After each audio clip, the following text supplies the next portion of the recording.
We will start the daily routine, presenting and reading petitions.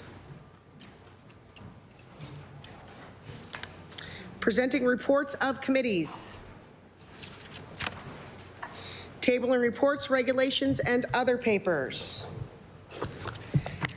As Speaker of the House of Assembly and pursuant to Section 163 of the Elections Act, I am pleased to table elections, Nova Scotia reports of the Chief Electoral Officer of the proceedings of the Pictou West by-election, May 21st, 2024, financial information and statistics. And pursuant to Section 18(4) of the Auditor General Act, I am tabling the report of the Auditor General to the Nova Scotia House of Assembly 2024 financial report.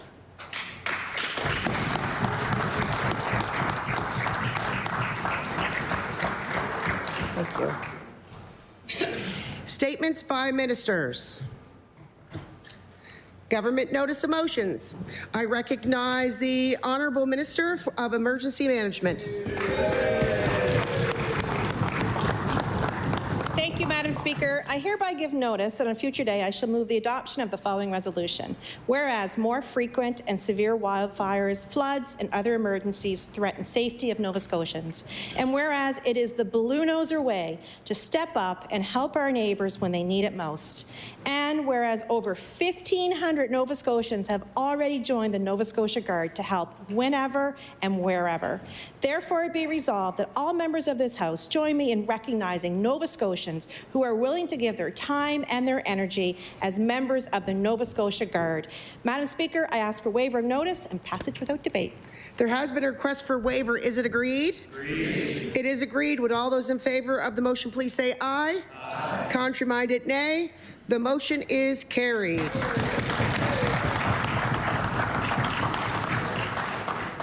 I recognize the Honourable Minister of Acadian Affairs and Francophonie. Madame la Présidente, en date ultérieure, je demanderai l'adoption de la résolution suivante. Attendu que le peuple acadien et les francophones du monde entier pleurent le décès survenu cette semaine d'Antonine Maillet, une figure emblématique des arts, de la culture et de la littérature acadienne, et attendu que la plume remarquable d'Antonine a magnifiquement illustré à l'échelle mondiale l'esprit et la résilience du peuple acadien, lui valant des distinctions bien méritées, comme le grade de commandeur de l'Ordre de la Légion d'honneur, ainsi que le prestigieux prix Goncourt, qu'elle a été la première auteure non européenne à se voir décerner. Attendu que son héritage continuera d'inspirer et d'influencer les générations, nous rappelons l'importance de la langue française et la nécessité de protéger notre patrimoine culturel. Par conséquent, qu'il soit résolu que tous les membres de l'Assemblée législative se joignent à moi pour reconnaître l'influence durable d'Antonine Maillet sur l'essor et la vitalité de l'Acadie. Madame la Présidente, je demande l'adoption de cette résolution sans préavis et sans débat. Madam Speaker, I hereby give notice that on a future day I shall move the adoption of the following resolution. Whereas Acadians, Francophones, and French speakers across the world mourn the passing this week of Antonine Maillet, a major influence in Acadian literature, arts, and culture. And whereas Antonine's masterful storytelling brilliantly captured the spirit and resilience of the Acadian people on the world stage and rightfully earned her accolades, including being named Commander in the Légion d'honneur, as well as becoming the first non-European author to be awarded the prestigious Prix Goncourt. And whereas her legacy will continue to inspire and influence generations, reminding us of the power of the French language and the importance of preserving our cultural heritage. Therefore be resolved that all members of the House of Assembly join me in recognizing Antonine Maillet's lasting legacy to the development of the vitality of Acadie. Madam Speaker, I request waiver of notice and passage without debate. There has been a request for waiver. Is it agreed? Agreed. It is agreed. Would all those in favour of the motion please say aye? Aye. Contrary-minded, nay. The motion is carried.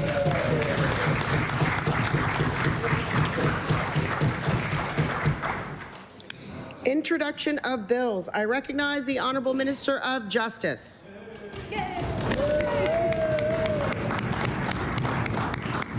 Thank you, Madam Speaker. I beg leave to introduce an act respecting the administration of justice. Please do.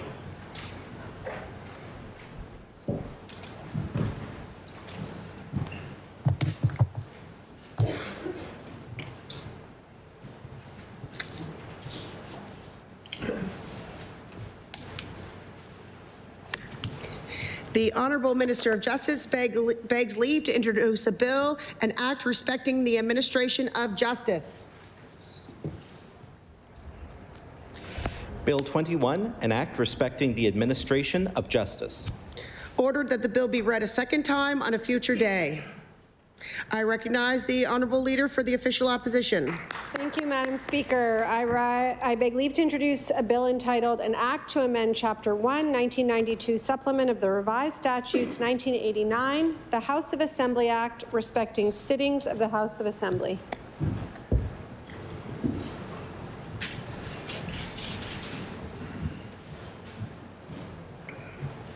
The Honourable Leader of the official opposition begs leave to introduce an act to amend Chapter 1, 1992 Supplement of the Revised Statute 1989, the House of Assembly Act, respecting sitting of the House of Assembly. Bill 22, an act to amend Chapter 1, 1992 Supplement of the Revised Statutes 1989, the House of Assembly Act, respecting sittings of the House of Assembly. Ordered that the bill be read a second time on a future day. I recognize the Honourable Member for Timberley Prospect. Thank you, Madam Speaker. I beg leave to table a bill entitled An Act to Reduce Power Bills and Support Nova Scotia's Green Economy.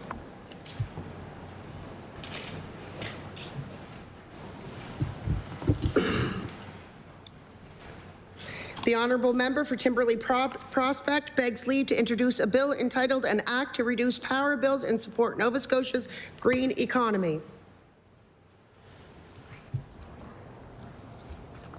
Bill 23, an act to reduce power bills and support Nova Scotia's green economy.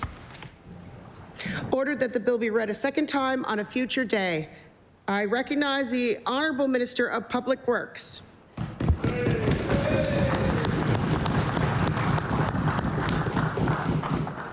Thank you, Madam Speaker. I beg leave to introduce a bill entitled An Act Respecting Temporary Access to Adjacent Land and to amend Chapter 23 of the Acts of 2021, the Joint Regional Transportation Agency Act.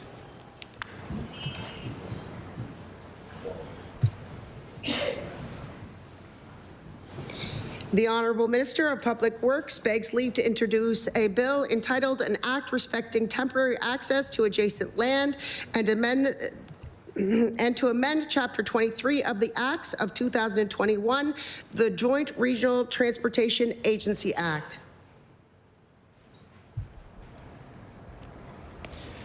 Bill 24, an act respecting temporary access to adjacent land and to amend Chapter 23 of the Acts of 2021, the Joint Regional Transportation Agency Act. Ordered that the bill be read a second time on a future day. I recognize the Honourable Member for Halifax Citadel Sable Island. Madam Speaker, I beg leave to table a bill entitled An Act to Amend Chapter 2 of the Acts of 2010, the Finance Act.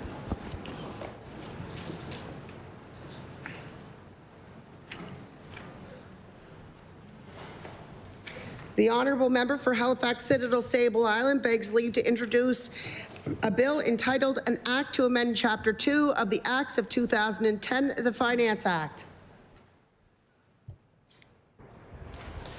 Bill 25, an act to amend Chapter 2 of the Acts of 2010, the Finance Act.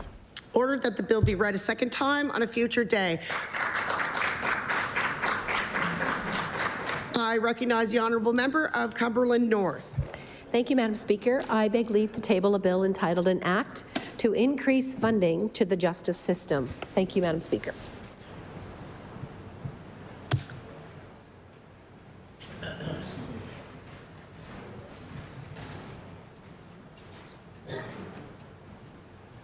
The Honourable Member for Cumberland North begs leave to introduce a bill entitled An Act to Increase Funding to the Justice System.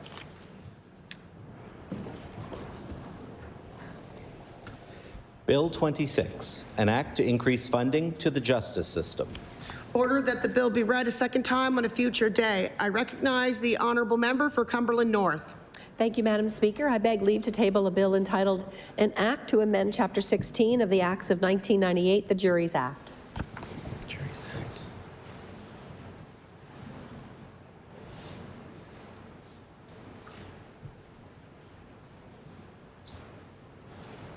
The honourable member for Cumberland North begs leave to introduce an act entitled, bill entitled, An Act to Amend Chapter 16 of the Acts of 1998, the Juries Act.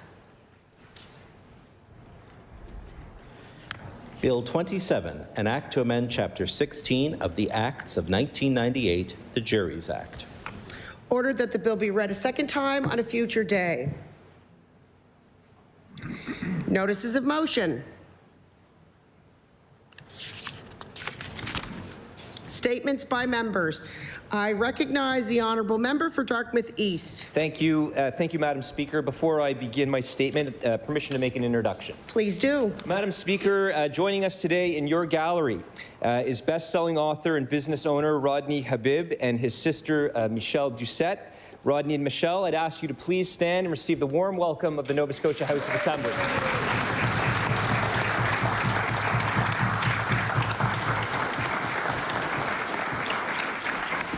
Welcome to the House of the People. We hope you enjoy your time here. I recognize the honourable member for Dartmouth East. Madam Speaker, I rise today to acknowledge Dartmouth East resident and business owner Rodney Habib. Rodney is the owner of Planet Paws and author of The Forever Dog and The Forever Dog Life. Both books soared to instant success on the New York Times bestsellers list. Rodney is a passionate pet blogger whose social media following exceeds 4 million people across the globe and is the most popular pet health page in the world today. Rodney is passionate, Madam Speaker, about changing the way people think about feeding their pets, but most importantly, Rodney is a pet parent with a dream to inspire others. As an entrepreneur, community leader, blogger, and pets advocate, Rodney is an excellent role model for our youth. Thank you, Madam Speaker.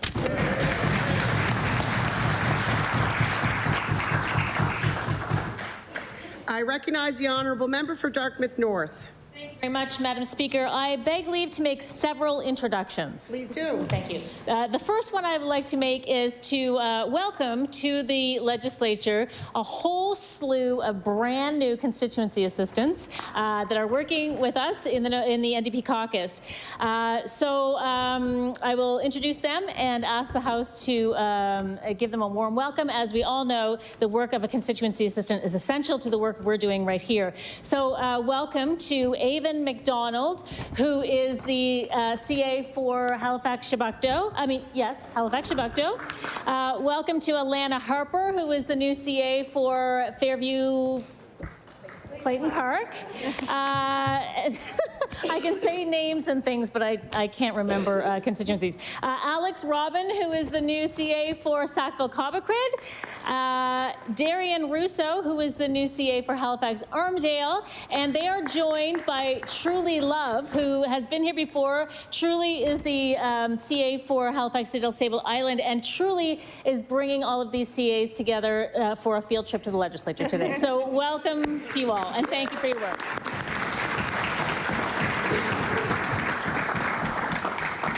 Thank you for coming, and we hope you enjoy your time, and thank you for all the work you put in. It is a hard job, and I know your MLAs must appreciate you. I recognize the honourable member for Dartmouth North. Thank you very much, Madam Speaker. This is my second introduction.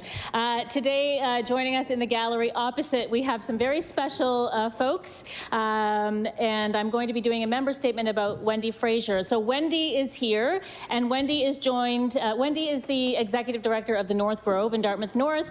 Wendy's joined by Anne-Marie McElroan, Laura Horn, who is the incoming Executive Director of the North Grove, and Wendy is joined by her partner, Carol Damon. So happy to have you here. Please give them a warm welcome. Welcome to the Host of the People. We hope you enjoy your time here. I recognize the honourable member for Dartmouth North. Madam Speaker, it is my great pleasure today to rise to honour Wendy Fraser, the Executive Director of the North Grove, and congratulate her on her upcoming retirement. After 6 years of exceptional leadership at the North Grove, Wendy is stepping down and has her sights set on new adventures. Her leadership has transformed the North Grove into a community hub where people of all ages can access a wide range of services. Under her direction, the Dartmouth Family Family Center and Dartmouth North Community Food Center came together under one roof, bringing services for families and individuals to a single accessible location. The shared home then adopted a shared name, the North Grove, a powerful image that represents the care, connection, and belonging that are at the heart of the organization. People living in North Dartmouth face many challenges: food and housing insecurity, social isolation, and poor health outcomes. And Wendy truly sees the community for the incredibly resilient, engaged, and proud place it is. We're so fortunate to have been afforded her passion, kindness, and leadership these past 6 years. I ask the House to join me in thanking Wendy Fraser and wishing her all the best in her next chapter.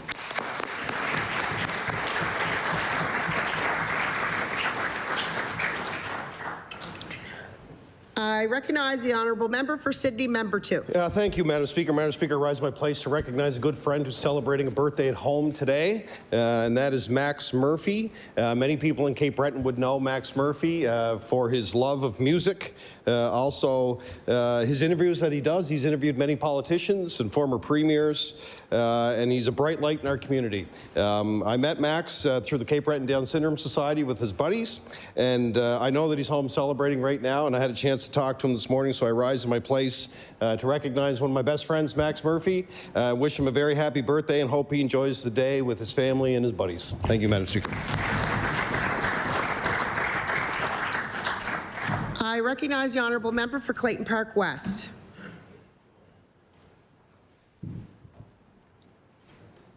Thank you very much. I was wondering if I was going to be able to talk. Madam Speaker, I rise today to extend a heartfelt congratulations to Rose Aranti of Clayton Park West. We will be celebrating her 100th birthday today, February 20, 2025. Reaching a century of life is truly a remarkable milestone and is inspiring to reflect on the incredible journey Rose has lived throughout. Born in 1925, Rose has witnessed profound changes in the world: the birth of automobile industry, women gaining the right to vote, and a time when radios were the entertainment opportunity. These historical moments are just a glimpse into the remarkable era she has lived through. Madam Speaker, I ask all members of this House to join me in congratulating Rose Arati on this extraordinary milestone and wishing her the very best as she celebrates this amazing milestone occasion, surrounded by friends and family. Thank you, Madam Speaker.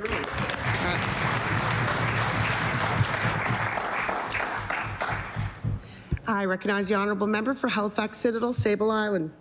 Madam Speaker, today I rise to recognize a long-standing, transformative not-for-profit that has been in my constituency for 30 years, but is often a new adventure. Alcare Place is more than just a simple recovery house. It has been a welcoming, comprehensive facility. Service users have described how they have been down the road to recovery before, but hadn't been able to complete their journey until they found Alcare. I would also like to recognize their Executive Director, Phil Bissett. Phil has worked tirelessly to ensure Alcare gets the people, funds, and support it needs to run optimally. Alcare is looking for a new home base, and I know that whichever community welcomes them will be grateful for their positive presence and service.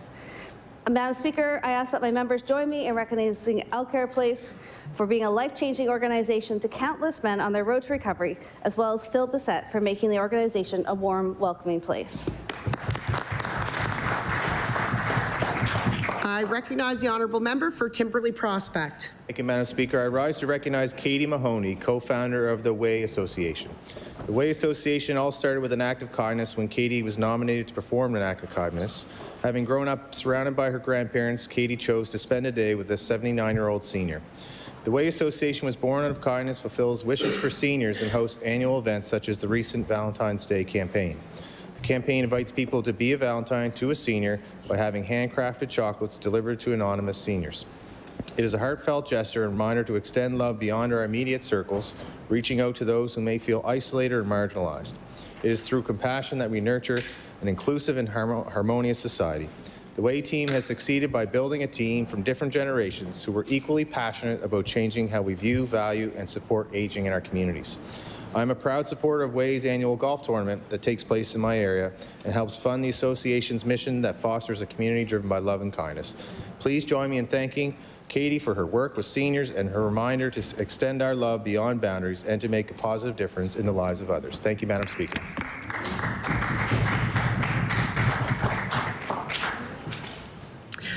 I recognize the honourable member for Cole Harbour Dartmouth. Thank you, Madam Speaker. Madam Speaker, today I rise to recognize the owner of the iconic Portland Street McDonald's, Peter McIsaac. Portland Street McDonald's has been a Dartmouth institution for decades and is very well known by residents in our community and beyond. What may not be as well known is the fact that Peter has contributed so much back to the community. Recently, his McDonald's partnered with Cleve's Source for Sports to donate meals as well as sneakers, toques, gloves, socks, and friendship bracelets to the Shannon Park Elementary School. They also sponsor the U18 major hockey team, the Halifax Max. I ask all members of this legislature to join me in thanking Peter McIsaac and his team for their fantastic contribution to our community. Thank you, Madam Speaker. I recognize the honourable member for Halifax Armdale. Madam Speaker, today I rise to pay tribute to a role model, mentor, and a hero of mine, Patty Melanson. Patty was a nurse, leader, mother, friend, and colleague. She inspired others to join her in providing care to those who needed the most. It was always easy to get behind Patty. One of Patty's many accomplishments over 20 years ago was the creation of MOSH, a mobile outreach street health clinic, a truly collaborative team of nurses, doctors, mental health workers, occupational therapists that provided care to those in need at shelters, parks, and often on street curbs from a van. Patty's mantra was, if you really want to make a difference in people's lives, you need to meet them where they're at, not where you want them to be. A lesson not lost to me as I sit in the legislature. Shortly before Patty passed away on December 15th, 2018, she was awarded the Order of Nova Scotia. Patty, you may have left us, but your memories are a blessing and remain a lesson in compassion and competence. Thank you, my friend Patty. I recognize the honourable member for Cumberland North. Thank you, Madam Speaker. Today I am pleased to congratulate the recently established Pugwash branch of the Community Credit Union on their new facility that is currently under construction in the village of Pugwash. After Scotiabank made the sad decision to close their branch in Pugwash, and based on an overwhelming need and response from local citizens, the Community Credit Union opened a temporary branch in the Pugwash Co-op building. This has proven to be quite successful for both the credit union and the community, and now a permanent location is currently under construction. People in the area are watching the progress with anticipation and looking forward to the official opening sometime later this year. Madam Speaker, I would like to congratulate and thank Community Credit Union CEO George Oberprelier and his team for their faith and commitment to the people of Pugwash and surrounding area. Thank you, Madam Speaker. I recognize the honourable member for Timberley Prospect. Thank you, Madam Speaker. I rise to recognize Mary Breakspear, the owner of Lily Bee Bazaar, a charming local business nestled in the heart of Beachville. Lily Bee Bazaar is known for its unique selection of handcraft goods and artisanal products. Mary is not only a dedicated entrepreneur, but also a pillar of our community. Her generosity and commitment to giving back are truly commendable. Mary recently purchased $100 worth of handmade cards for a local BLT classroom, showing her support for young, budding artists. Her benevolence extends to the Bags of Love initiative, where she has made a significant contribution to help those in need. This year, Mary's taking her commitment to the community a step further by planning to create a tree adorned with the names of children from our community. This heartfelt initiative aims to support families during the holiday seasons, ensuring that every child experiences the joy of Christmas. In recognition of Mary's dedication, generosity, and community spirit, I ask the members of the House to join me in extending our gratitude to Mary. Her contributions have made a significant impact, and we are fortunate to have such an inspiring and compassionate entrepreneur in our community. Thank you, Madam Speaker. I recognize the honourable member for Halifax Atlantic.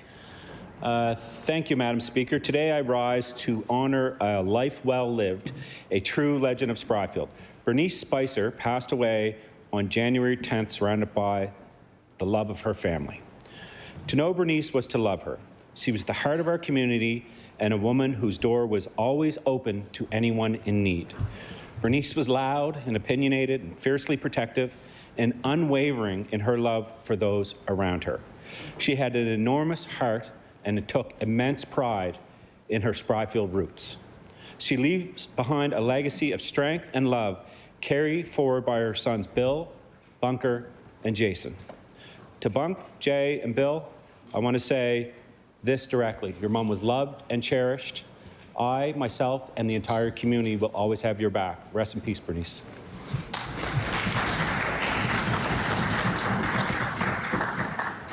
I recognize the honourable member for Sackville-Cobequid. Thank you, Speaker. Workers that organize together win together. Across our province, unions represent workers across many sectors, and more still are rallying to assert their rights collectively. I stand today in support of the unionization drive being undertaken by workers at the Bridge, Nova Scotia's largest shelter. Through the efforts of its staff, the Bridge supports Nova Scotians by providing housing, medical attention, and food to those who would otherwise go without. Still awaiting a decision from the province's Labour Board, those same staff have been working diligently not only to help Nova Scotians, but to help one another by securing their collective voice. Speaker, I ask that those in attendance today join me in encouraging the workers at the Bridge to sustain their fight for unionization and congratulate them on their ceaseless work on behalf of Nova Scotians in need. I recognize the honourable member for Sydney, member 2. Thank you, Madam Speaker. Madam Speaker, I rise in my place to recognize someone that the community knows very well that just passed away, and that was Carl Rido. Carl, for those who knew him, he was a community champion. He volunteered in many different ways. Originally from Newfoundland, he married his wife Lorraine and moved to Cape Breton. But Carl was also a big part of the Cove Guest Home in Sydney. He was a big part of Wilson House and the expansion of the Cove, which is such an important facility for many families that in the core of the Sydney area. So I know he had a lot of family and friends. He was well supported by so many in the community, and he supported so many wonderful organizations. So I rise in my place to recognize someone I've known for many years, Madam Speaker, Carl Rido, and the work that he did in the overall community, but also especially the work that he did with the family at the Cove Guest Home in Sydney. I recognize the honourable member for Queens. Thank you, Madam Speaker. Madam Speaker, this coming April 10th through the 13th, the West Queens Recreation Centre will be transformed into Wonderland. Over 40 young thespians from Mersey Rose Theatre Company will stage the musical Alice in Wonderland Jr. Backed by a strong production team of parent and community volunteers, it promises to be a crowd pleaser. Under the direction of Ashley Rose Goodwin, youth performers from elementary through to high school have been attending complimentary workshops and rehearsals since last spring. They've already performed numbers in the Privateer Days Parade, the opening of the International Theatre Festival, and the Kiwanis Christmas Concert. Madam Speaker, I wish this production much success, and to the entire cast and production team, I say, break a leg. Very, not a shoulder. That was a tongue twister. I recognize the honourable member for for Halifax Needham. Thank you, Madam Speaker. Madam Speaker, I rise today to wish my beautiful niece a happy birthday, Brooklyn Mary Gangu. She was born on Love Day, February 14, 2012, to her proud mom and dad, Crystal and Roy. Brooklyn is a beautiful, smart, fun-loving, and determined young person. She lights up a room when she steps in it, and it doesn't help that she has beautiful blue eyes. She loves basketball, fashion, TikTok, and photos, well, because she's just so cute and I'm her auntie. And I'm so proud to be her auntie because I can and will teach her the most amazing things in her life. I would like all members of this House to help me in wishing Brooklyn Mary Gangu a happy 13th birthday, and I love you, boo.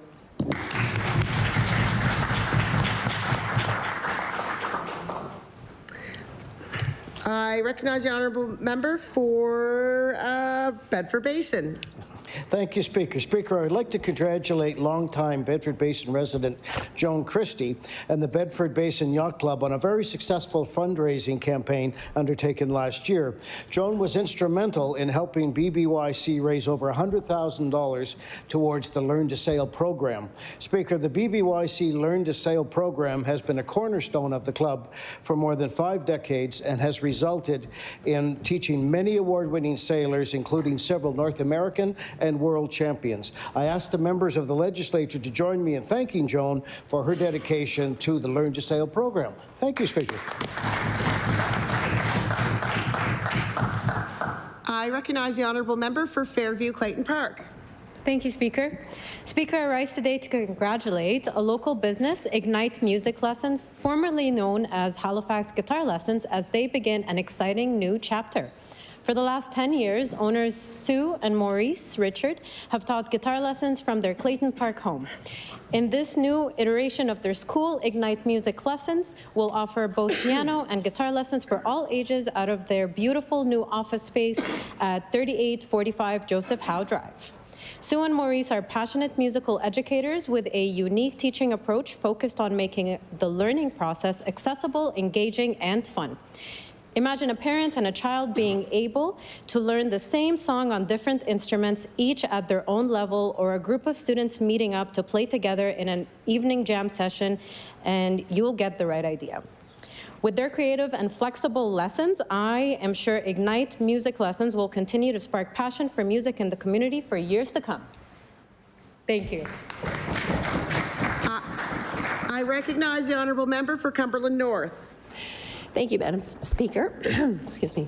Today, I am pleased to recognize the staff, residents, and families at East Cumberland Lodge in Pugwash. For anyone who has ever had a loved one spend time in long-term care, you understand how challenging that time can be for residents and their families. We sometimes hear of situations where care isn't as good as it should be or could be. However, I am proud to say that East Cumberland Lodge has a reputation for providing excellence in care. A grateful family member recently penned a message of appreciation entitled "A Little Piece of Heaven Here on Earth," in which the staff and management were complimented for their unwavering dedication to making life as enjoyable and safe as possible for residents. It concluded with, quote, "This is a heartfelt thank you to all Lodge staff in every area, no exceptions," end quote.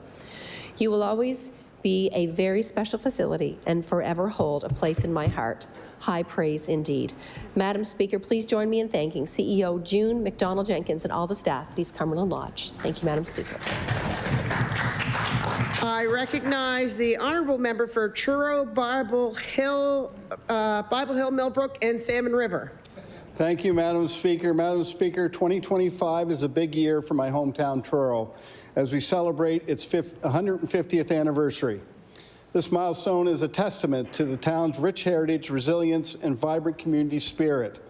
From its beginnings as the land of the Mi'kmaq people to its evolution into a thriving hub shaped by the contributions of the African Nova Scotians, Acadians, and people from around the world, Truro's history is one of diversity and growth. The incorporation in 1875 marked the start of an incredible journey that continues to inspire our residents and visitors alike. As we honor the past and celebrate this special occasion, let's embrace a future rooted in respect, collaboration, and inclusion. Here's to Truro's bright legacy and the exciting opportunities ahead. Thank you, Madam Speaker. I recognize the honourable member for Halifax Citadel, Sable Island. Madam Speaker, I rise today to recognize House of Eight's Dance Studio, a vibrant community hub in downtown Halifax. This inclusive studio offers over 30 drop-in classes weekly, catering to diverse styles and skill levels where dancers of all ages, from youth to adults, can explore their passion for movement. The studio's commitment to accessibility is evident in their flexible drop-in approach, as well as their approach to welcoming people into any class that they wish. Their approach has reignited the love of dance for many and provided a supportive space where beginners and experienced dancers alike feel encouraged and challenged. House of Eight goes beyond just teaching steps. They foster a sense of community, empowering individuals through dance education and artistic development. Their dedication to creating a safe, nurturing environment has helped many overcome self-consciousness and rediscover their creativity. I am pleased to stand in gratitude and appreciation for the important forms of artistic, creative, and self-expression that happen both inside and outside the walls of the studio as a result of House of Eight Studio. I recognize the honourable member for Cumberland South. Thank you, Madam Speaker. I rise today to celebrate the Dr. Carson and Mary Murray Community Centre for 20 years of service to the residents of Spring Hill and the greater municipality of Cumberland. The arena opened in the fall of 2004, 3 years after the former Spring Hill Arena collapsed in 2001. The community suffered a terrible loss when the arena was destroyed, but it has, like so many times, gathered together and residents rallied behind the campaign for a new venue.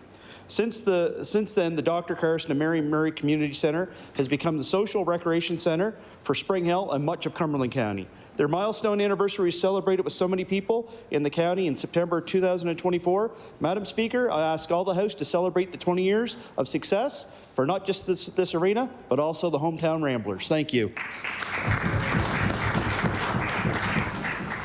I recognize the honourable member for Eastern Shore.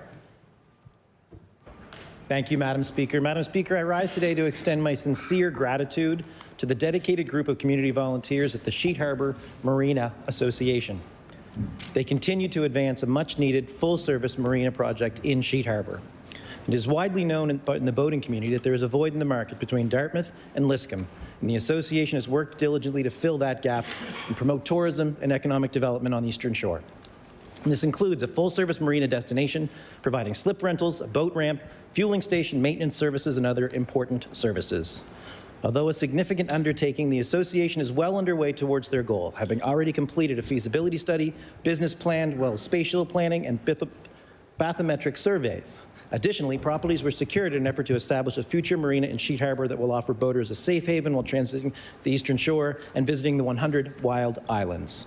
I ask that all members of the Assembly join me in recognizing the dedicated and ongoing work that the Sheet Harbour Marina Association members have undertaken, and to wish them continued success as the project advances. Thank you, Madam Speaker.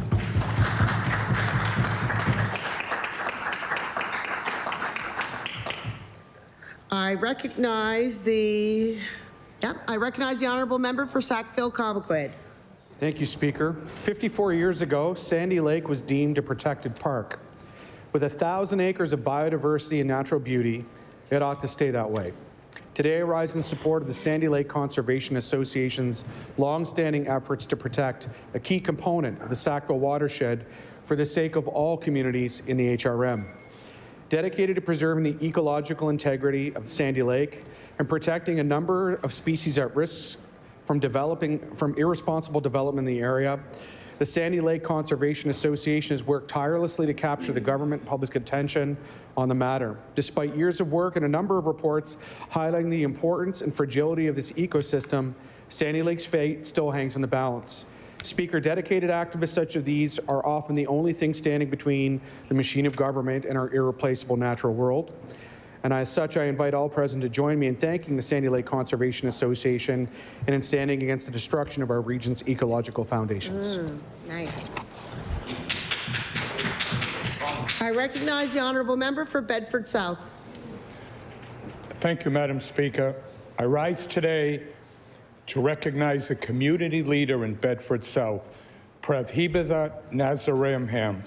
Prathi recently organized a Tamil Heritage Month celebration in Bedford South, which showcased Tamil culture, history, and featured vibrant performances of dance displays and traditional artwork.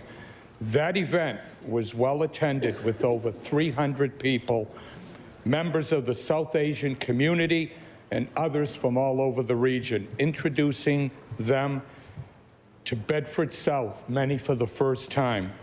I ask all members to join me in acknowledging and applauding Prathi for her outstanding work and invaluable impact on our community of Bedford South. Thank you, Madam Speaker. I recognize the honourable member for Halifax Needham. Madam Speaker, I rise today to recognize our school support staff in the education system. Every day I hear from staff and parents of our school system about some of the hardships and a lot of the amazing moments. School support staff talk about how they love their kids, and the kids are the reason why they do the work they do. Support staff endure many challenges, many of which should never occur, and yet you hear great love for the work and the kids in the system because EPAs measure their success by the success of their students they support. Madam Speaker, they need adequate funding, increased paid hours of work that provides full-time support throughout the school day, proper training and development, and wages that reflect the importance of their work. I would like to ask all members to join me in supporting our school support staff across the province. I recognize the honourable member for Colchester North. Madam Speaker, I rise today to recognize my loyal friend, Don Myatt. Don spent most of his working career in Dartmouth as a real estate appraiser and agent, and then moved to Colchester North. Don is a very quiet, assuming man. Don, who was very close to his father, who lived in Bass River, which is how I got to know Don. His father was my friend and lived in Bass River. Together, they would go fishing, often along the Bay of Fundy. Don is a loyal political supporter of mine. He was my driver for both both these last 2 elections. But interestingly enough, Don has a cat named Sophie, after a famous Sophie in the Liberal Party. So Don's first love is politics, and every day he watches the news on television, listening to the latest headlines from provincial and federal government. Don will often call my office discussing current affairs and policies and voicing his opinion of what we should do. Thank you.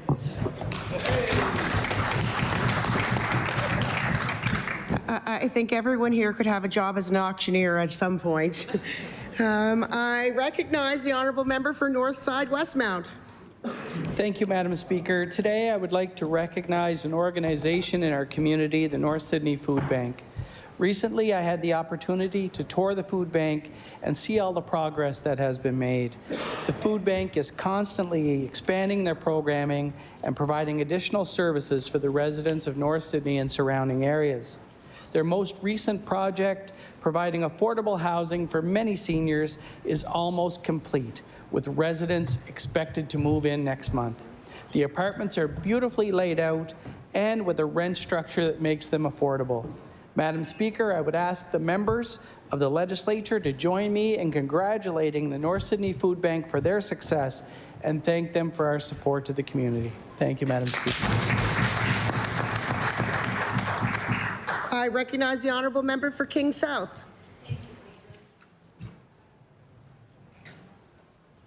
I'm sure it'll come on. Thank you, Speaker. Speaker, I rise today to congratulate Pete Luckett on his 2024 Lifetime Achievement Award from the Annapolis Valley Chamber of Commerce. The award is presented to Pete Luckett, quote, in recognition of his exceptional contributions and long-standing dedication to the growth and prosperity of our community, end quote. In 2000, Pete purchased a 92-acre open hayfield overlooking the beautiful Gasbro Valley. He planted anything he could on the property, vegetables, fruits, herbs, and of course grapes. In 2010, he opened his winery and has helped shape the culture of the wine industry in Nova Scotia ever since. Speaker, I ask members of this legislature to please join me today in congratulating Pete Luckett for his much-deserved Chamber of Commerce Lifetime Achievement Award. Thank you, Speaker. I recognize the honourable member of Shelburne. Thank you, Madam Speaker. I rise today to commemorate the late Bob Sinden for his dedication and commitment to our community. Sadly, Bob passed away recently, leaving a legacy of devotion to supporting our community that will be long-lasting.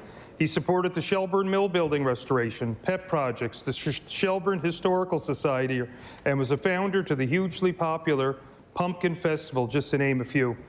Bob also loved to share his knowledge that would help residents and visitors alike to understand everything about the history of Shelburne. That was so important to him. Madam Speaker, I respectfully ask all members join me in sending condolences to Bob's family, the community, and all that knew him. His sharing, his caring nature, his hearty laugh, and his constant positive outlook on life will be missed. Thank you, Madam Speaker. I recognize the honourable member for Cole Harbour. Madam Speaker, today I would like to recognize Cole Harbour community member Lornie Walford. Lornie is the owner of Pudgy Tire, a successful local business that's been in operation since 1999. Over the 26 years of its operation, Pudgy Tire has provided excellent services to locals and beyond. But beyond their service to cars, they also provide service to our community. The business sponsors numerous Cole Harbour boys and girls hockey and baseball teams, as well as hosting car shows in the community and sponsoring local Youth Legends Racer. Madam Speaker, Mr. Walford's contributions and sponsorships have helped the youth of Cole Harbour excel at their hobbies and passion and helped establish Cole Harbour as a dynamic community. I ask all members of the legislature to join me in thanking Mr. Walford for all that he does for our community. Thank you, Madam Speaker.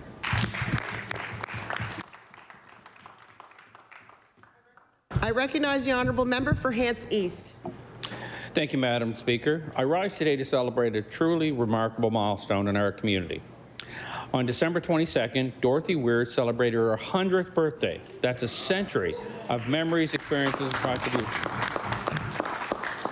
Reaching 100 years is is a testament to Dorothy's resilience, wisdom, and the love that she shared with her family, friends, and community throughout her life. It was an honor to surprise her with a special letter on her birthday to mark her this extraordinary occasion, which she commented, "Who's that man standing there?" Dorothy's milestone is an inspiration to us all, reminding us of the strength of spirit and the joy of life well lived.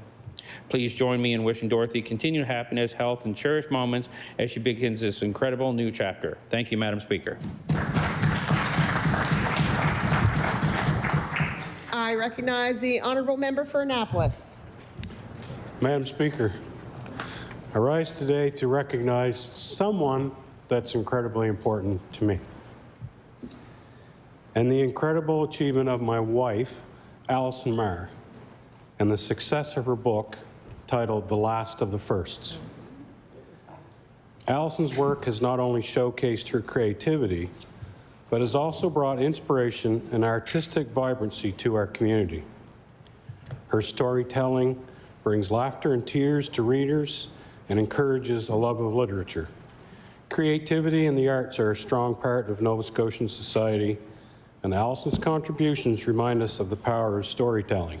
And she asks everyone that has bought the book, "What chapter did I make you cry?" Madam Speaker, I ask all members of this House to join me in congratulating Alison Marr on her literary success and for enriching our community with her work. Thank you, Madam Speaker.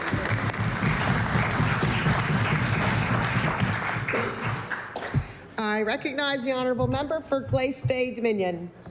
Madam Speaker, Dominion is a picturesque community with a peaceful charm that is the envy of any Hallmark movie. It is one of those proud little towns where everyone knows everyone and where people come together in time of need. On January 8th at approximately 3 p.m., the serenity was suddenly shattered with the sounds of sirens with the structure fire discovered on Commercial Street. Within minutes, firefighters were on scene, facing not only a working structure fire, but also bitter cold and wind conditions. Firefighters Tommy Ellsworth and Adam Murphy were met with extraordinary conditions as they searched for a young man reported to be inside. Neighboring departments of Glace Bay Fire and Reserve Mines Fire assisted with the rescue. I am pleased to report that the quick actions of these community heroes successfully pulled the young man from that blaze. I want to extend my profound and sincere thank you to all those who played a role in this extraordinary outcome. Thank you, Madam Speaker. I recognize the honourable member for Victoria on the Lakes. Thank you, Madam Speaker. I rise today to recognize the remarkable success of Kitbu Aviation, founded by the Wagimacook First Nations as the first majority Mi'kmaq-owned aviation company in Canada. Kitbu Aviation is not only providing essential flight services, but also creating opportunity for Indigenous youth to explore careers in aviation. Their commitment to training, mentorship, and community engagement is breaking barriers and experiencing the next generation of pilots and aviation professionals. It is fitting that Kitbu Aviation has been recognized by the Vital Unuk Excellence Award, which celebrates those who preserve the share the Mi'kmaq culture and lead with vision and dedication. Madam Speaker, I asked all members of the House to join me in congratulating Kitbu Aviation on their achievement and in wishing them continued success as they soar to their new heights. Thank you, Madam Speaker. I recognize the honourable member for Antigonish. Speaker, I rise today to recognize grade 8 student Nate Barker from St. Andrews. Nate is the owner of Red Dog Mini Golf. It is a mini putt course that was recently featured on CBC News, which he operates out of his family's yard. Nate says that some days there were only 3 people playing golf, but it grew from word of mouth. The course, which was originally built as a 4-H woodworking project, eventually became Red Dog Mini Golf. The obstacles are recycled items from around the house and scraps of wood left over from Hurricane Fiona. Running Red Dog Mini Golf is a family affair with older brother Cameron and his parents Christine and Sean chipping in when needed. Nate says that he will be donating the proceeds from this season to a charity that supports animals. I ask all members of this House to wish Nate great success for this summer's mini putt season. I am sure he is already working on the next course. Thank you, Madam Speaker. I recognize the honourable member for Guysborough-Tracadie. Thank you, Madam Speaker. I rise today to acknowledge the former warden of the municipality of the District of Guysborough, Vernon Pitts. Vernon served as District 6 councillor from 1994 until 2008. As Deputy Warden from 2008 to 2013, and Warden from 2013 until last year's municipal election. An incredible 30 years of public service. During this time, Council saw the development of Sable Offshore Energy, the new landfill site, and part of the early stages of projects that are under development now. Vernon always maintained a great working relationship with all levels of government and was certainly not afraid to voice his opinion or suggestions. His dedication to promoting Guysborough County as a place to live, work, and welcome new business was something that did not go unnoticed with his colleagues and residents of the municipality.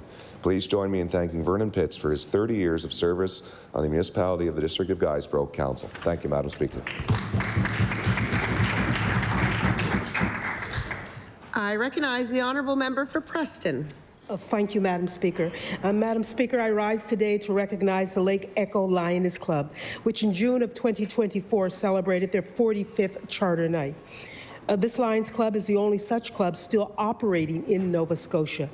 They are extremely active. Last year, they donated over $5,600 to various organizations such as the IWK, Alice Housing, Phoenix Youth, Lung Association of Nova Scotia, and Kids Help Phone. They also provide an annual high school bursary to Eastern Shore District High and Auburn High. The Lioness support the Canada Day celebrations, Terry Fox Run, Remembrance Day Parade, annual community tree lighting, seniors Christmas supper, and operate the bingo canteen. I ask all members of the Nova Scotia Legislature to please join me in recognizing and commending the Lake Echoes Lions Club for their unwavering dedication and tireless efforts in supporting the residents of the Lake Echo community and beyond. Thank you, Madam Speaker. I recognize the honourable member for Hants West. Thank you, Madam Speaker. Madam Speaker, I rise today to recognize a unique nonprofit in our community. The Accidental Actors is a charity dinner theater founded in 2003 by Carol Peterson. Ticket sales are always very reasonable and include a delicious meal with priceless entertainment. What makes the theater group so unique is that all proceeds go to supporting local groups and organizations. This past November, I had the pleasure of attending a dinner theater and I was blown away by their performance. Don't let this group of amateur actors fool you, as they will have you in stitches and even may cause you to blush a time or two. I can also tell you they certainly know how to work a room. Madam Speaker, although Carol passed away in 2019, leaving behind big shoes to fill, she would be extremely proud of that the show has gone on with much joy, laughter, and giant success. Thank you, Madam Speaker. I recognize the honourable member for Clare. Madam Speaker, I rise to acknowledge Dan Choudette. He is the visionary founder of Littlebrook Distilling Co. in Clare, bringing a blend of passion, expertise, and dedication to the world of artisanal spirits with a deep-rooted connection to our community and a commitment to sustainability. Dan has transformed his vision into a reality that stands out for its exceptional quality and environmental responsibility. Under Dan's leadership, Littlebrook Distilling has embraced innovative practices, including a remarkable 99% reduction in water consumption, reflecting his dedication to sustainability. As a 25% Black-owned business, Dan and his team are proud to contribute to a diverse and vibrant community, integrating his cultural heritage into the fabric of the distillery. Dan's passion for his craft and his commitment to making a positive impact are at the heart of Littlebrook Distilling Co. His vision continues to drive the company forward, ensuring that every bottle produced is a testament to his dedication to quality, sustainability, and community. Merci, Madam Speaker.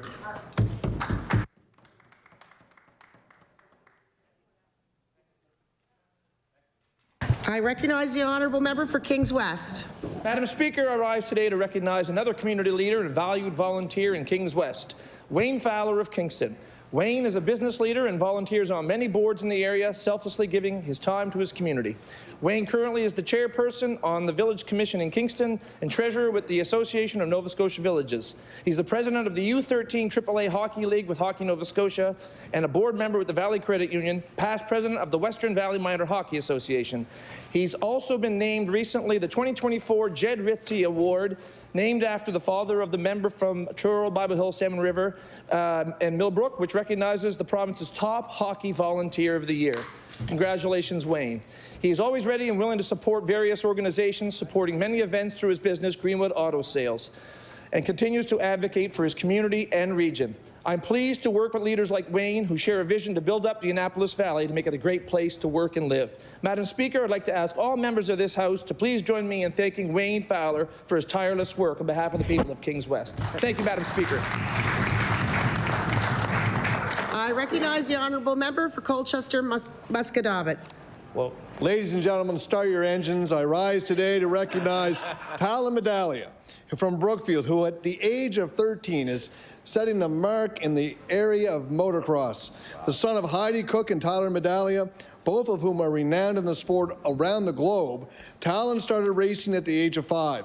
He started racing on a PW50 before moving to a YZ85 with a Walton 2023 podium finish at the Eastern Canadian Amateur Championships and again at the Loretta Lynn 2023 races. Talon was selected as one of 3 racers in his age group to represent Canada last September on Team Canada at the World Blue Crew Yamaha Riders races in England. With a 4th place finish in this worldwide competition, there is no doubt that this young man will once again be on the world stage of motocross for many years to come. Start your engines, Talon. Bring it home for Canada. Hear, hear. I recognize the honourable member for Waverly Fall River, Beaver Bank. Thank you, Madam Speaker. Madam Speaker, today I would like to recognize the works of Barry Rodnizer, the Executive Director of the Atlantic Canadian Aviation Museum. Barry once again achieved success with his annual Wings and Wheels fundraiser, featuring an impressive array of aircraft and vintage cars. The event brought the community together in a spectacular way. The Atlantic Canada Aviation Museum provides a free, fun, and engaging experience for the entire family. When you visit, they simply ask for a small donation to help maintain the museum and keep it accessible for everyone. Madam Speaker, Barry creates a wonderful environment where anyone can learn about the rich aviation history of our community and Nova Scotia. Please help me in thanking Barry and the Atlantic Canadian Aviation Museum for keeping our history alive. Thank you, Madam Speaker. I recognize the honourable member for Digby Annapolis. Thank you, Madam Speaker. Madam Speaker, I beg leave to make an introduction. Please do. Madam Speaker, my mom is here today.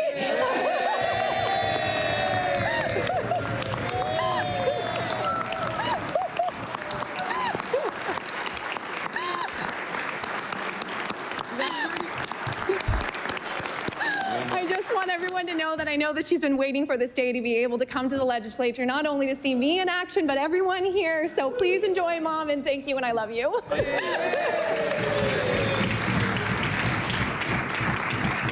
Hello, Mama Bolser. Yeah.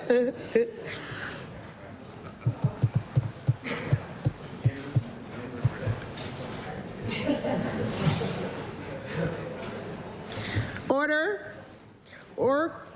Oral questions put by members to the minister. The time is now 2 o'clock. We will finish at 2:50. I recognize the honourable leader of the official opposition. Thank you, Madam Speaker. Madam Speaker, the Auditor General held a press conference this morning to speak out against the threats to her office from this government. We are talking about an independent officer whose job it is to share reliable information with Nova Scotians about their government's policies and spending. Why is this government so afraid of transparency and accountability? And I'll ask the Premier that question. I recognize the Honourable Minister of Finance and Treasury.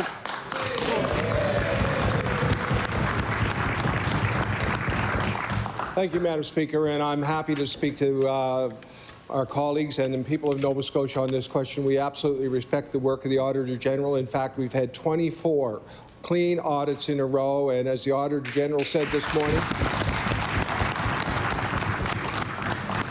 all of our departments work very diligently on all of the recommendations the Auditor General gives. We do almost all of them. So we work very diligently. We respect the work of the Auditor General, and we have had clean audits.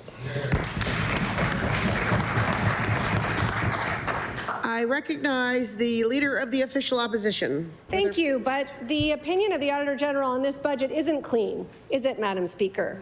The Auditor General has produced invaluable reports on school violence, government spending, and the government's response to intimate partner violence.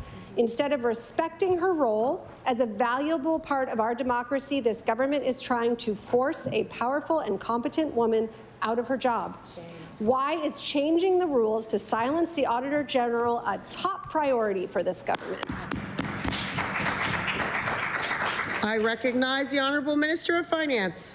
Madam Speaker, I will point out that the rule changes that we are proposing are aligned with other jurisdictions and in no way will silence her ability to do her work at all. And I will say that even her suggesting that casts aspersions, unfortunately, on other jurisdictions' Auditor Generals, which is unfortunate. And I don't believe that's what the Auditor General intended, but that is the effect. So we believe the Auditor General will be fully able to continue to do her work.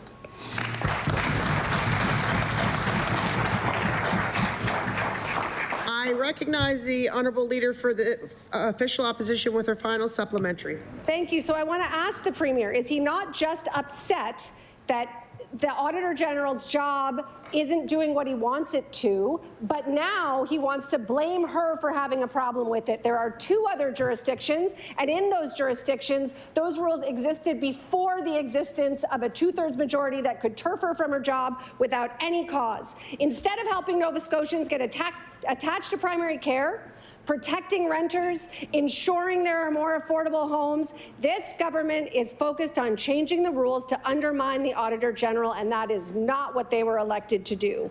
Why is restricting information more important than delivering solutions for the people of this province? I recognize the Honourable Minister of Finance. Madam Speaker, I will say not only is this current budget delivering more food for students, not only delivering a $500 million tax cut, it is also delivering this year an 8% increase into the budget of the Office of the Auditor General. We support the work of the Auditor General.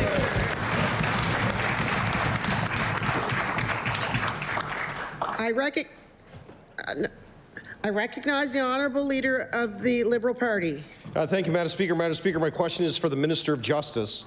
Madam Speaker, this morning the Auditor General held a press conference to discuss the threats to her office coming from this government.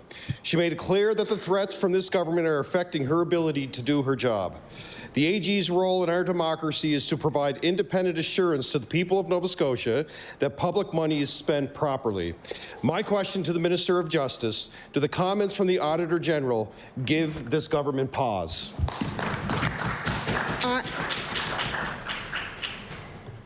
I recognize the Honourable Minister of Finance. So, Madam Speaker, I'll thank the member for the question, and I will reiterate that we support the work of the Auditor General. We've had 24 clean audits from the Auditor General. We continue to work very hard as a government to do all of the recommendations the Auditor General makes. As the Auditor General noted, we increased the budget for the Auditor General. We support the work of the Auditor General. I recognize the Honourable Leader of the Liberal Party. Thank you, Madam Speaker. Madam Speaker, again, my question is for the Minister of Justice. Madam Speaker, the cornerstone of the ability of the Auditor General to do her job is independence. If you erode the independence, then you are affecting the ability for the Auditor General to do her job. It is completely unacceptable for this government to be able to control all the spending, control who gets the contracts, and also who controls the spending audits. The government needs to change course and stop threatening the Auditor General. How can the minister possibly justify this overreach? I recognize the Honourable Minister of Finance. Madam Speaker, I will remind the member and I'll remind Nova Scotians that our process of spending is very transparent. We do 4 reports a year. We table our extra appropriations with the Speaker's office. The process is transparent. The process is a process that's been in place since 2010, and we continue to get clean audits on that process.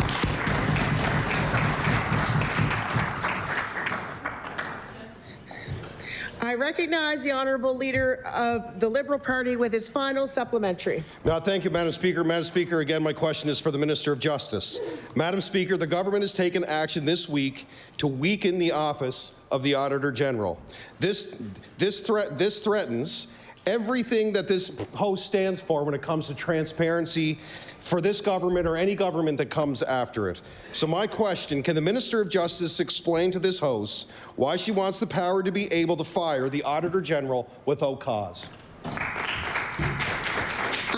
I recognize the Honourable Minister of Finance. So again, Madam Speaker, I'll remind the member and all Nova Scotians that we have increased the budget for the Auditor General in this current budget. And we continue to look for the Auditor General to do the valuable work of auditing all of our departments. In fact, we recently asked the Auditor General to do a specific audit on a specific subject. So we continue to look for the Auditor General's work, and we continue to respect her findings.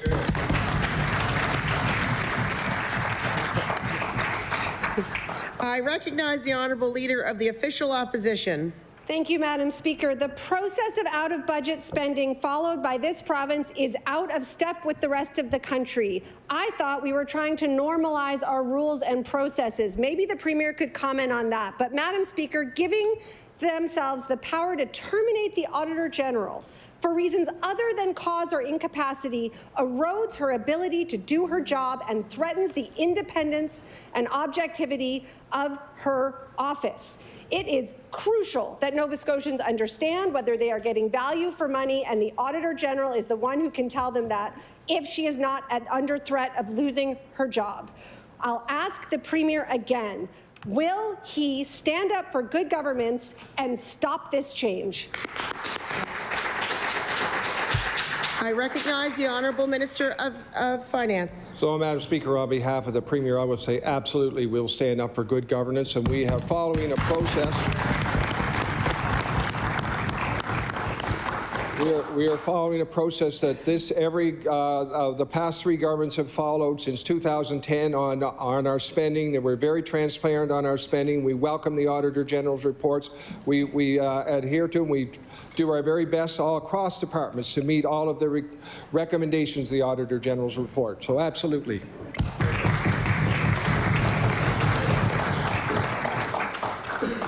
I recognize the Honourable Leader of the Official Opposition. Thank you, Madam Speaker. Well, like I say to my children, show me, don't tell me. If you are saying you're transparent, be transparent. Change the rule, table your spending, show some actual transparency in a way that matters. We just came through an election. We know what the issues were in that election. They were primary care, they were housing, they were affordability, but we are not talking about that. We are talking about attacking the Auditor General. And I'd like to ask the Premier one more time, when did this become a priority, and will he pull it back?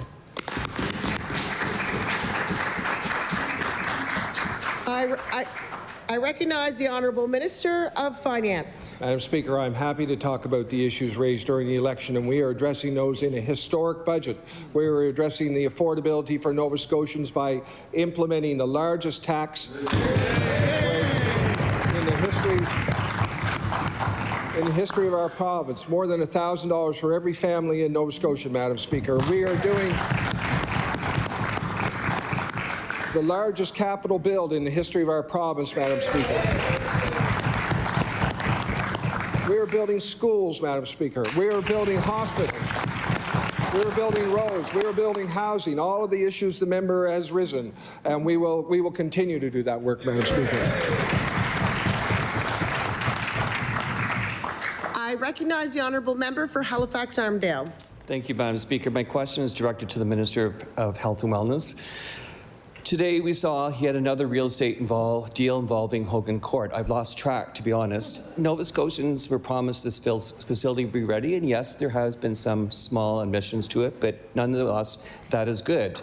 The move faster, the more faster mantra of this government would be commendable if there were more checks and balances. After millions spent to purchase the building, millions on renovations, we now find out the building has been sold to a private non-for-profit operator in an interesting purchase agreement that cost $114 million.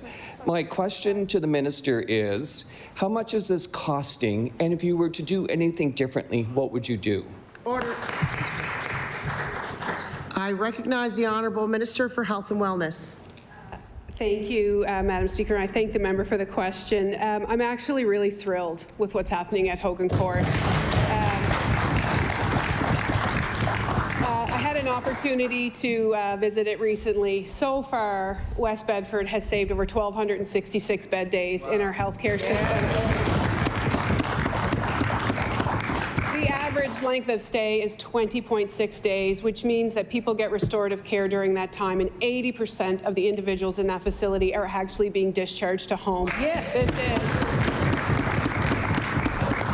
This is an incredible facility, and if I could do anything different, I would have ran sooner, and it would have been open for 10 more years.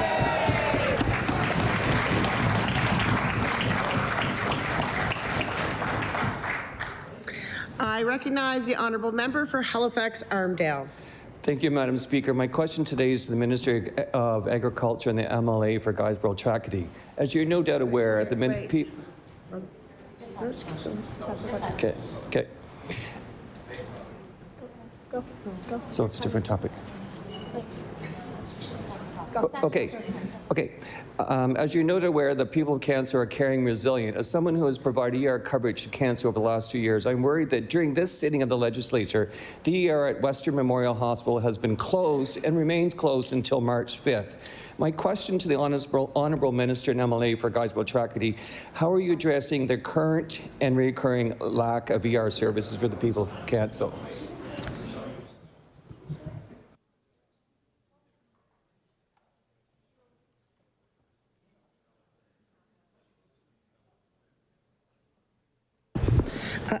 I'm sorry, I ruled that question out of order. That does not belong in the minister's portfolio. So you'll have to address it to the minister. I'm very happy to. The minister agrees to answering it, so I'm going to recognize the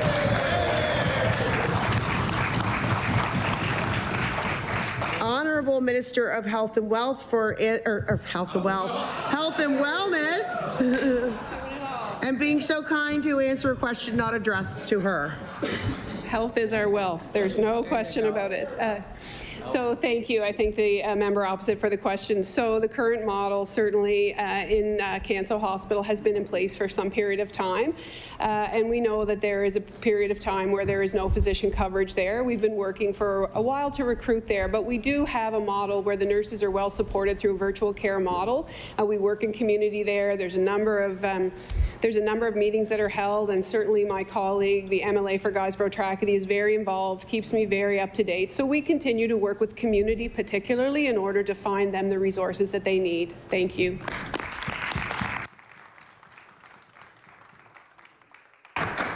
I recognize the Honourable Member for Halifax-Chebucto. Thank you, Speaker. Nova Scotia exported over 10,000 tons of apples in the last fiscal year, and about 75% of those went to the United States.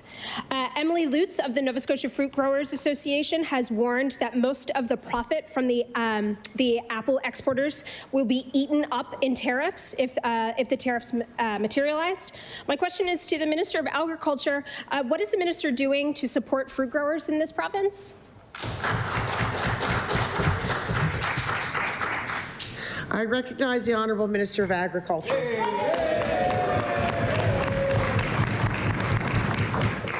Thank you, Madam Speaker. And yes, we realize a very real threat that tariffs have on our many industries in Nova Scotia. Agriculture is no exception, whether it be wild blueberries, apples, Christmas trees. So what we're doing, we're taking a Team Nova Scotia, Team Canada approach. We're working with our Premier, the other premiers, the other provinces. In fact, our Finance Minister has built $200 million in contingency in the budget for situations that arise from tariff. But in the meantime, Madam Speaker, what I can tell you is that we just launched new support for wild blueberry and apple farmers in Nova Scotia that Emily Lutz herself called good practical support for the industry. So we're working, we'll continue to work. I recognize the honourable member for Halifax-Chebucto. Thank you, Speaker. Across the agriculture sector, people in this province have very real concerns about potential tariffs. This government's hotlines and survey are not easing that concern. Will the minister commit to an economic task force with representatives from the agriculture sector?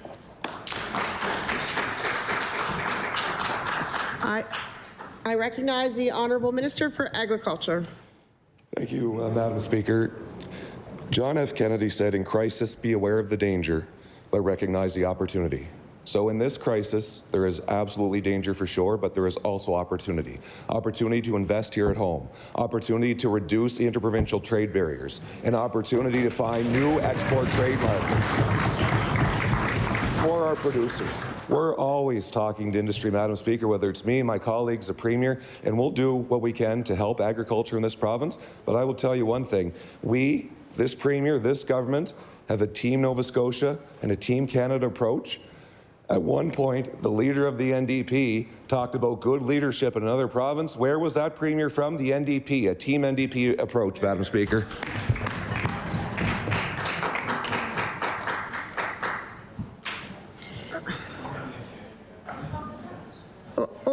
Order.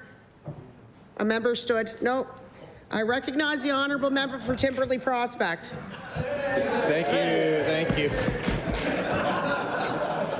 Thank you, Madam Speaker. The issues with the government's actions aren't limited to the ability to fire the Auditor General without cause. It's also about the combination for the government to be able to interfere with the Auditor General's report before it's released. The Auditor General must be able to do her job as an independent officer of this House. Can the Minister of Justice give any example at all of a time when the Auditor General released confidential information, or will she admit that this is nothing more than an abuse of power?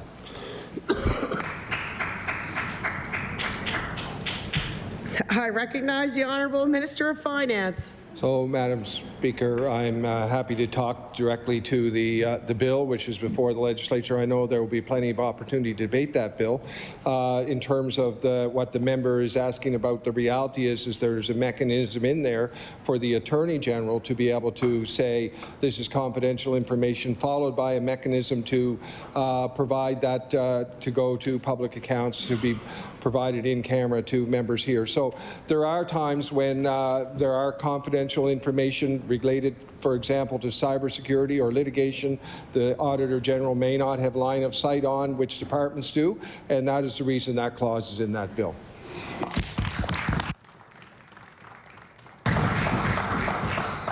I recognize the honourable member for Timberley Prospect. Thank you, Madam Speaker. And the mechanism exists today to go over those issues, and she has always complied in my 11+ years in the House with those issues, and always demonstrated careful due diligence when it comes to information. In fact, the reality is that the Auditor General must follow the same laws related to personal information that all government departments do. There is no reason to expect that the Auditor General would abuse their access to information, and no examples that I've heard at any time that the office has abused that power. This government's actions amount to nothing more than an abuse of power and a threat to the officer of this House. Can any minister here today say what triggered this action by the government?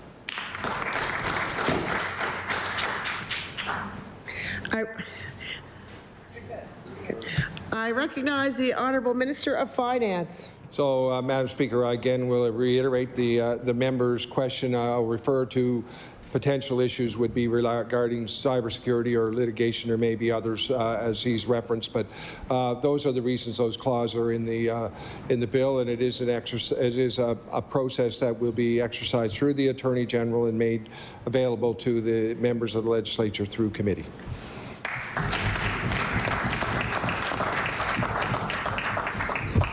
I recognize the honourable member for Fairview Clayton Park. Thank you, Speaker. Speaker, in December of 2024, Paladin Security, a company with significant contracts with Nova Scotia Health, was delisted as a Nova Scotia nominee program designated employer. This means that over 100 of their current employees, frontline security of our healthcare facilities, suddenly had their permanent residency applications closed or paused. Can the Minister of Labour, Skills and Immigration explain why these workers are being penalized at no fault of their own?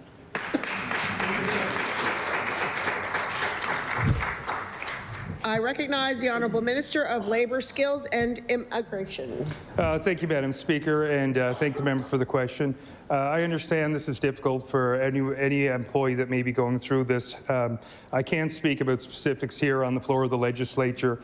However, I would say, though, it's very important that our partners that we're working with have a focus on retention rates within their programs and looking towards people who will be here in the long term. Thank you. I recognize the honourable member for Fairview Clayton Park. Thank you, Speaker. This is just one of many problems that we are hearing about the Nova Scotia nominee program. In fact, the biggest issue that folks have been raising is that many are not seeing their application being processed because the department has such a large backlog to work through. Furthermore, communication to applicants on changes of priorities or who are just waiting for their applications to be processed, communication is non-existent. Given this, can the minister explain why the number of full-time equivalent positions in his department is decreasing? I recognize the Honourable Minister of Labour, Skills and Immigration. Thank you, Madam Speaker, and thank you for the question. We're working very hard with all the people that have been affected through Paladin Security to offer them time to find employment, meaningful employment, to update their job, their applications. We're working incredibly hard through the numbers to keep pushing through immigration. And I mean, we have shortages here. We have shortages in healthcare. We have shortages in construction. We have shortages in critical sectors, and we'll keep pushing and moving through to keep building the skills that Nova Scotia needs.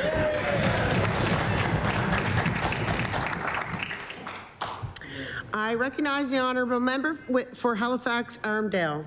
Madam Speaker, I direct my question to the Minister of Health and Wellness.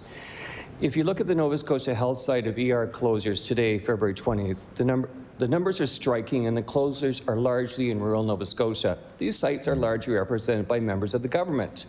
Nova Scotians deserve to know that there are healthcare providers, emergency doctors and nurses in the emergency rooms, and they're open today, not tomorrow. Therefore, my question I ask the Minister of Health and Wellness, what is the human resource plan for emergency room healthcare professionals? Again, the human resource plan, not just buildings for the coming fiscal year. Empty buildings without people are not emergency care. Yeah.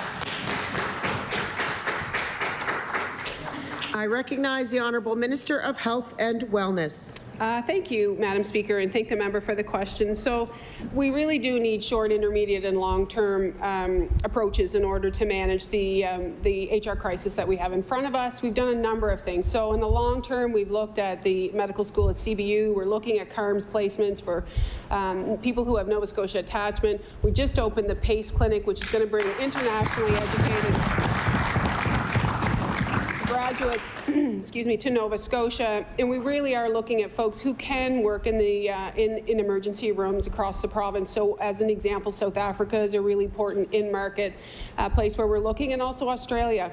And certainly, wherever we can, we're working hard with local clinicians to increase their ability to work in the local ERs. Order.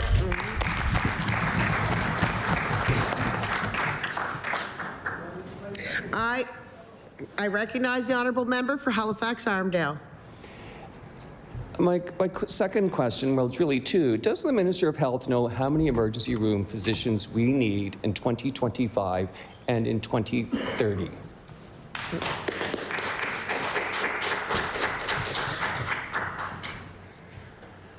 I recognize the Honourable Minister of Health and Wellness. Thank you, Madam Speaker. So that number actually is not a static number. It changes over time. Depending on the capacity in the communities, we have to look at not only ongoing HR issues, but also when people need a break. We also need to understand how we can support people if they become unexpectedly ill, etc. So this is a top of mind for not only Department of Health, but Nova Scotia Health. We continue to work in community. We have a lot of recruitment efforts that are underway. We're really pleased with the number of physicians we've been able to attract to Nova Scotia, and so I'm confident that over time this will continue to improve. Thank you.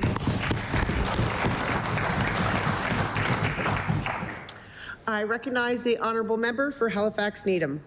Madam Speaker, we hear all the time from Nova Scotians who are struggling to pay their rent, yet also struggling to access rent supplements through the Canada-Nova Scotia Targeted Housing Benefit.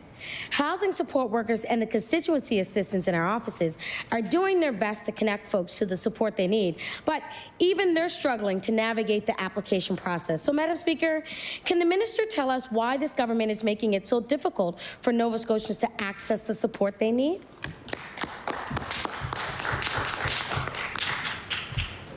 I recognize the Minister of Growth and Development. Thank you very much, Madam Speaker, and we recognize the need to support Nova Scotians as we continue our work across government to make life more affordable for Nova Scotians. One of those initiatives is increasing our investment in rent supplements, Madam Speaker. When we took office, the investment, the budget line was $11 million, Madam Speaker. We're up to $73.9 million. We are helping more Nova Scotian families than ever. When we took office, it was 3,000 households. Now, 8,500 households, Madam Speaker. We will continue to work to improve the process, and understanding there's a little bit of a processing timeline, Madam Speaker, but we know this program is important to Nova Scotia. Thank you. I recognize the Honourable Member for Halifax Needham. Thank you, Madam Speaker, and I feel like I'm experiencing the same barriers to get the information that I need for people of Nova Scotia right now. So there is a lack of clarity on what metrics are being used to evaluate applications. We've heard, for instance, that staff have asked for proof of occupancy from the landlord in some cases, while in other cases they've asked for proof of occupancy from the actual property owner. Obtaining the latter can obviously be an erroneous process and sometimes impossible to do. And we've asked this question before, and yet here we are again, doing it over again. So why is this department making folks struggling to afford their homes jump through so many inconsistently placed hoops?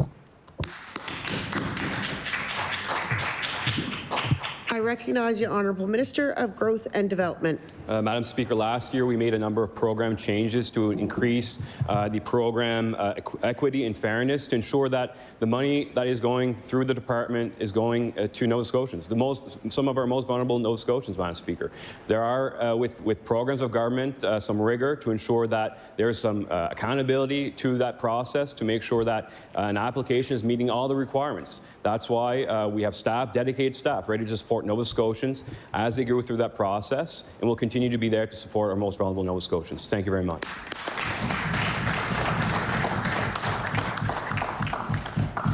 I recognize the Honourable Member for Cumberland North. Thank you, Madam Speaker. My question is to the Minister of Advanced Education. The topic of interprovincial barriers is in the news. Cumberland County is located in northern Nova Scotia and borders the province of New Brunswick, and our people know all too well about interprovincial barriers. Cumberland County, and in fact all of Northern Zone, does not have any educational programs to become a registered nurse. So therefore, many students living in Cumberland County study in neighboring New Brunswick. For some reason, the provincial government are not allowing nurses that live and work in Cumberland County that studied in Moncton not to be eligible for the student loan forgiveness program. Will the minister commit today to making them eligible? I recognize the Honourable Minister of Advanced Education. I want to thank the Honourable Member for the question, Madam Speaker. Certainly look into it. You know, I don't have all the details on it, but I'm willing to work with her and her constituents. Madam Speaker, we want to make sure that every student in Nova Scotia that takes education in Nova Scotia is eligible for the support they need, and I'll gladly sit down with her constituents or anyone else that wants to talk about this. Thank you. I recognize the honourable member for Cumberland North. Thank you, and thank you to the minister. The challenge is there's no program in Northern Zone for anyone that wants to become a registered nurse. Now, just recently, Beale University has been working with the government of New Brunswick, and they've just opened an accelerated RN program in Sackville, which is only 10 minutes from Cumberland County. And we're really looking forward to that being available for our students. Also, paramedic free tuition was offered, and when Cumberland County students who study in Moncton couldn't get it, as soon as I brought that to the attention, that was fixed. But for some reason, they're not been fixing this for the nurses. And I'm wondering if the minister, once again, can commit to changing this so that our nurses are treated fairly in Cumberland County. Thank you. I recognize the Honourable Minister of Advanced Education. I want to thank the honourable member for the question. What I will commit to today is we'll do a jurisdictional scan of her communities and surrounding communities to make sure that the resources are there. There are lots of facilities in those areas, and maybe we could be using them to better the lives of our students and our youth. And Madam Speaker, we have a bill before the House that can address some of those issues. And again, I will gladly sit down with the member or anyone else that wants to discuss about the future of our children. Thank you. I recognize the honourable member for Halifax Citadel Sable Island. Madam Speaker, my question is for the Minister of Natural Resources. The Auditor General's recent financial report highlighted the associated cost for the cleanup of abandoned mines is rising. So the liability at former mine sites has grown from $48 million in 2019 to $146 million today. And the costs are expected to increase once additional site inspections are completed. Can the minister tell us how many abandoned mines sit across our province? I recognize the Honourable Minister of Natural Resources. Thank you very much, Madam Speaker. I thank the member for the question. This is a burden on the taxpayers in Nova Scotia. We know that we have legacy mines from decades, hundreds of years ago in some areas, and work very closely with my colleague at Environment to ensure that there's a pathway forward. Some of these mines are actually just putting the signs up to inform the people that there's contaminated sites on the areas. Others are going to need extensive cleanup of those areas. We do put it in the budget annually, and quite frankly, Madam Speaker, we're hearing from jurisdictions and investors that want to come and help clean up those tailings to put the minerals back into our utilization. So there's new talks and new technology that's taking place as we speak here and going through the budget process. I'll have more to answer.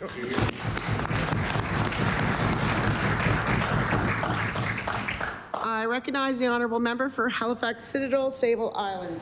These abandoned mines that the minister rightly notes are a burden on taxpayers of Nova Scotia were created before environmental regulations were in place.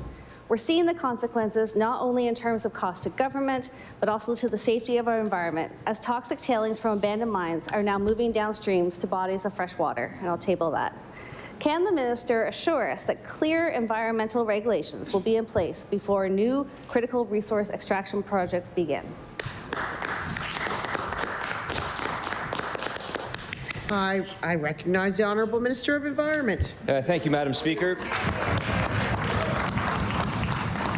So, Madam Speaker, Nova Scotia is a leader on strong environmental regulations. Any project, whether it's related to the contaminated site regulations or any proponent that wishes to move forward with a project, needs to put forward an environmental assessment, and my team at Environment and Climate Change will make decisions based on science and data and the evidence. We have a robust, strong regulatory framework in place, and Nova Scotians can be assured that my department in the 9 regional offices work hard every day to protect the environment and protect human health. Thank you, Madam Speaker. I recognize the Honourable Member for Dartmouth North. Madam Speaker, my question is for the Minister of Energy. A recent study in Bridgewater found that 31% of people were cutting back on groceries to pay for utilities, and 18% of people were cutting back on utilities to pay for groceries. So that is nearly 50% of folks stuck in a heat or eat dilemma. Can the minister tell us what this government expects people in Bridgewater and all of Nova Scotia to do? Should they heat or should they eat?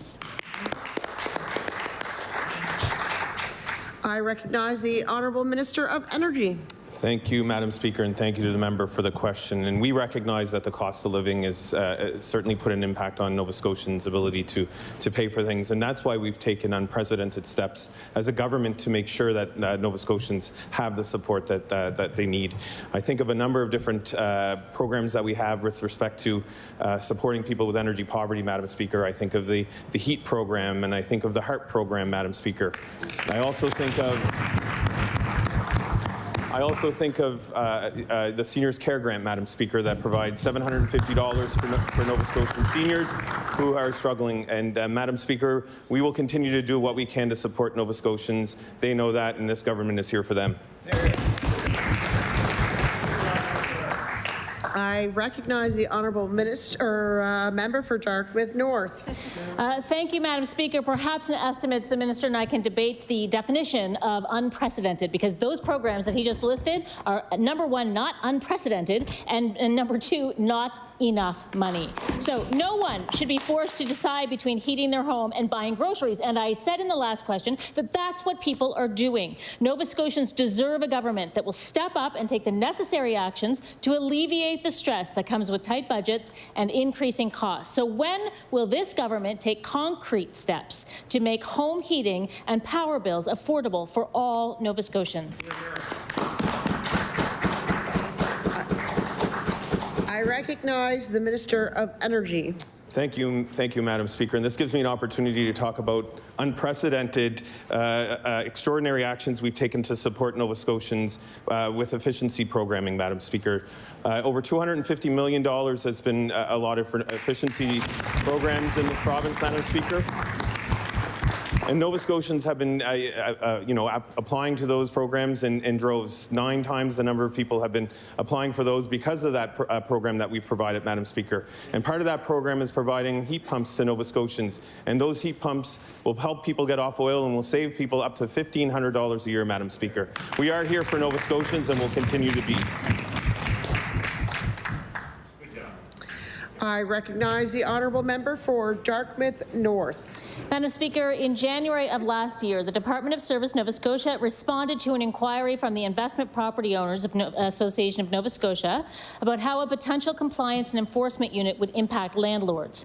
This spurred internal communication with one department representative recognizing that the unit, quote, would predominantly be landlord-based, end quote, meaning it would have predominantly protected tenants against such things as unlawful convictions.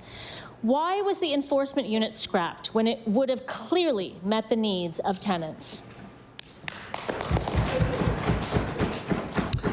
I recognize the Honourable Minister of Service Nova Scotia. Thank you, Madam Speaker, and I want to thank the member for the important question. And I know my predecessor in his time as minister did bring forward some changes to the residential tenancy program. And I know that a report was commissioned to look at what a compliance and enforcement unit could look like here in the province, Madam Speaker. So at that time, government made the decision not to move forward, knowing that we have a residential tenancy program in place that provides equity, respect, and balance to both the needs of tenants and landlords, Madam Speaker. So we want to make sure that all Nova Scotians know that that residential tenancy program is there to help them, Madam Speaker, in their time of need. And we're going to continue to utilize that program and make positive changes to it as needed. Thank you, Madam Speaker.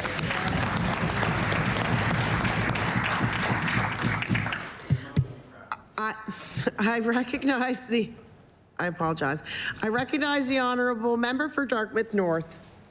So when it came down to the creation of a residential tenancies enforcement unit, the former Minister of Service Nova Scotia concluded that it would, quote, would not meet the needs of tenants and landlords, end quote. So can the minister, the current minister, explain which specific needs would not have been met by a compliance and enforcement unit, and when will she table a new program that will meet the needs of both tenants and landlords? I recognize the Honourable Minister of Service Nova Scotia.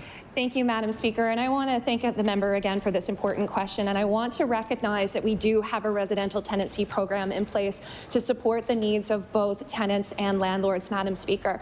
We know that Nova Scotians need to be able to reach out to a program in their time of need, and one that is efficient and one that is going to find a resolution in their time of need quickly, Madam Speaker.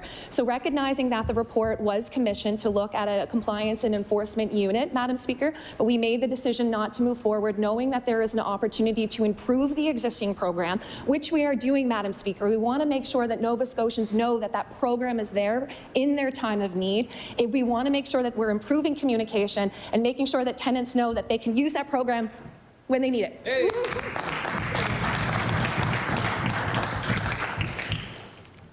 I recognize the honourable member for Timberley Prospect. Thank you, Madam Speaker. Yesterday, when given the opportunity, the Minister of Environment did not confirm that he is still committed to protecting 20% of land and water in our province. He did correctly point out that this target is legislated through ECRA. But as far as we've seen in this session, there's nothing that will stop the government from changing important laws. My question to the minister is, will he unequivocally confirm today that this government will commit to keeping that target in legislation?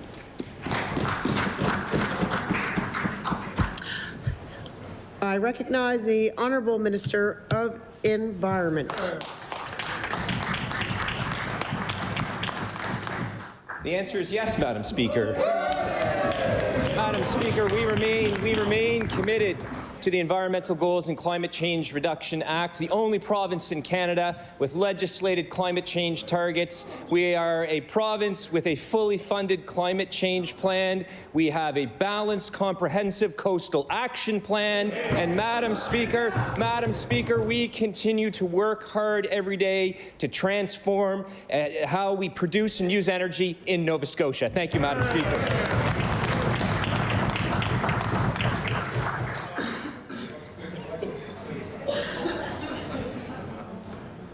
Do you want to just heckle for a while? Or I can recognize the honourable member for Timberley Prospect. Piled up for me today. Thank you, Madam Speaker. The disdain this government has expressed against the advocates that have been a big part of these conservation targets is quite known. We do know that there are specific interests that oppose new protected areas and want to harvest natural resources in the existing protected areas. Will the minister ensure that the interim target will be reached, which requires more land being protected within the next year than he has protected in all of the last 3+ years? I recognize the Honourable Minister of Environment. Well, Madam Speaker, since this government protected Owl's Head, we have had incredible momentum, Madam Speaker, as we move forward to protect more land and water in this province. Madam Speaker, we currently have about 13.67% of land and water conserved, our interim target of 15% by the end of 2026, and we will work hard every day to get to that 20% target. Madam Speaker, Nova Scotians are recognized nationally as a leader on land and water conservation. We were the second jurisdiction in Canada to sign a Canada-Nova Scotia Nature Agreement. The feds recognize us as leaders on it, and Madam Speaker, I'm very proud of all our conservation organizations. Thank you, Madam Speaker. I recognize the honourable member for Sackville-Cobequid. Thank you, Speaker. We hear from constituents regularly who are looking for a child care spot for the young child. One of the centres a recent constituent relayed to us responded to their request. We don't anticipate any openings until the end of 2025. We have over 250 families looking for space. The outlook is quite dismal at this time. It's a very difficult time to access child care. Can the Minister of Education and Early Childhood Development tell us exactly how many families are on wait lists for childcare at this time? I recognize the Honourable Minister of Education and Early Childhood Development. Thank you for the question, Madam Chair. We are transforming childcare. In fact, Madam Speaker, it is top of mind for me. Today, I was on the phone with the minister, the federal minister. Yesterday, we were on the phone with the federal minister. Today, there's meetings between the feds and the province. Yeah, okay, order. Order.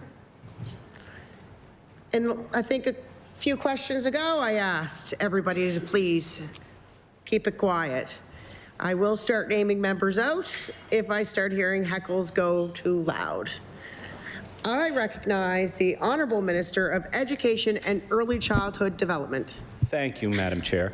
As of December 31st, 2024, Speaker, the Department of Education and Early Childhood Development has created 6,542 spaces. That's 2,045 in child care centres, 1,648 in family homes, 2,849 in before and after school care, and Madam Speaker, we're still going. So if anybody noticed, I let the minister go a couple seconds longer due to my little speech from the chair. I recognize the honourable member for Sackville-Cobequid. Thank you, Speaker. It's unfortunate the minister couldn't answer or didn't answer the question. The demand for childcare is obviously much higher than the number of spots available. We hear from parents all the time that they're stuck calling a dozen or more child care centres only to find their child care, only to end up on multiple wait lists, and in the end, still not getting access to the care that they need, waiting for months or even years. My question for the minister is, when will there be space for every child in this province? I recognize the Honourable Minister of Education and Early Childhood Development. Thank you, Madam Speaker. Madam Speaker, we are actually on track for the 9,500 childcare spaces and to achieve $10 daycare by March 31st, 2026, Madam Speaker. We've already added 6,500 spaces, and we're continuing to add spaces, Madam Speaker. In fact, now, Madam Speaker, we're looking at things like new school builds. When we build new schools, can we put childcare centres off to the side in those schools, Madam Speaker? We're looking at every space possible. I want to thank our federal partners. I want to thank everyone in the department and everybody working in this industry, Madam Speaker. We're working day and night to ensure that every single family has a space.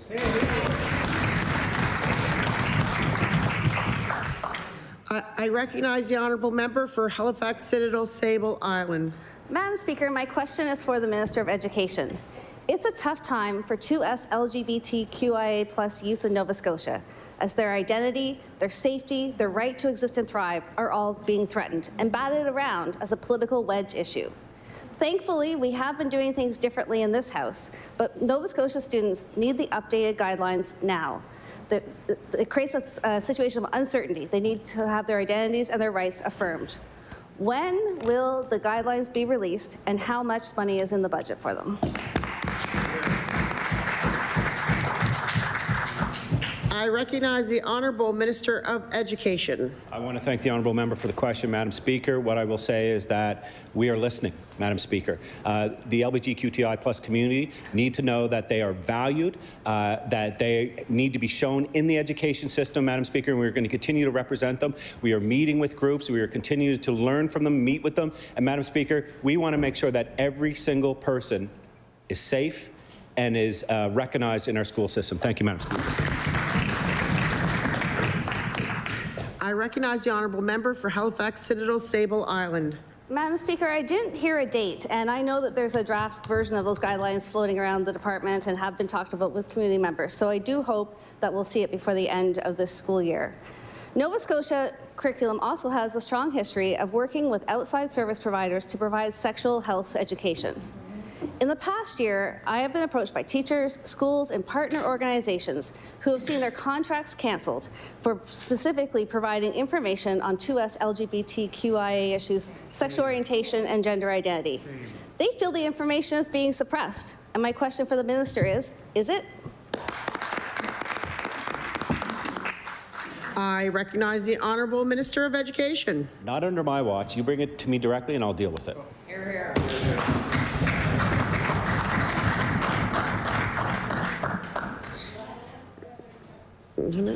I recognize the honourable member for Cumberland North with 25 seconds.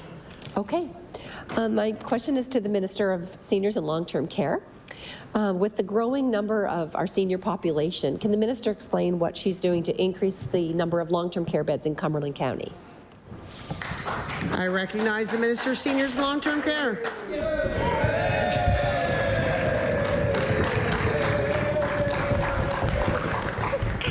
Order. Order, please. The time allotted for oral questions put by members to the ministers has expired. I recognize the Honourable Minister of Environment. Thank you, Madam Speaker. Permission to make an introduction. Please do. Madam Speaker, in the gallery, we have a Dartmouth legend. We have Claire Bellevaux with us. Claire is the former constituent assistant in the Dartmouth East office and is now proudly representing Dartmouth and Nova Scotia in Great Britain, studying there. And we're very proud of Claire, and I'd ask my colleagues to offer a warm welcome to Claire Bellevaux.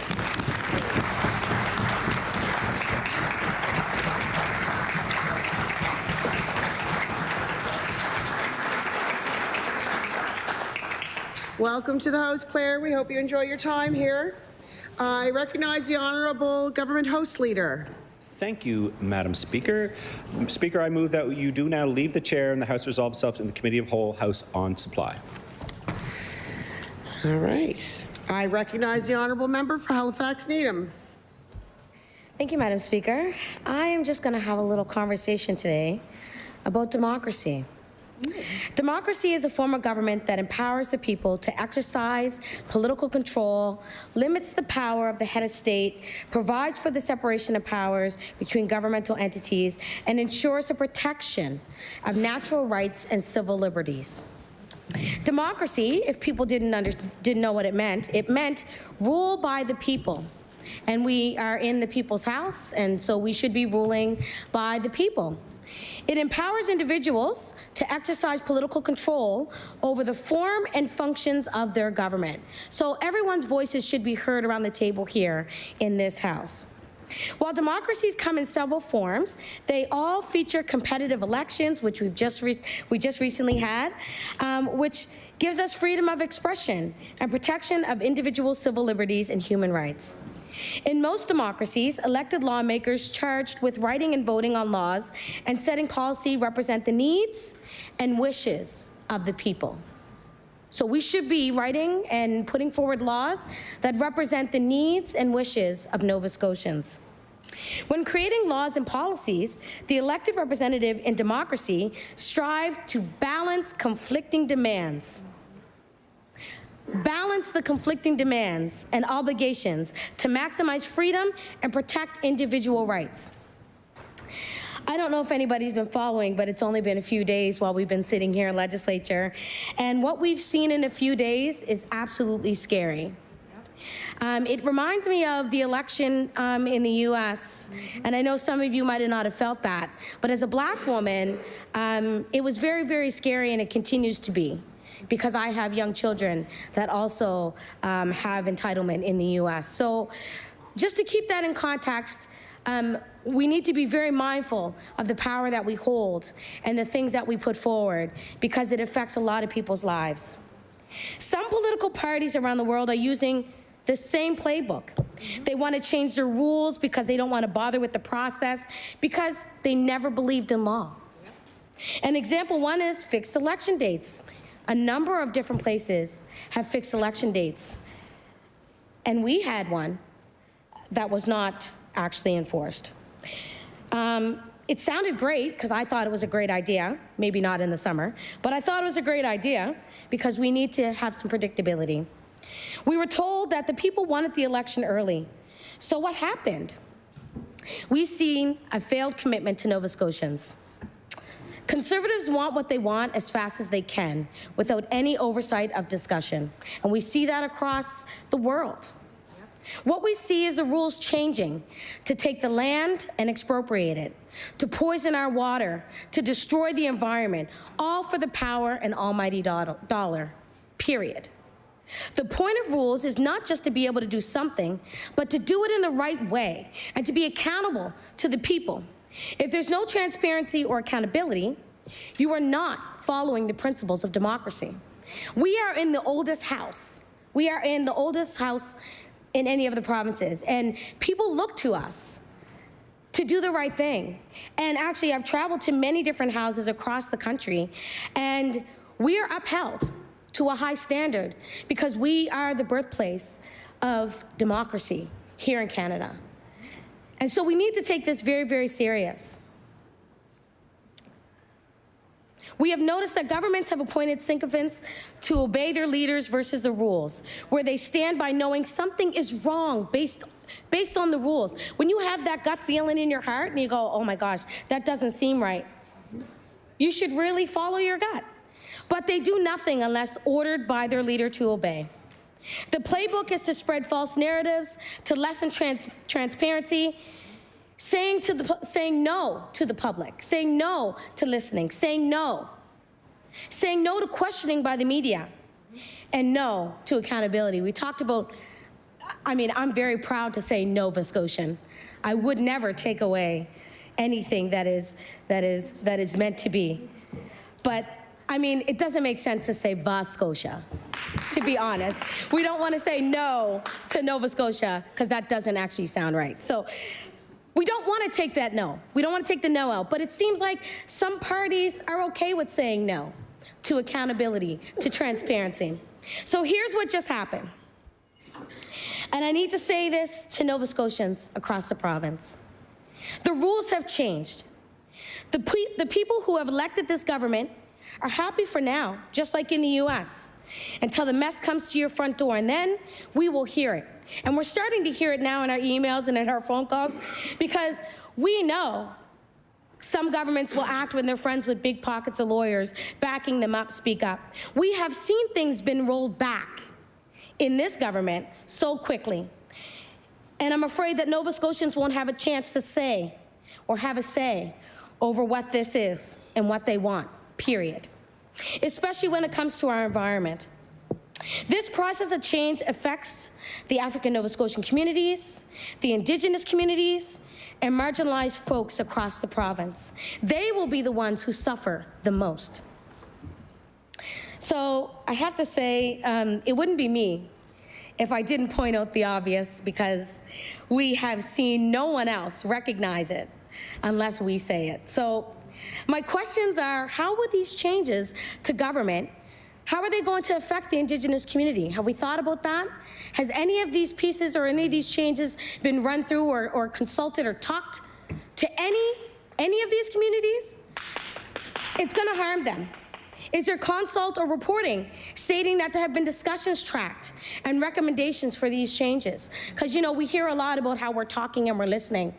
I don't know if you're talking to yourselves or listening to yourselves, but I really feel like folks, and I mentioned this earlier, the folks that are going to hurt the most are those that are in the African Nova Scotian communities, those who are in our Indigenous communities, and those who are in our marginalized communities. Has the African Nova Scotian community been consulted? Those are always questions that I ask, because when we were here, when the dismantling hate and racism bill passed, and you should be prepared for this, to be honest with you. I'm just saying this out loud because, I mention this just about every time I get up and speak. We have a piece of legislation on the table that talks about dismantling hate and racism, and yet we don't even look at it. We don't even discuss it with our departments. We don't even view any of our legislation or resolutions or anything through the lenses of these major people that we will be affecting. Has the Office of African Nova Scotian Affairs put forward recommendations for any of these changes? Mm-hmm.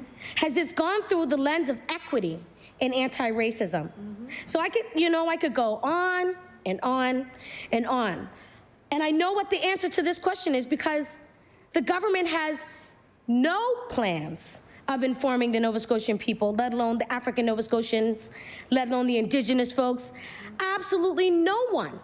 They have no plan to have a discussion. Actually, we didn't even know that this was something that was going to be put forward, and we actually are colleagues around the table, which is very scary.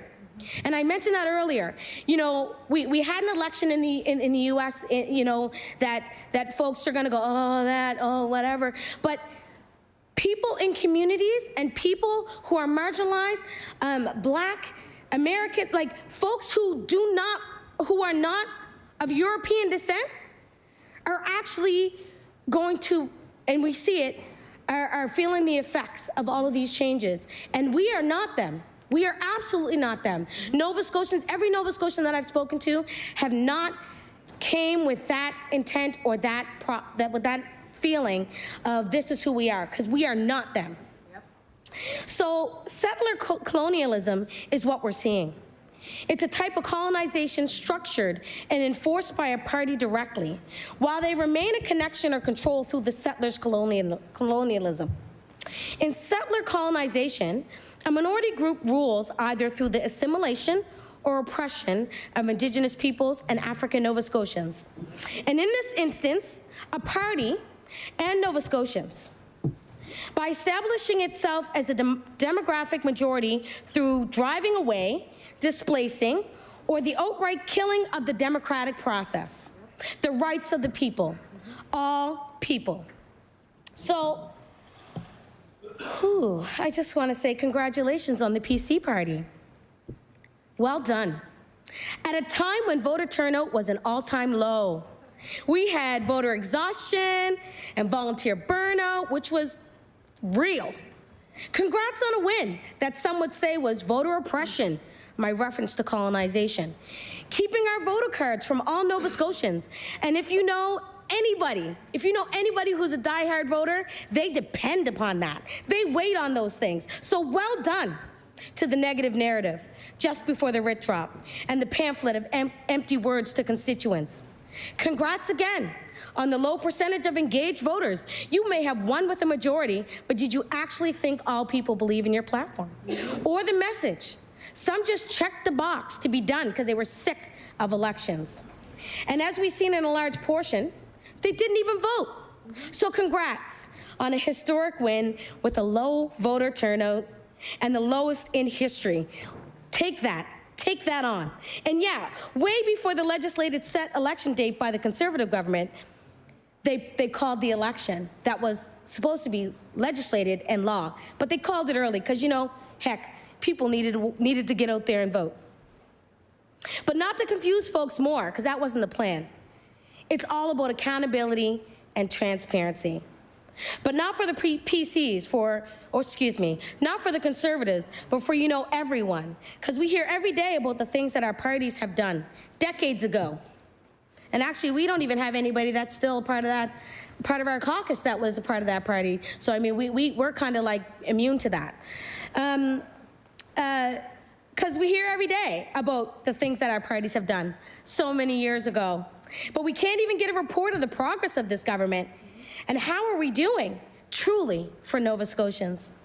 And most of y'all are happy to vote blindly for things that will affect your riding, especially for years to come. So I'm speaking to Nova Scotians across the province. Hold this government accountable, ask questions, and pressure them to do the right thing for you. Let them know that they are elected because of you. And they work for you. Believe you me, I know all too well. I hear from my constituents, and I love Halifax Needham, and I listen to the good and the bad. So when we hear in this House that people have spoken, Nova Scotians have elected a government to do the work that all Nova Scotians would want, please remember that we all, elected officials in this House, have a riding that we should be proud of and depend on us to speak their voices in this House. Only, and I say this because this is just really nice, only if, government seats were based on the highest votes percentage and voter turnout. Let's just say that this government would look different. A bit more diverse and intellectually sound, meaning better common sense. The work that we would do would be for all Nova Scotians in this province. Not just for the few friends and large corporations and rich folks. So this message is for all Nova Scotians. I've said it before, and now it's really even more important to be paying attention. A majority government can pass bills without changing the rules. It shouldn't be at the expense of Nova Scotians and our beautiful province. Our future is at stake, and the Conservative government in Nova Scotia is abusing their power to make sure that their accountability and transparency are non-existent, silencing everyone who doesn't want to kiss their ring and obey their party. So Nova Scotians, I have a right. You have a right to use your voices here in this House and should remember this when election time comes. Thank you, Nova Scotians, and Halifax Needham in particular. Order. I ask everyone here to respect the members. No. I'm asking everyone here to respect the members. I expect you to stay above the belt. I expect you to not be rude. The member for Halifax Needham can shake their head. Okay, well, let's practice that when we speak, okay? Unreal.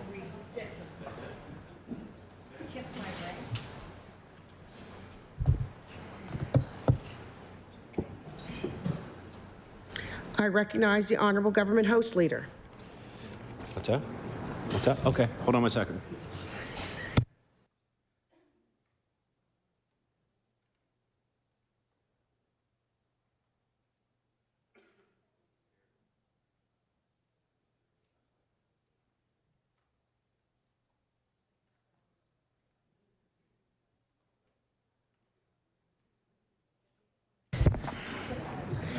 The motion is to resolve into a committee of the whole House on Supply is now carried.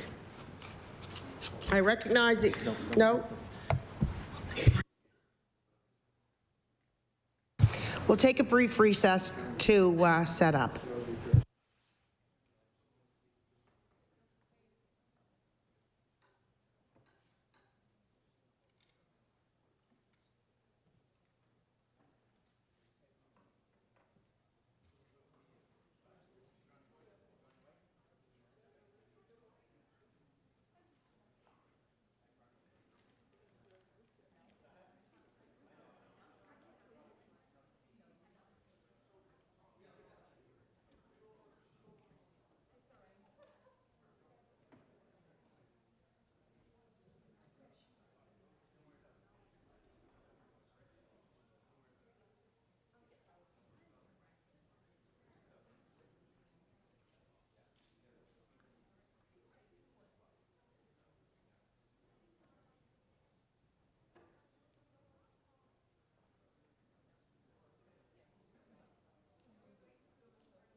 turn that down.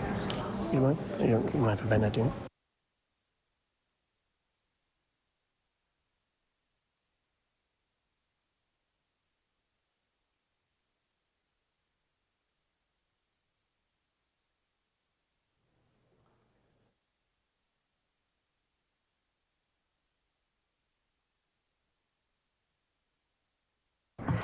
The Committee of the Whole House on Supply will come to order. I recognize the Government House Leader.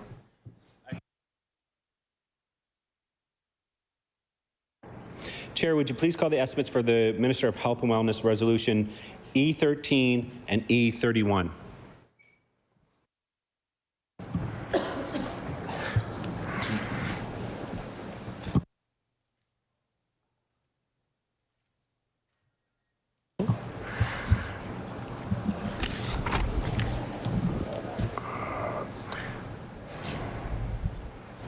Resolution E13, the sum of not exceeding $5,976,833,000 be granted to the Lieutenant Governor to defray expenses in respect to the Department of Health and Wellness pursuant to the estimate. Estimate E31, that a sum exceeding $8,627,000 be granted to the Lieutenant Governor to defray expenses in respect to the Office of the Healthcare Professionals Recruitment pursuant to the estimate.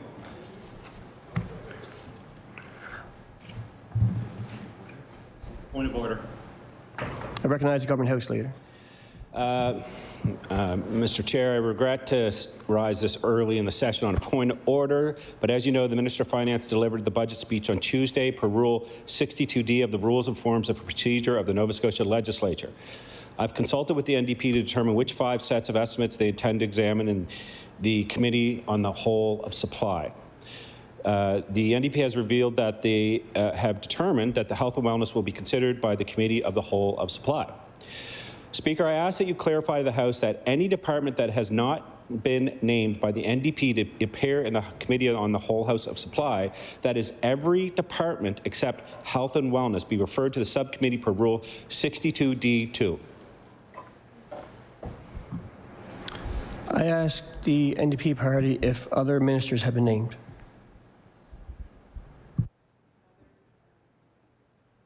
No.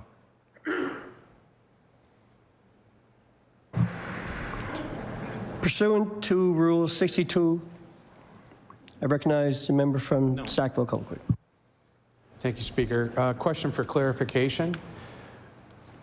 This committee would replace debate on this floor about supply on everything but health and wellness? That's the net outcome of what's being proposed?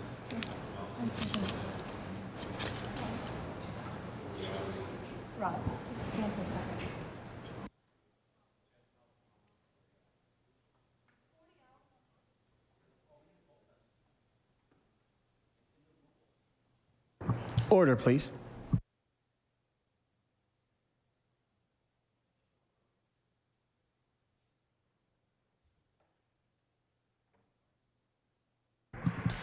The rules state that if the ministers have not been named, the 5 ministers have not been named before we begin, then they're to be heard in the Whole on Supply. I'll read the rule of the book for you. Rule 62D-2. All estimates, sorry.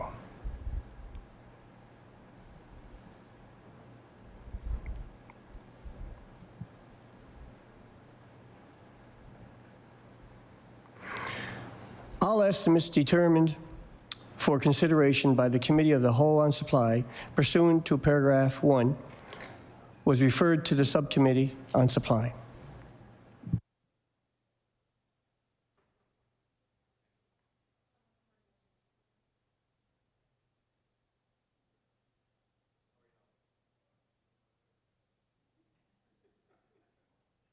Sorry, I recognize the member from Cape Breton, Sydney Whitnapare. Yes, can we have a recess while I get clarification from the clerk, please?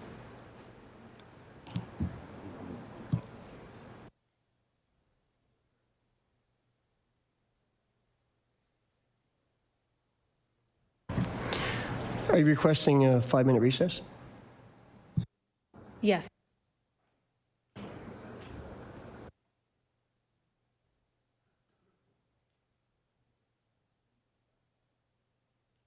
There's been a request for a 5-minute recess. I'm seeking unanimous consent. Will all those in favor signify by saying aye? Aye. Contrary, nay? Nay. There are several nays.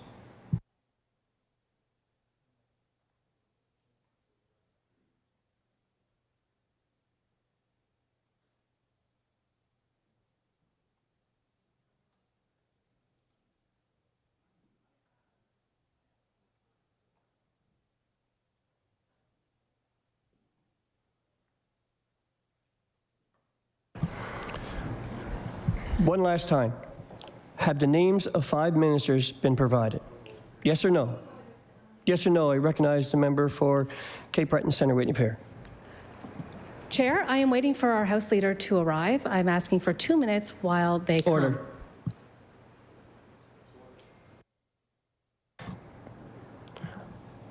I apologize. The deadline is before we began. We already began. We're moving on. No more questions. We're moving on.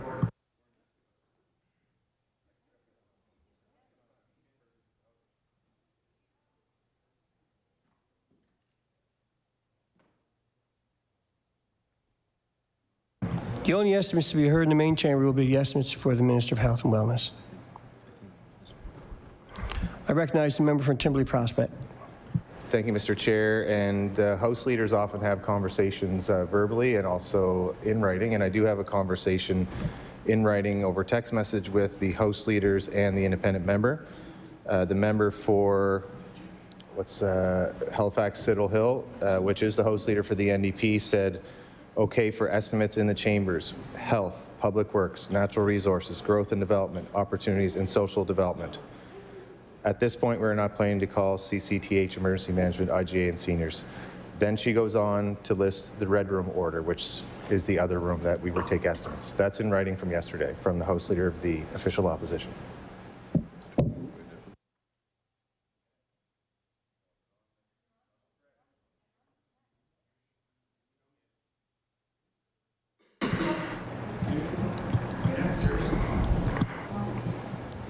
I recognize the member from Timberley Prospect. You want me to repeat what I said? I realize that's a text. Would you mind bringing it up to us? Yeah. I didn't get it.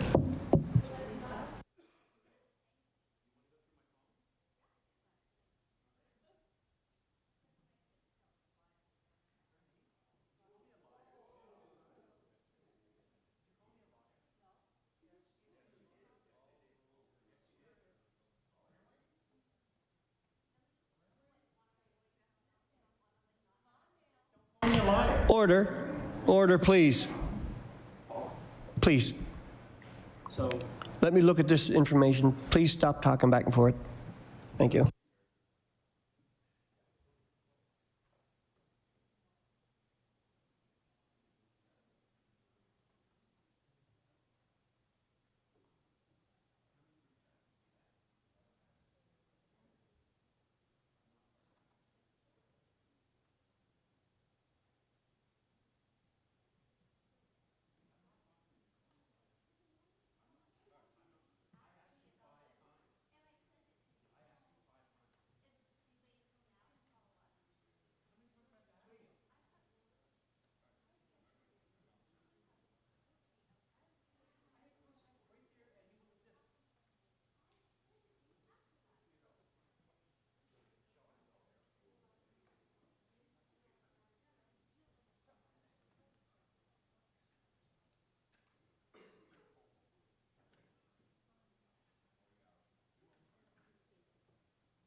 Order. I am not going to ask again. I want everybody in their seats quiet, please. I'm not going to deal with this on the first day in the chair. I'm done. Enough.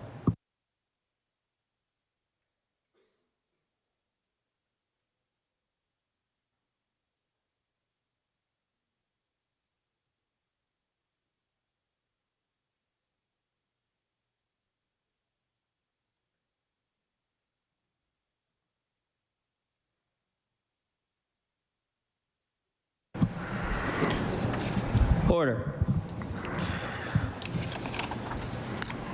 We have documentation in text that the members were sent. The members' names were sent. So it is Department of Health and Wellness, Public Works, Natural Resources, Growth and Development, and Opportunity Social Development. That is the order that was sent out. It was sent out yesterday morning, according to text. The issue is solved. We're moving forward. I will now invite the Minister of Health and Wellness to make opening comments up to an hour to introduce your staff and committee.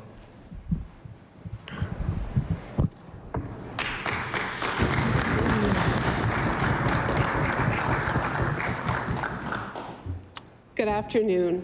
I'm pleased to introduce the estimates for the Department of Health and Wellness for the 2025-26 fiscal year.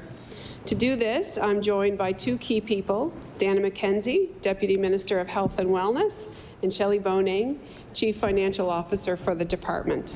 We will work together to answer as many questions as I know you will have. It's been nearly 4 years since I was sworn in as Nova Scotia's Minister of Health and Wellness with a mandate to transform the province's health system. Action for Health is our plan to do just that. It is our roadmap to build a healthcare system that provides more care faster for our growing province. It was informed by those working in the system, physicians, nurses, paramedics, technicians, and all those who came to the sessions as we toured around the province. It was also shaped by input from our many partners across the province and the health system, and further refined based on a province-wide community consultation process a year later. We are doing the work to give Nova Scotians the healthcare system they deserve. We've been making investments, so we have the people, the programs, beds, buildings, equipment, and the systems in place to deliver the care Nova Scotians have been waiting for. We are making progress, and more will be happening this year. We are going to do more and go faster than ever before. Investing in virtual care, expanding services, introducing new clinical approaches, and using more digital solutions for a more coordinated, modern healthcare system that can meet the demands of a growing population. We're addressing long-standing generational health issues and investing in wellness and well-being. In 25-26, the Department of Health and Wellness budget is $5.9 billion. When the 2021 budget was tabled, 2020-2021 budget was tabled, health spending was $4.8 billion. That represents an increase of $1.1 billion, or 23% over the last 5 years. And while we're here today to talk about money and budgets and dollars and cents, when you're talking about health care, when you're talking about people's well-being, that's much harder to put a value on. We also have to look closely at the impact of our investments. As a government, we owe Nova Scotians focus and action on the things that matter most, and we know Nova Scotians want action to improve health care. We will continue to address health care over the next 4 years with the same energy and the level of activity as the last 4. We have already accomplished a lot. We're getting things done by focusing on key areas as outlined in our Action for Health plan and making the corresponding and necessary investments. Healthcare remains a priority. It remains nearly 1/3 of the entire provincial budget. And while the last few years have been about building the foundation, the next few will be about continuing and building on the progress we've made. As the Premier has said, it's like a garden. We've gotten the soil ready and planted the seeds. We continue to water and tend to them, and now those seeds have fully started to grow. Our efforts will continue to be centered on health and human resources, access to care where and when it's needed, the facilities, equipment, and technology to build the necessary foundation and provide the best care possible. When I say health human resources, I mean people. We need more people. More doctors, more nurses, more healthcare providers of almost every type, designation, and specialty. There is a worldwide shortage of physicians, and we are not immune. So we looked long-term. We added a new medical school at Cape Breton University, which will train 30 new doctors every year to practice in rural Nova Scotia. We did the same thing with nurses, adding 400 more seats at our nursing schools. We also looked at how we could make it easier for healthcare professionals to come here from other places. We passed the Patient Access to Care Act to help streamline that process, common sense credentialing, expanding the scope of allied health professionals, and reducing red tape. This year's budget includes $2.3 million more for the Patient Access to Care Act to recruit more doctors and healthcare professionals, and $1.5 million increase in the Physician Services Financial and Educational Incentive.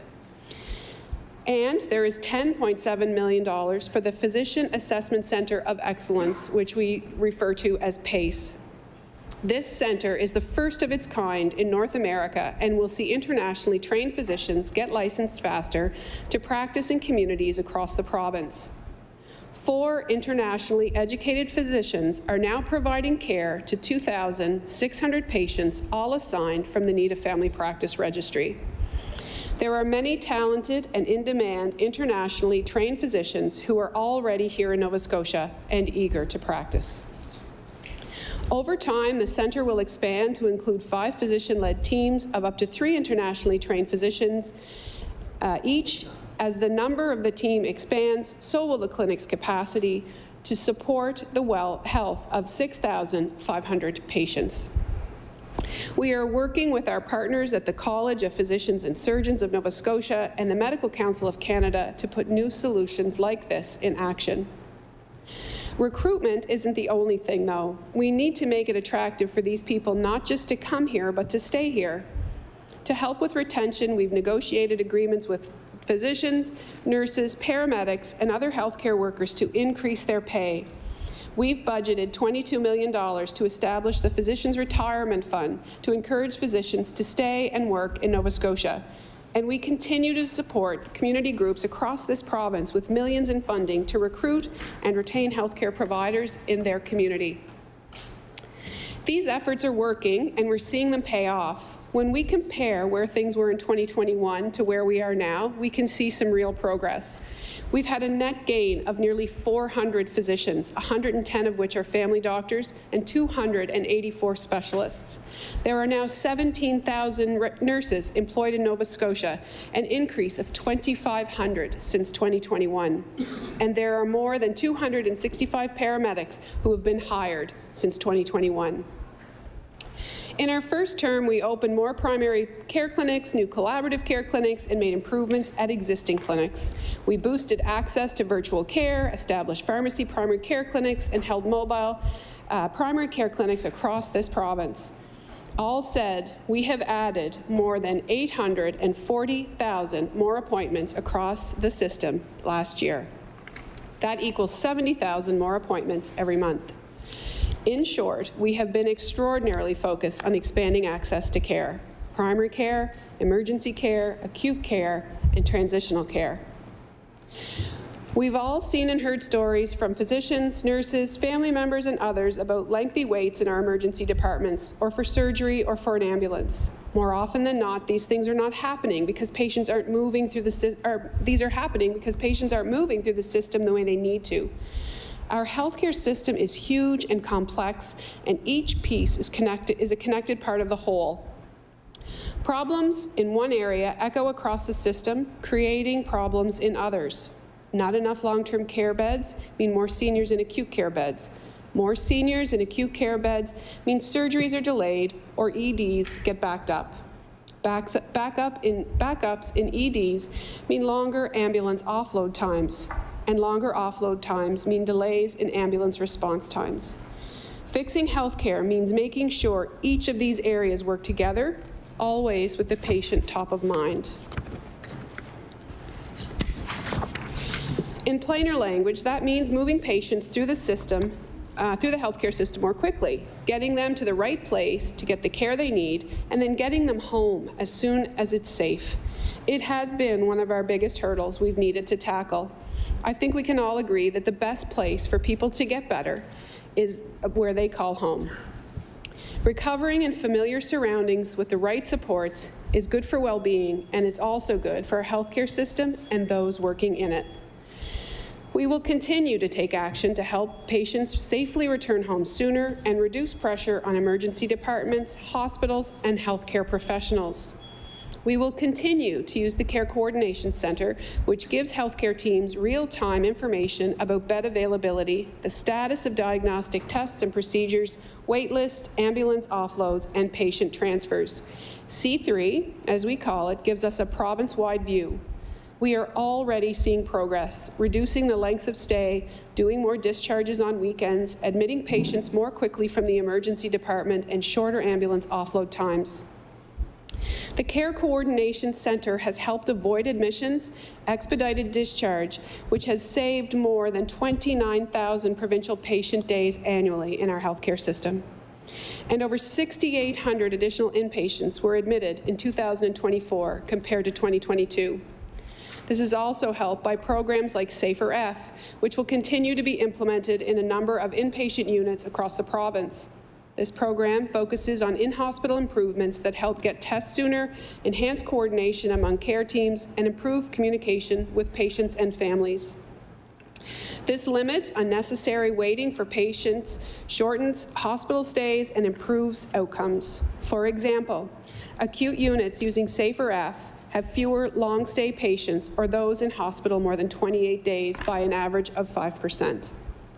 Some people are staying in hospitals because they need additional support or services before they can return home or to a different care environment. A couple of months ago, the first patients were admitted to the new West Bedford Transitional Care Centre.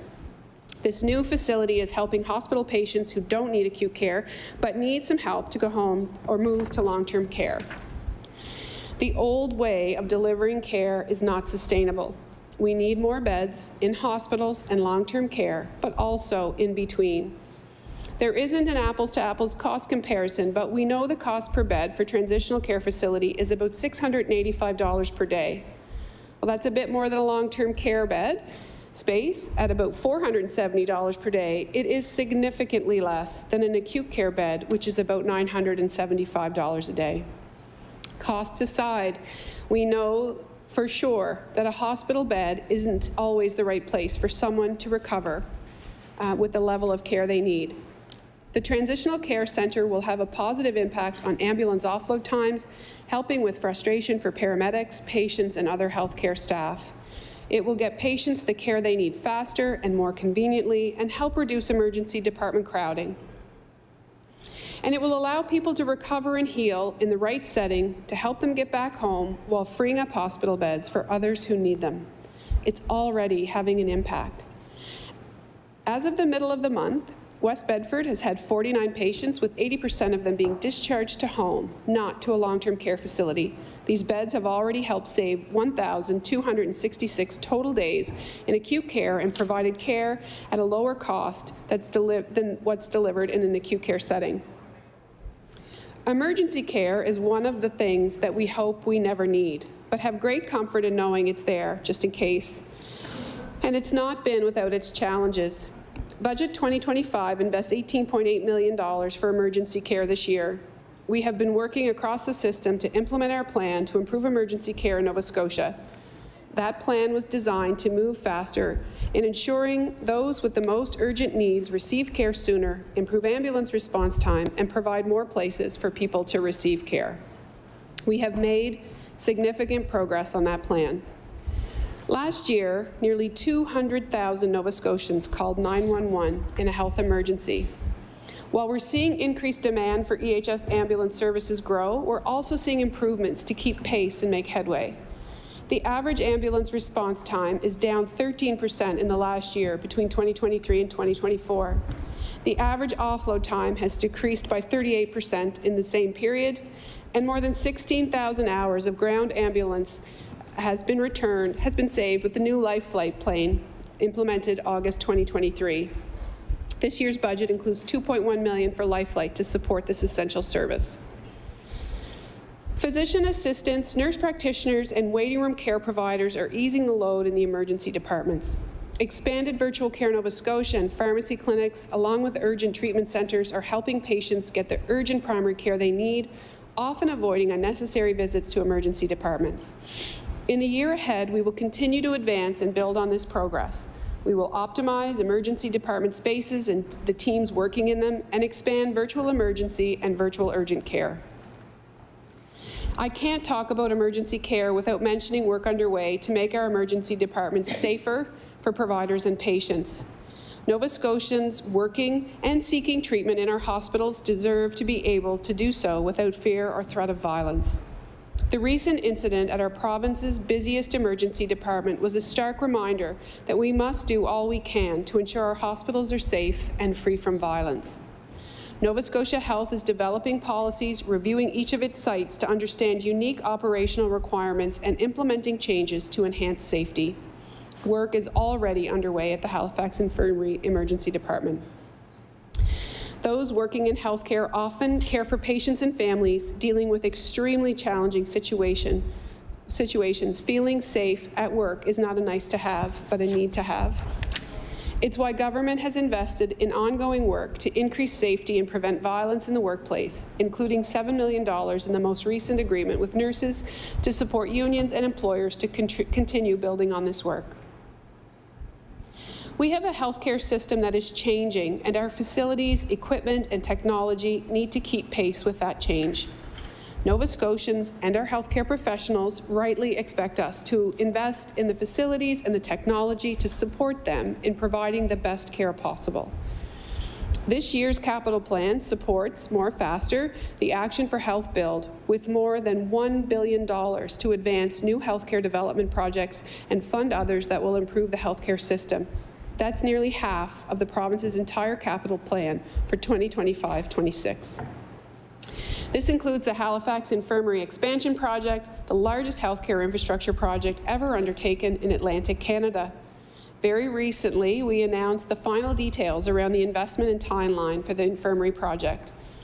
But it's not really about that. It's about the 200+ new inpatient rooms, the emergency department that will double in size, the 16 new operating rooms, and the additional diagnostic space and equipment to ensure Nova Scotians can get the care they need for generations to come. This year's capital investment also includes improvements to emergency departments in Halifax, Bridgewater, Amherst, Yarmouth, and Cape Breton. We will also add equipment and enhance facilities across the province. The 25-26 budget invests $15.3 million for diagnostic imaging equipment, like more MRIs, a new SPECT CT scanner in Yarmouth, and a new PET CT scanner in Cape Breton. And $4.2 million increase to improve cancer care treatment with new digital imaging technology and equipment that provides adaptive radiation treatment that will mean improved outcomes and increased survival. This is part of the $230 million 10-year multidisciplinary oncology partnership agreement. An investment of $1.6 million this year will expand dialysis in Liverpool and Pictou. And this year's budget includes tens of millions for electronic health records like One Person, One Record, or OPOR, and to repair and replace medical equipment, among many other things. These projects are all part of building better health, a more modern healthcare system for patients and providers. And Budget 25-26 includes $19 million to remove parking fees at all Nova Scotia Health facilities and the IWK. Because Nova Scotians should not have to worry about paying for parking when they are sick, healing, or grieving. My remarks nor the Department of Health and Wellness budget tells the whole story about healthcare and all we've done to improve it over the last 3.5 years.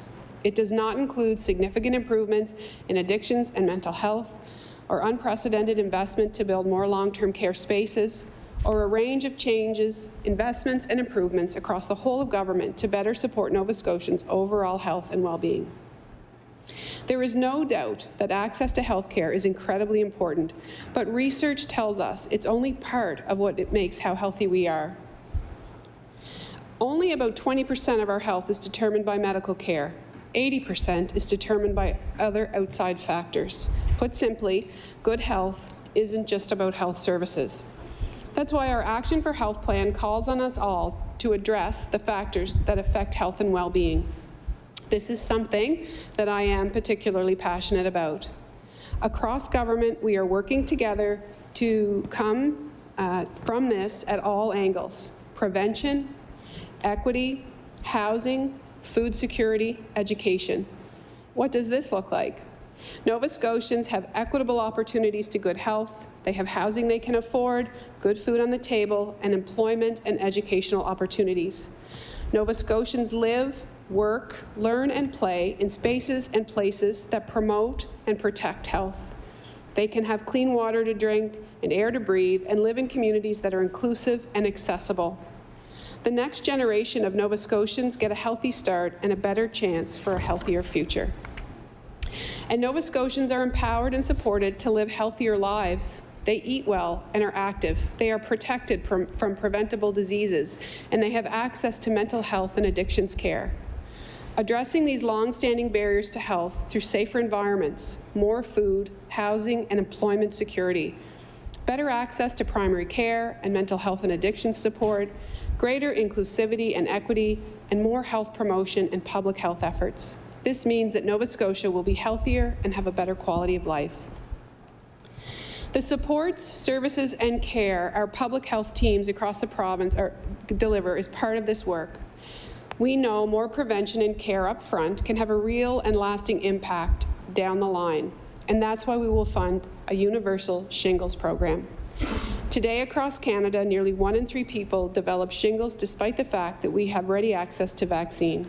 Soon, Nova Scotians 65 years of age and older will have access to the shingles vaccine free of charge, representing an investment of $26.9 million. We will also fund a new RSV immunization program for infants and people 75 years of age and older.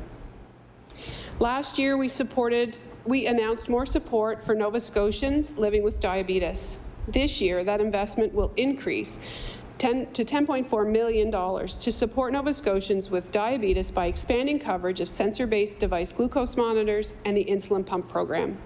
A continuous glucose monitor can be a game changer. One of the most difficult parts of diabetes management is tracking blood glucose levels throughout the day. Often this is done by regularly testing blood sugars that require a poke in the finger, a cumbersome and painful process, especially for children.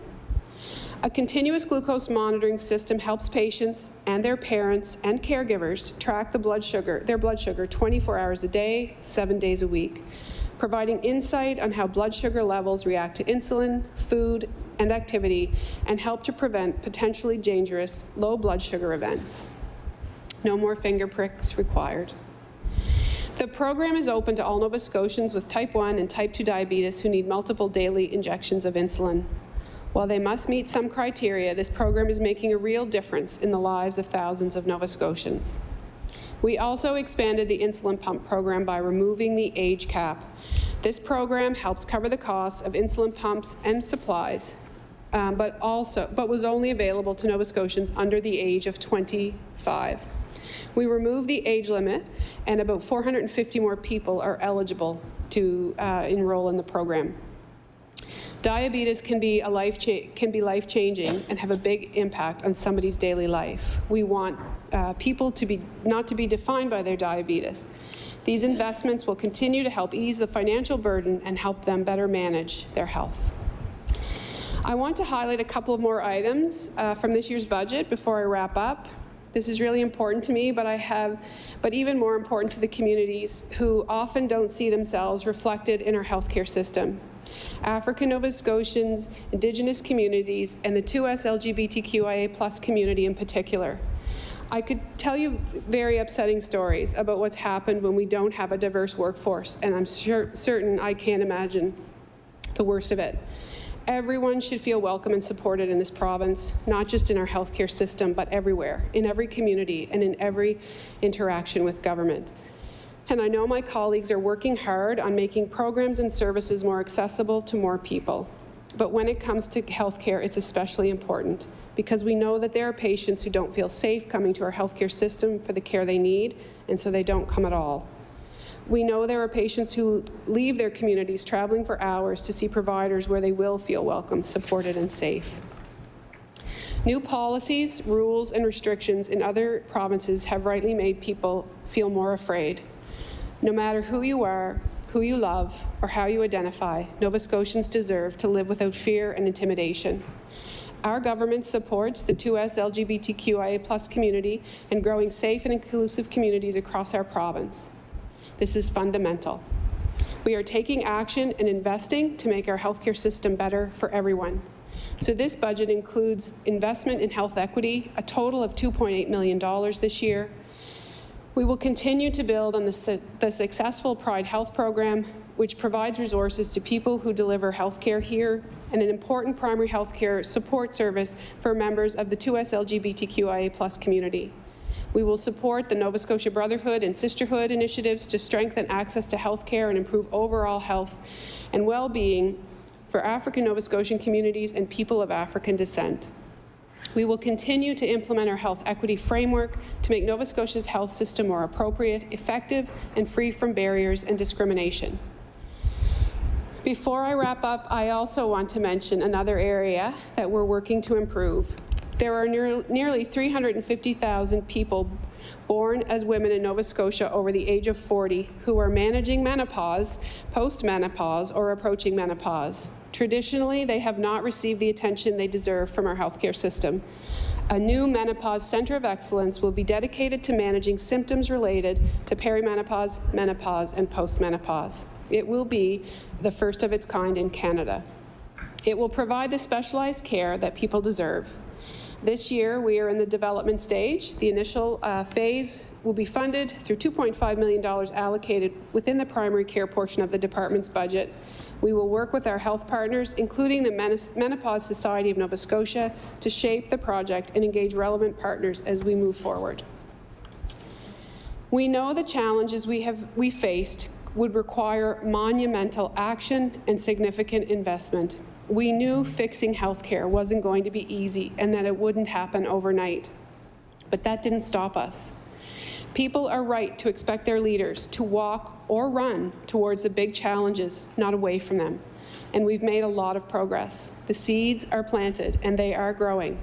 For the first time in a long time, there is will to make the changes needed to improve the system for patients and providers. The future of healthcare will look different too. It has to.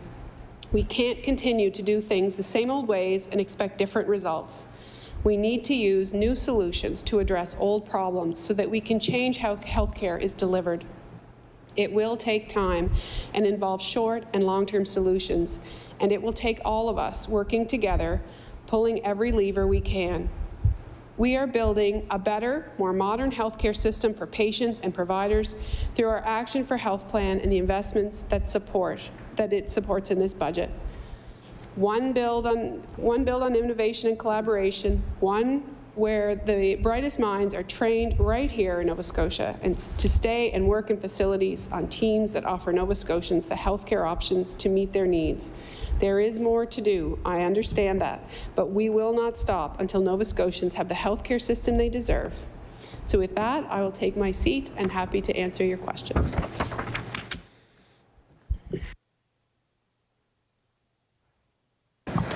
I recognize the member for Halifax-Armdale. I have a question for the chair. First of all, I'm having a hard time hearing with a cold, and early on there was a lot of background conversation. I actually couldn't hear the minister. Can I ask that we try and keep our background conversation minimal? Because I really wanted to hear the minister and I couldn't hear it all the time. Is that a reasonable? I certainly am paying attention to the background noise. If I hear it, I will. Absolutely. I recognize the member for Halifax-Armdale. Okay. Thank you, Minister. Thank you for also improving the tone in the room. I came here in good faith and I was a bit taken back, but I was happy to see you respond and improve the tone. You're truly a role model to your caucus. I have about 28 years of questions, so hopefully I don't have to stand for all 28 years. So where do we start? May I? Okay. First question I have is, like, I do have 28 years of questions, seriously, so we could be here for a long time. The question, I'm going to start at a high level and then get into some of the weeds, if I may. When you did the budget, obviously, I didn't hear anything regarding performance metrics, so that's something I'll be asking for over the next couple of days in terms of where the evaluation is built in. But I guess starting, what have you and the Department of Health learned from the previous year? What worked and what did work, and have you changed directions or gears or resources between last year and this year's budget? It's really my first kind of high-level question.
I recognize the Minister for Health and Wellness. Thank you. Thank the member for the question. So it's not going to be a short answer, but we'll talk a little bit about it. So in the past year, I'll just give you some highlights about some of the accomplishments. So it may be 18 months, 2 years. So first of all, the health equity framework I think is a really important piece of work. It is a Canadian first to make healthcare system more appropriate, effective and free from barriers and discrimination. We've introduced the Fair Care Project, which is race-based data collection to support understanding the health of different populations. We introduced a new gender-affirming care policy and increased funding by $1.7 million annually, allowing for more care. In 24-25, Brotherhood and Sisterhood expansion allowed for over almost 1,400 primary and mental health care visits. There's been 8 Indigenous patient navigator positions to support Indigenous communities navigating healthcare system, designated nursing seats for African, Nova Scotian, Indigenous, and Mi'kmaq communities, and increase the funding to organizations such as the Newcomer Health Clinic and Pride Health. So really happy about the investments in health equity. In terms of primary care, 70,000 more appointments available per month through various avenues. The Need a Family Practice Registry has been reduced by over 60,000 people since the high number of 164. So that's now a population of 9.9%. So we are tracking that Need a Family Practice Registry down. We're really pleased with the work that's happened around attachment. Since 2022, actually almost 243,000 people have accessed virtual care. The introduction of the primary care pharmacy clinics have been very significant. It's allowed us to provide primary care, expand the scope of pharmacists, and really get people out of physician offices for things that another health care professional can do. They have seen, actually, they've had those primary care clinics have had 255,000 appointments to date. We've also expanded things that can happen in pharmacies, so looking at Lyme disease prophylaxis and early treatment, contraceptive management, and also including urinary tract infection treatment, which is really important and helpful.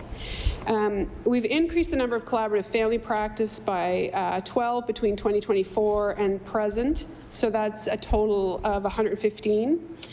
Opened a first of its kind in Atlantic Canada with shelter support to help reduce visits to the emergency department. So we're talking there about the bridge, the work that's happened with the bridge. Of course, the infrastructure work has been important. We have really aging facility and past its useful life equipment, and so that was actually quite a big hole that we continue to dig out of. So we announced the new Halifax Infirmary site. We've completed projects like the Bayers Lake Outpatient Centre that was a North Cumberland Healthcare Centre. Those were completed, begun under previous government, along with the addition of an MRI to Dartmouth General. Expanded dialysis has been very important. The capital plan, again, we have $1.1 billion of investment there. In terms of surgical and diagnostic, the surgical wait list, excluding endoscopy and cystoscopy, has been reduced by over 6,000 patients. This is a reduction of about 27% since December 2020 to December 2024. We use the pre-pandemic base year. There's been a significant increase in wait time benchmarks for cataracts, hip and knee surgeries. In-province travel assistance program has really allowed people, particularly from rural Nova Scotia, to be able to access care across the province. The work that's happened through Nova Scotia Innovation Hub as well has been pretty significant, and I think it's important to talk about the Mako Smart Robotics. We are performing a number of robotic surgeries in the province and actually a leader in the country. There was a third endoscopy room added to Dartmouth General, which has seen a 22% increase in the number of procedures that have been done, and a wait list for MRI, ultrasound, and CAT scan at IWK and Nova Scotia Health have been reduced. The air medical transport unit that I talked about in my speech, so it was the non-critical air transport program. That has saved about over 12,000 hours in terms of the ground ambulance support, which has really improved response times, particularly for those far-flung spots like Yarmouth and our Cape Breton patients.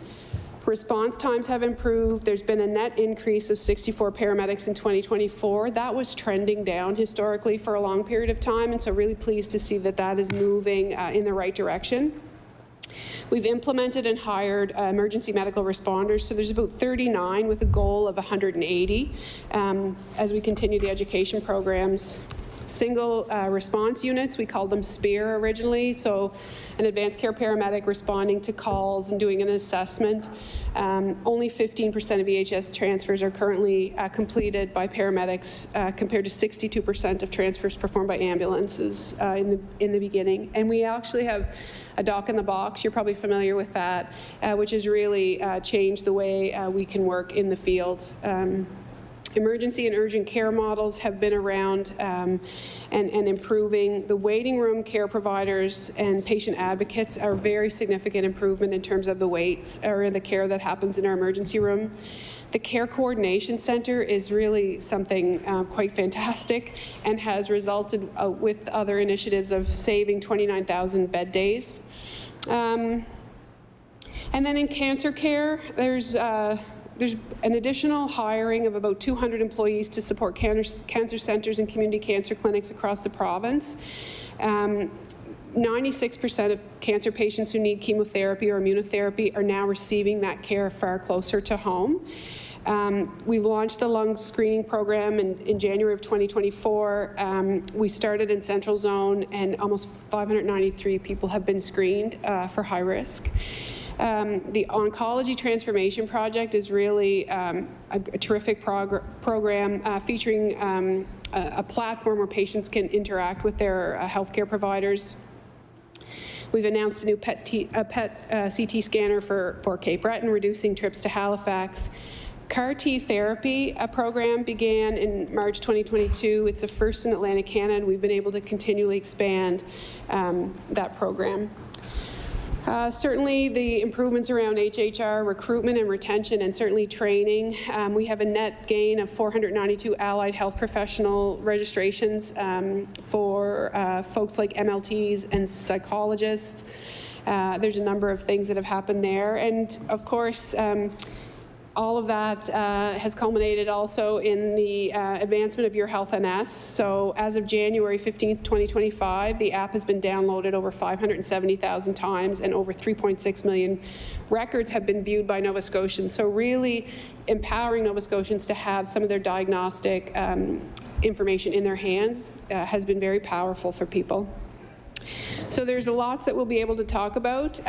So, you know, we're adding 5,700 long-term care beds, which I know the Minister of Seniors and Long-Term Care will be happy to talk to you about. But I think overall, if I could sum it up, you said you had 28 years of questions, and I've had about 32 or 33 years similarly. I can tell you I've never seen this amount of focus or energy put in healthcare, which is really heartening for me. It's why I ran. Before I was elected, I was an administrator of a long-term care facility. I've been nurse for a very long time and was really feeling defeated with healthcare. And so we had a very, very big hole to dig out of, as you are familiar with. So the commitment of our Premier and this government to address those long-standing chronic issues has been significant. The 2 years, pandemic aside, just with workforce, with wages, with all of the things that were happening in the healthcare system, it was a defeated workforce that I really hadn't experienced, and it happened so insidiously. You know, we really didn't see it. But I do feel, not every single healthcare worker, but many have been reinvigorated by the changes that have happened, and I hope that they feel more valued and seen as a result of the changes. I recognize the member for Halifax Armdale. I look forward to meeting when we can sit and chat closer. So question, feel free to decline. You have a big job. What keeps you awake at night? I recognize the Minister of Health and Wellness. Menopause.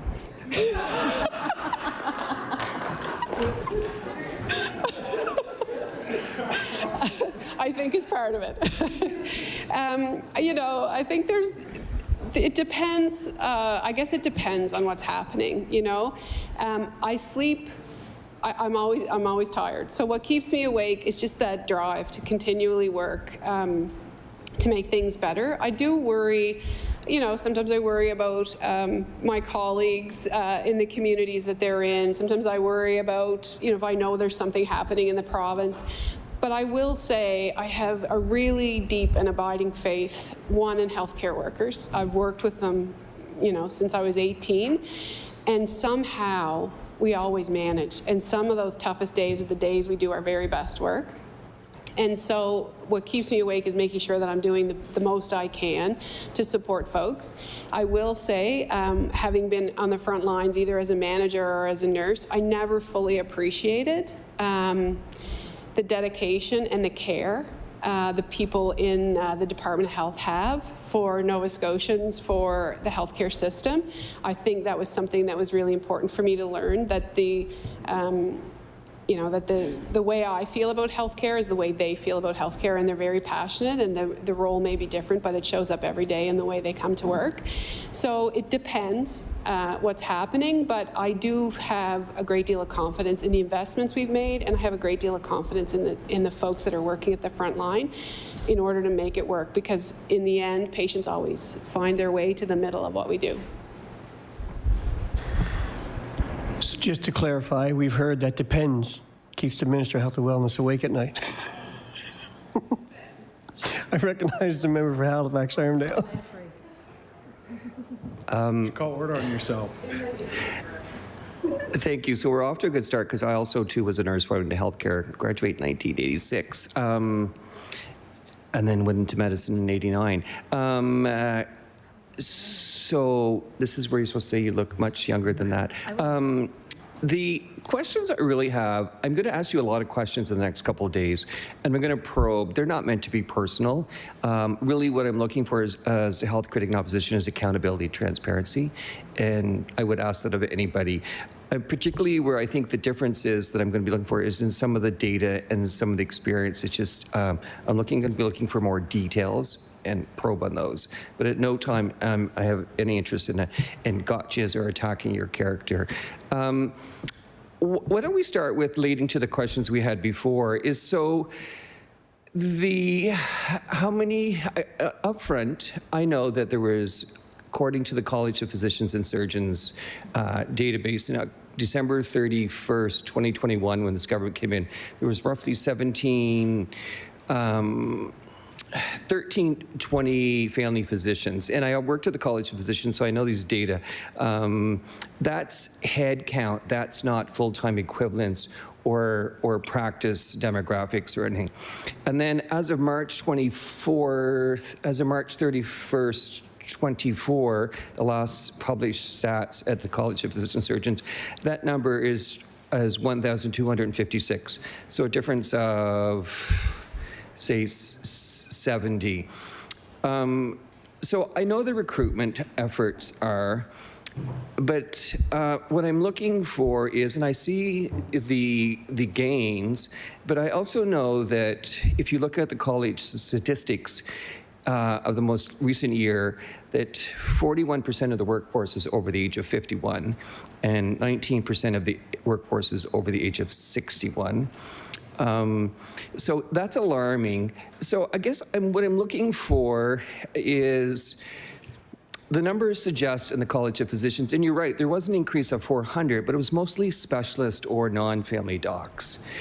So I'm worried about the change, the net loss over the last 3 years, and the projected loss to the profession over the, doctors retire when they're tired, cranky, and have enough money.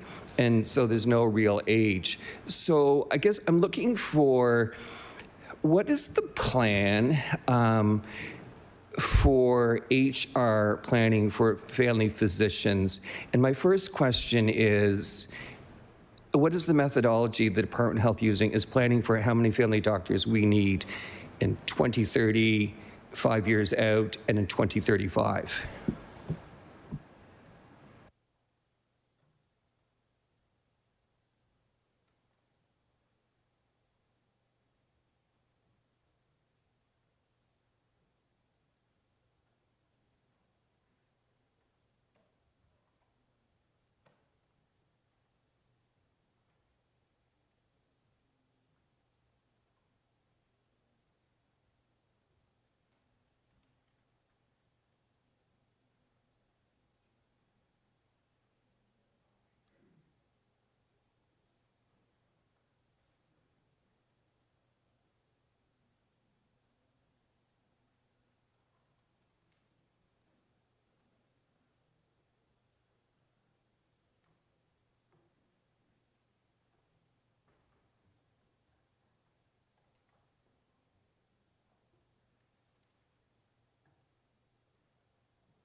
I recognize the Minister of Health and Wellness.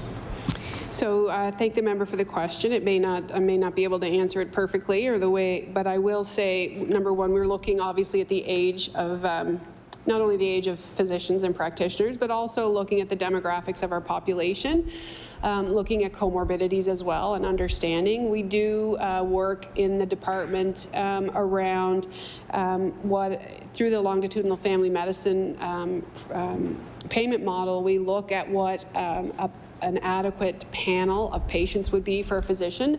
And so those you know, ideally it's 1,350 people, but we also look at weighted cases. So there may be cases or communities where people live with more complex illness, and so that would reduce the panel. And subsequently, it may increase the panel if we have an area where a physician is practicing, where we can, you know, have a younger population. So they may have young families, etc. So we look at age, we look at the population, we look at immigration growth as well, and understanding, you know, what the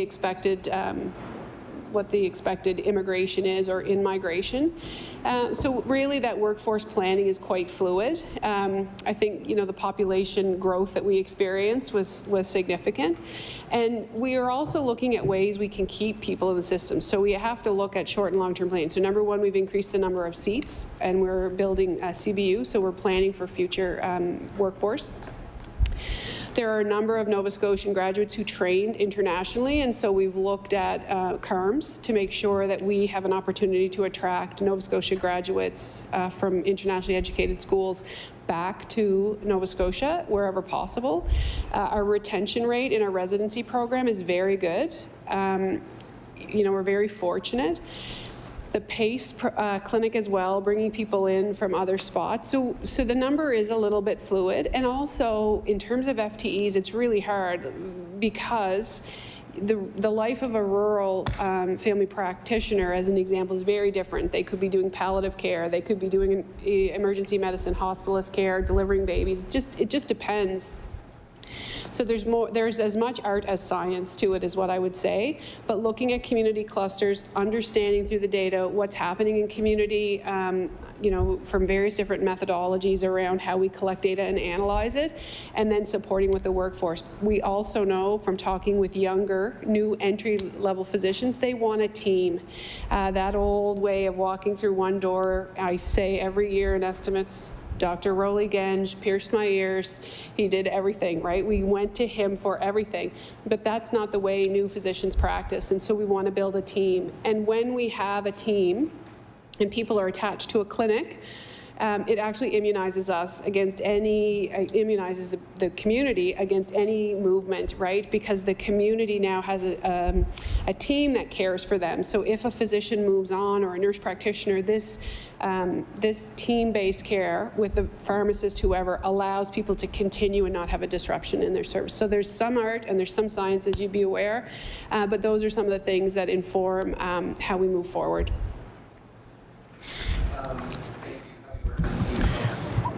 I recognize the member for Halifax, Armdale. Thank you. Having worked in teams my entire life, I certainly can speak to the value, and also being the executive director of the Northern Community Health Centre.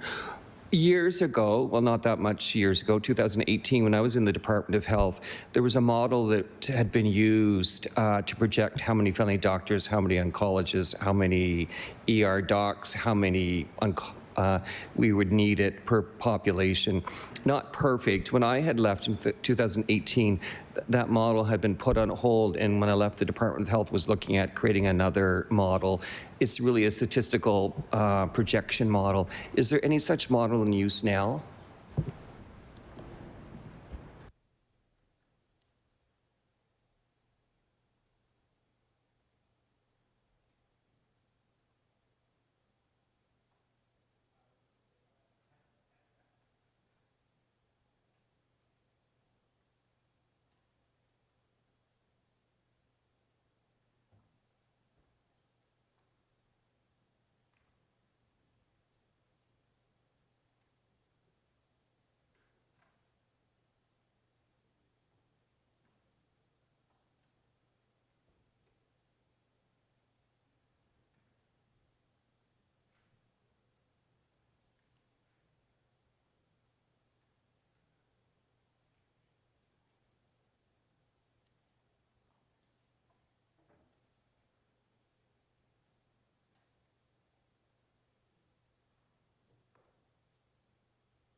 I recognize the Minister of Health and Wellness. Yeah, so thank you. So it is very similar to your time in the department. So it is a population health needs-based approach that we're using. We have the Office of Healthcare Professional Recruitment. And so dedicated staff doing workforce planning, collecting that information at a population level. So workforce analysis, but also population analysis. I recognize the member for Halifax Armdale. So with that in mind, what's the projection of how many family doctors we are going to need in this province in 1 year and 2 year? And I know there's different ways to measure it. The college has head counts, there's FTEs, which don't always, there's physicians per population, which is not great. You're right that physicians in rural Nova Scotia do many things. And I would also suggest that most urban docs do not do full-time family medicine because it's such hard work. Believe me, I've been there, done that.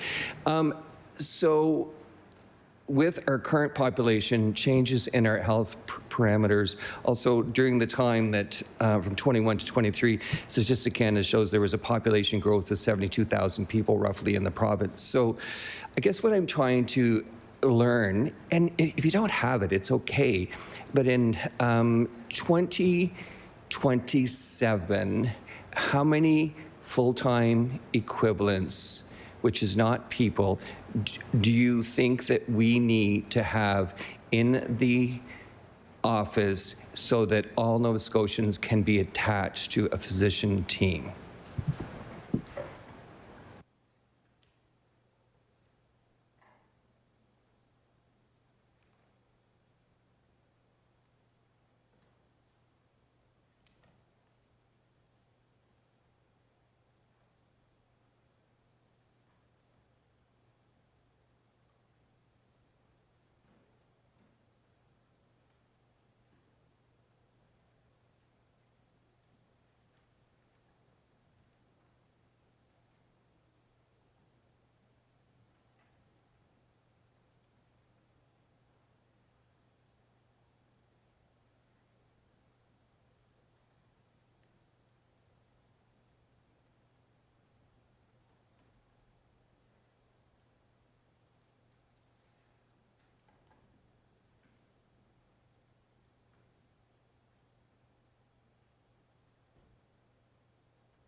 I recognize the Minister of Health and Wellness. So the supply is the supply and demand forecasting. So supply is forecasted to increase by approximately 3% a year. And so we know that the supply is going to be a bit lower than the demand, which is why for physicians, right? But this is why the team-based approach is so important, so that we can continue to support Nova Scotians and access primary care from people with an expanded scope across a variety of things. So we know that the forecast is around 3% per year, and so we know that we will need roughly 700 family physicians. Yeah, not in total. FTEs, yeah. I recognize the member for Halifax Armdale. And so just for talking the same unit, 700 FTEs could mean 1,000 docs. Is that 700 FTEs in the office?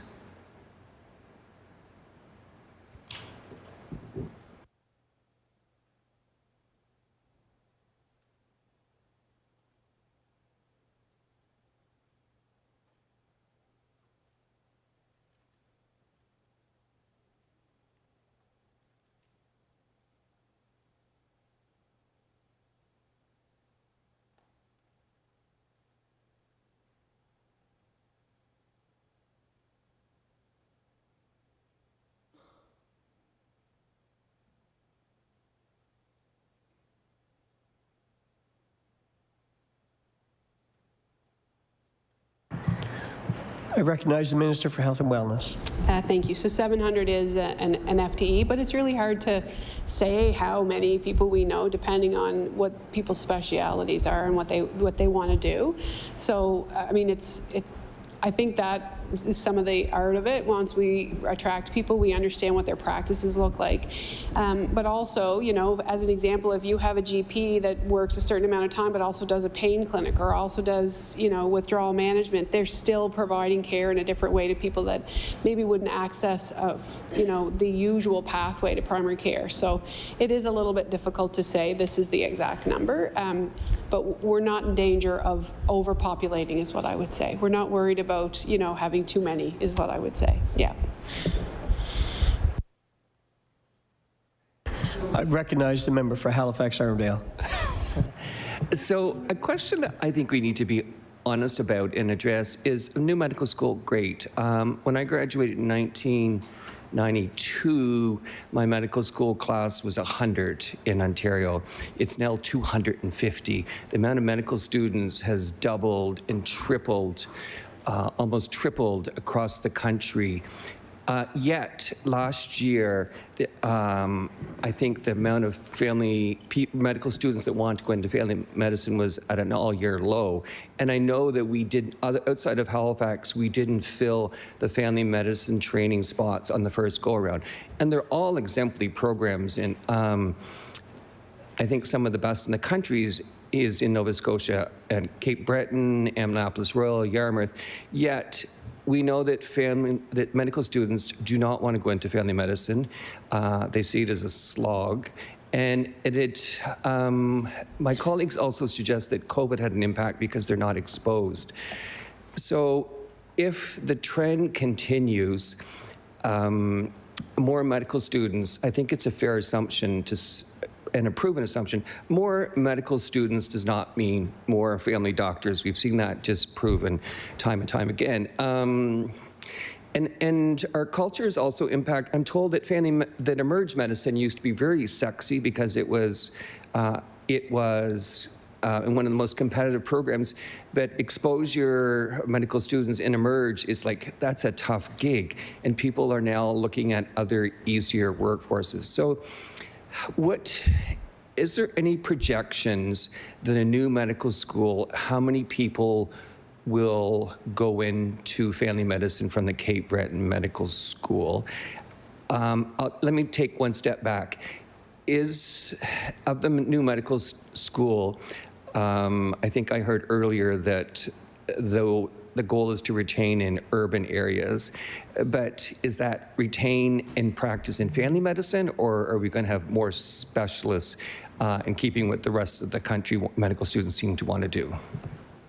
What's the goal and how do we measure it?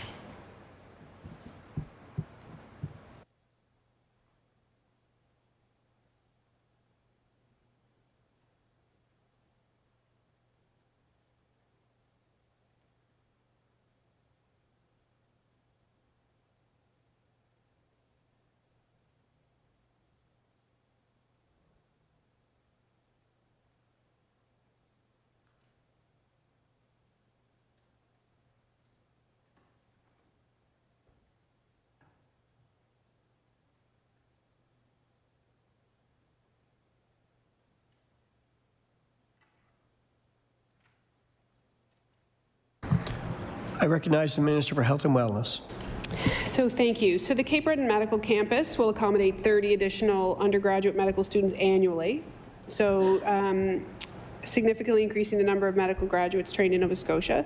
The medical students at Cape Breton University will commit to a 5-year return of service in rural Nova Scotia, and they are all family medicine seats.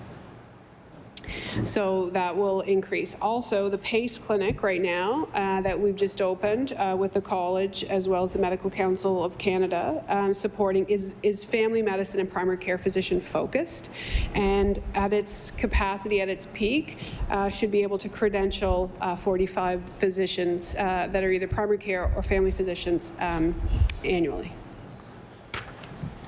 I recognize the member for Halifax Arundel. So if I understood you right, correct me if I'm wrong, 30 medical students in Cape Breton and all have a return of service agreement on entry, and is that to family medicine or any? So all 30 incoming medical students will have to sign a return of service to family medicine in Cape Breton or in rural Nova Scotia.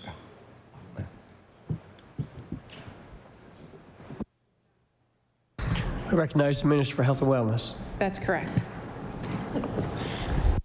I recognize the member for Halifax-Armdale.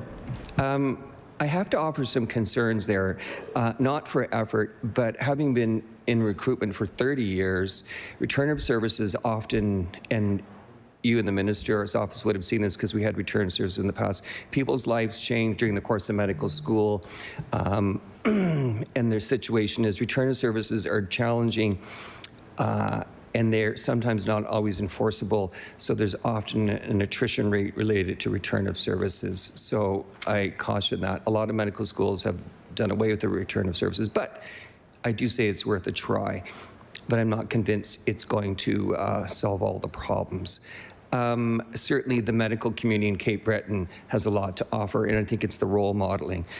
The PACE clinic, again, what's old is new. We had a clinic of similar sort of program when I worked at the College of Physicians in the 90s, and unfortunately it was concluded and we had a defined license.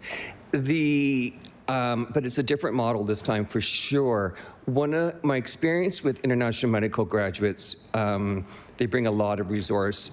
However, retention is the big issue. And so I ask, what is the plan to support the PACE physicians? I want them to do well over in Nova Scotia. And do those folks have return of service agreement?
I recognize the Minister for Health and Wellness. So I thank the member for the question. So there is a return of service agreement through PACE that they sign as they come in and are accepted into the program. Currently, the assessors at PACE are actually internationally educated physicians as well, which is really helpful because they understand the growing pains and where those tough spots are. And so the focus really is on retention. There is a number of supports. So the College of Physician and Surgeons, I think within the last year, has implemented the Welcome Collaborative, so really intensive orientation to the system. Often when people don't understand the system, it can show up as a lack of knowledge when in fact it's just a lack of ability to navigate. And so the Welcome Collaborative is important, and also creating communities of practice as well. And through the Office of Healthcare Professional Recruitment, we have a fund where communities can apply for grants to help support and welcome predominantly physicians, but it's starting, I think, to broaden to other healthcare providers. And I would say, you know, it really is around navigation in the system. So we have a number of individuals who who have grown up and lived internationally and worked internationally and then are coming here. But we also have a number of Nova Scotians who have chosen to take their medical education in a different place outside of Canada. And so we want to make sure that they have good system knowledge when they return. So we appreciate that. We know that retention has been an issue in the past, but there's very intensive efforts in order to support internationally educated physicians to coming and staying.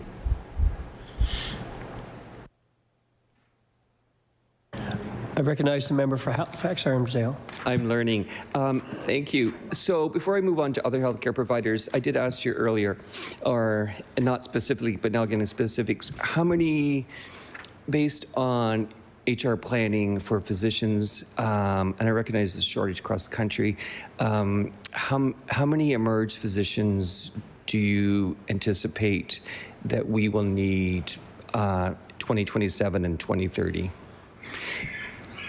And I recognize there's different levels of emergency training. There's the third year in family medicine, there's the 5-year Royal College, and that emerged is a full-time or can be part of a family practice. So, but overall, how many emergency room physicians do you anticipate or plan that we need in 2027 and 2030?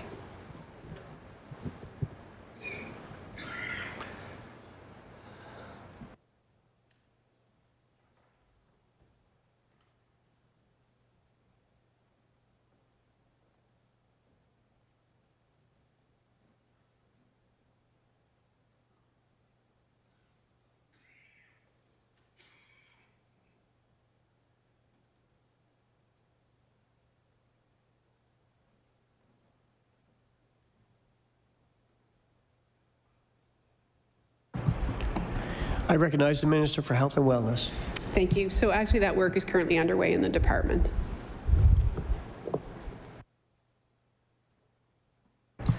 I recognize the member for Halifax Armdale. We'll get it. Have we made, this is something I used to be involved with, any major changes outside of family medicine to postgraduate residency training during your time and in the future budget?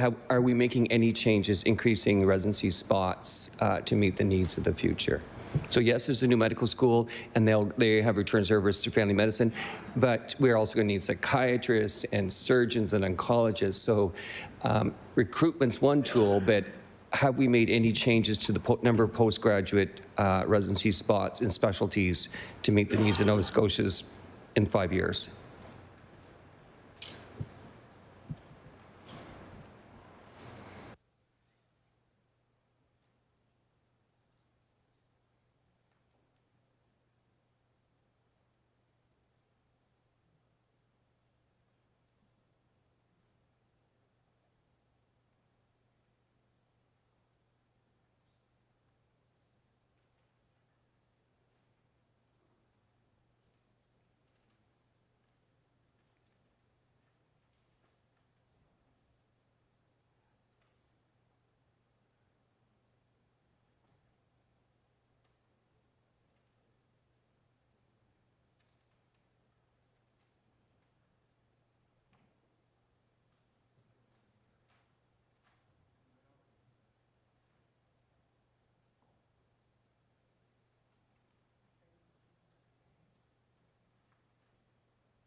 I recognize the Minister for Health and Wellness.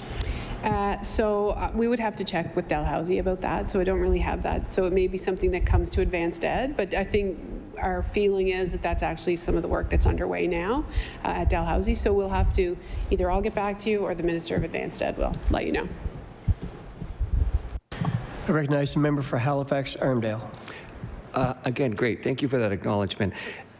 So I could go through every specialty, but I won't. That would be torture for all of us. What about nurses? How many nurses do we need in 2027 and 2030? full-time equivalents to meet the needs of Nova Scotians.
I recognize the Minister for Health and Wellness.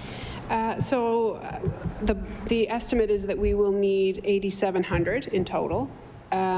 So between now and then, the gap would be about 630 LPNs, 102 NPs, and just over 1,000, about 1,200 RNs.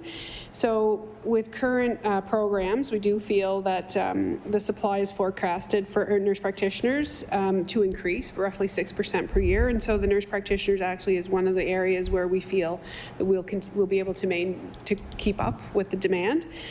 For registered nurses and LPNs, even though we've increased the seats, we know that that's part of growing our own workforce, but we're actually going to have to continue to internationally and in migration recruit people. So there is a gap with nurses, RNs and LPNs, but we're quite pleased with the way it's trending for nurse practitioners.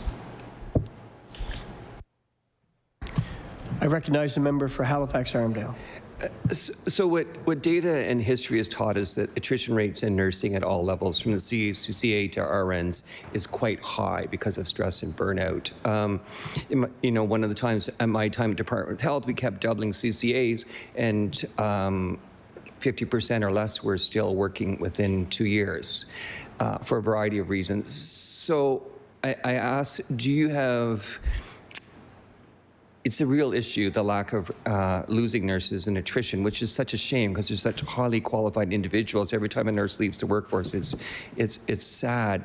What of any thoughts do you have about, or do you know of the current attrition rates of nursing and any strategies to retain nursing?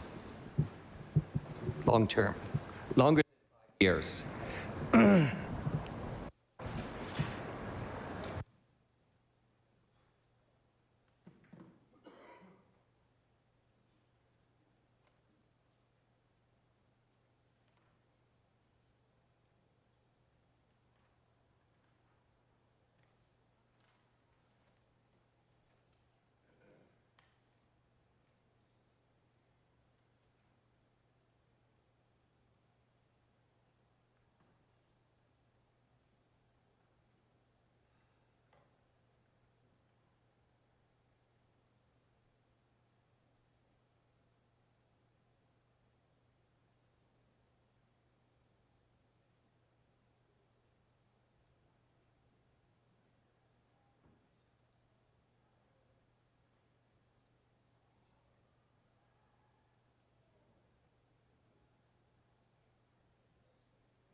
I recognize the Minister of Health and Wellness. So thank you. Just bear with me when we go through that. So in regards to the continuing care assistants, one of the first things we did as a government was increase their pay. We gave them a 23% increase immediately. Those individuals were definitely underpaid, and we've reinstated, and actually the Minister of Seniors and Long-Term Care can tell you more about the workforce development, but I will say we were absolutely crippled under the changes to the CCA program, particularly in long-term care. And so Minister Adams really is in the best position to talk to you about that. But I will say the workforce has increased significantly.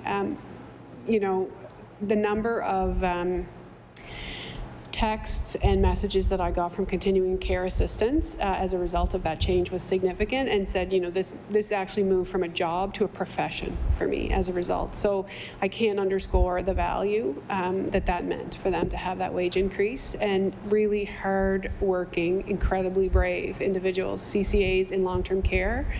I don't need to tell you, they care for people, they love them like they're their own family, they lose them inevitably, and then within several days they have to welcome and love somebody all over again and get to know them. And so it really was a privilege to be able to support that work with Minister Adams. We've done a number of things. So there was some bonuses that were given around the retention. We're just going to get the attrition rate for you, but it has significantly lessened.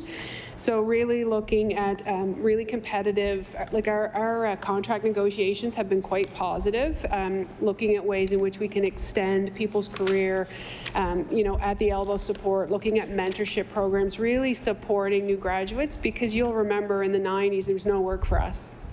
And so what happened was all of these individuals left the healthcare system at the same time they came in. And so in many ways, we have a novice workforce.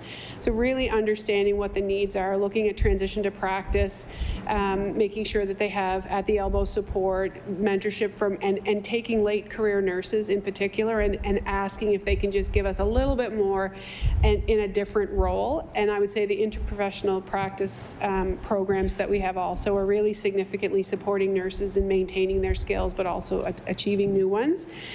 The other issue too is really as we increase the number of staffing, I mean, there's nothing better than working fully staffed. And so increasing the number of the staffing on units and looking at really an untapped workforce in underrepresented communities, particularly all new nursing, particularly in African Nova Scotian communities, people of African descent, other areas where we can really look at an underrepresented workforce and provide economic opportunity and make our healthcare system safer as a result of their presence in the system. So there's been a lot of work around designated seats and making sure that we can, provide pathways for a variety of individuals. We've also done a lot of work around career laddering. So in the event that you are a CCA and you would like to bridge to an LPN, if you're an LPN would like to bridge to RN, RN to NP, really looking at opportunities to bridge and have those individuals who are interested have the opportunities to expand. So there's been a variety of things. Our attrition rate actually is one of the things that we monitor. It's quite low. I don't know if we have so it is, it's a 0.4% attrition rate for all nurses, NP, RN, LPN, and CCA. So we're getting there.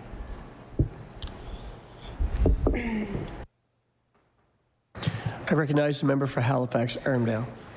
So the question I've been dying to ask for 6 months is, the government in June was producing how many physicians were on the list, how many people were on the list to see a physician. It was 140 or whatever. I don't know exact numbers, so I don't. And then broke down to regions, not quite zones, and then that all stopped. And the questions that I get asked every day by constituents is, how is that happening when how are those numbers actually happening when I've been trying for 3 years?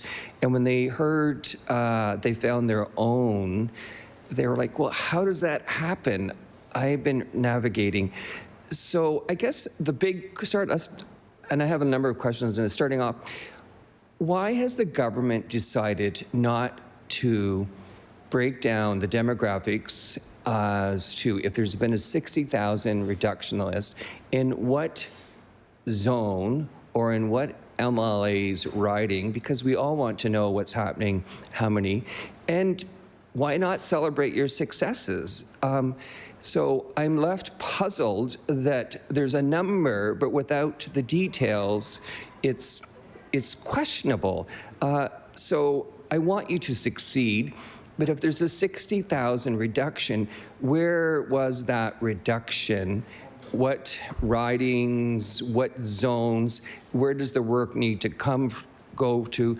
And why isn't that breakdown being published?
I recognize the Minister of Health and Wellness.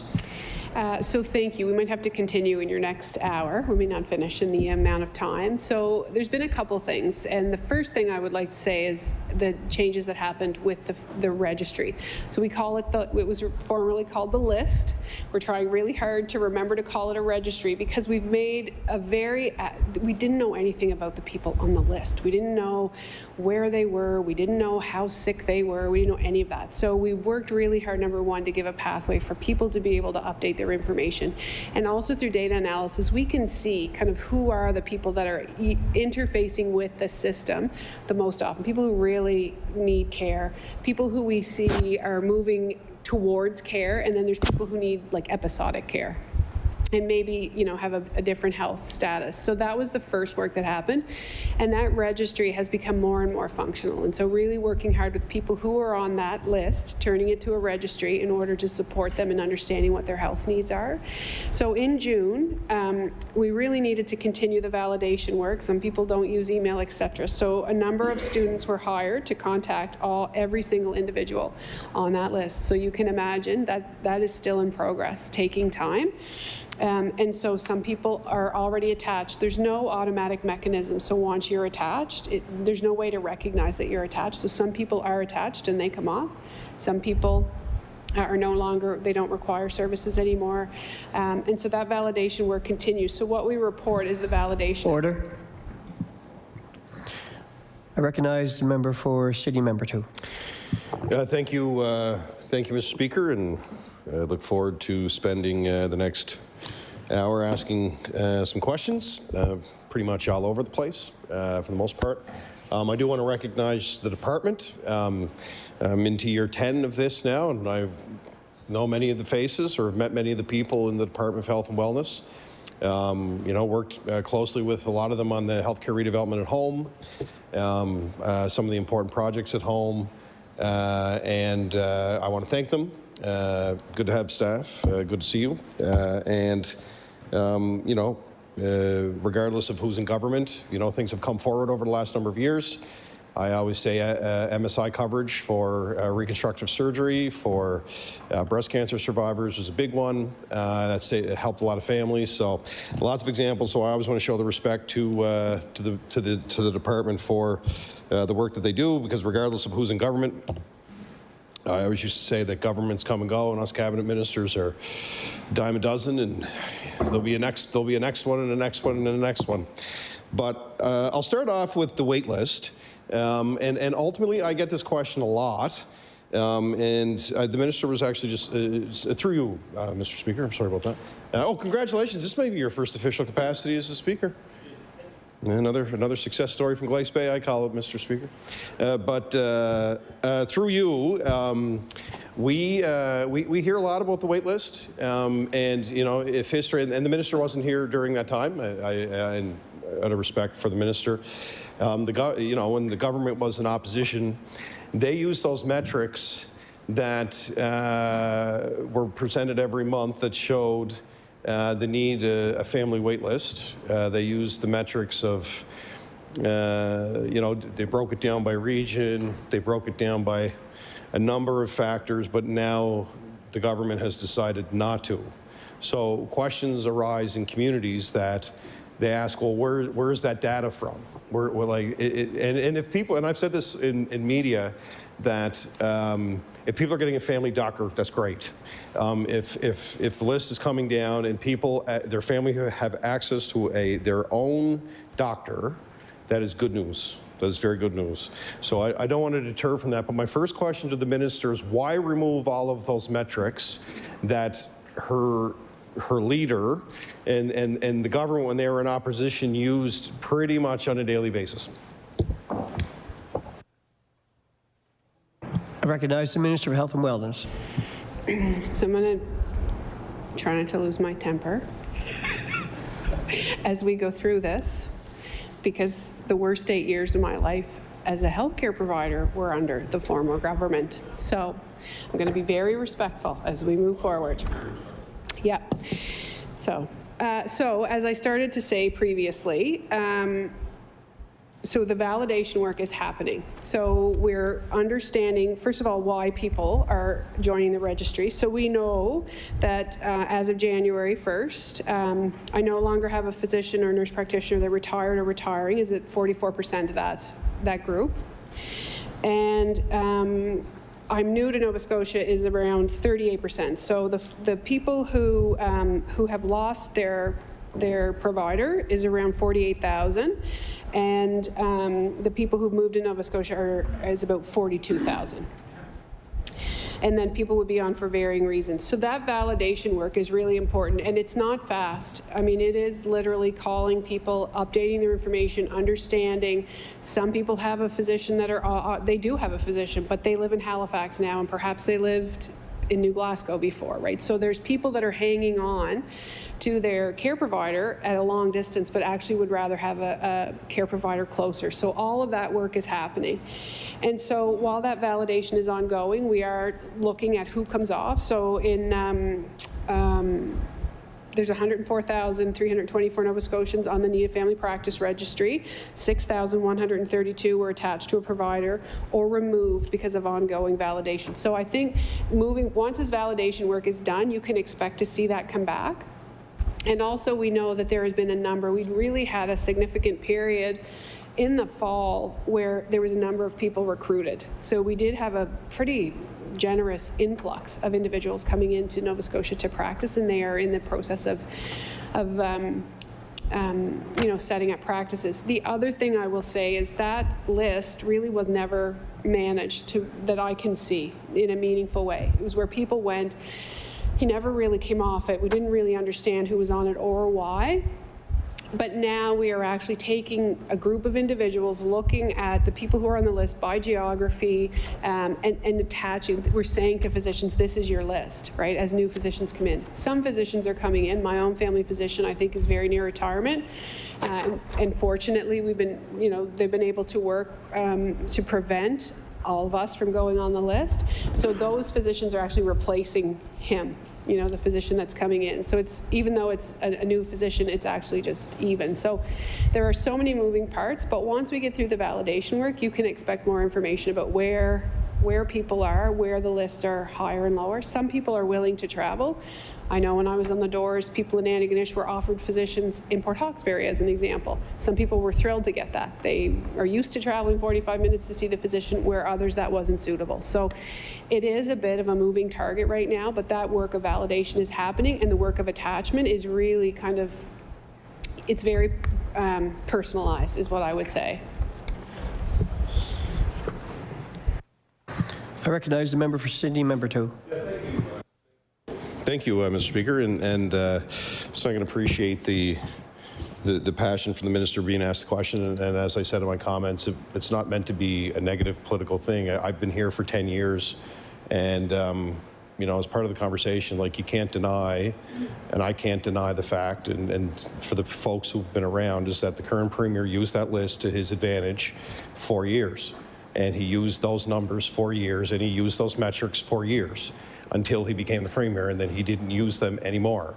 So it was a huge part of the narrative every day, really.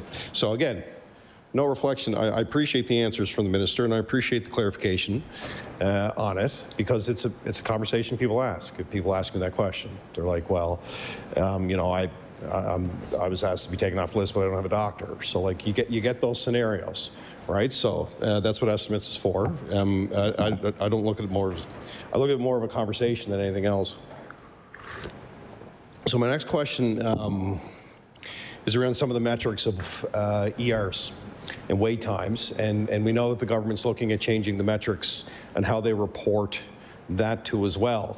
And, I hear a lot of concerns that if I use Cape Breton as an example, wait times in the ER in Cape Breton at the regional are much higher on average than we're seeing in other facilities, which is also a concern for folks as well. So my next question is, why change, what will they be reporting now moving forward annually on wait times that people are facing in the ERs, and why change the metrics on that?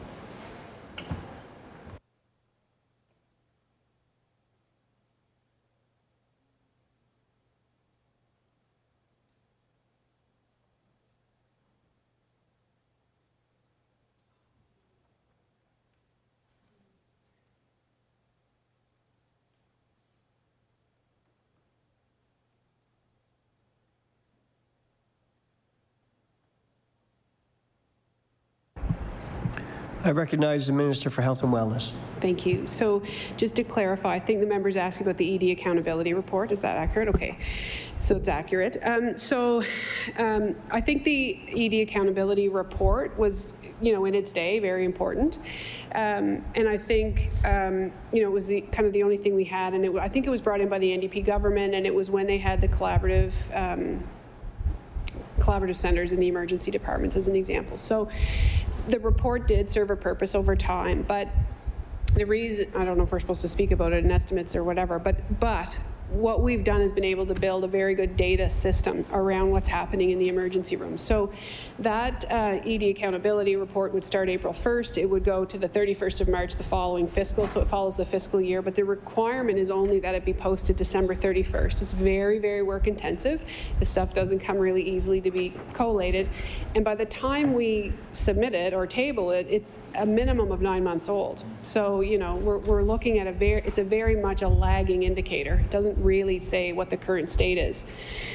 So currently, the available data points that are available around emergency department accountability would be, again, on the Action for Health and the progress updates dashboard. So there's quarterly updates with trends over 4 years. So one would be the percentage of ED visits by patients without access to a primary health care provider.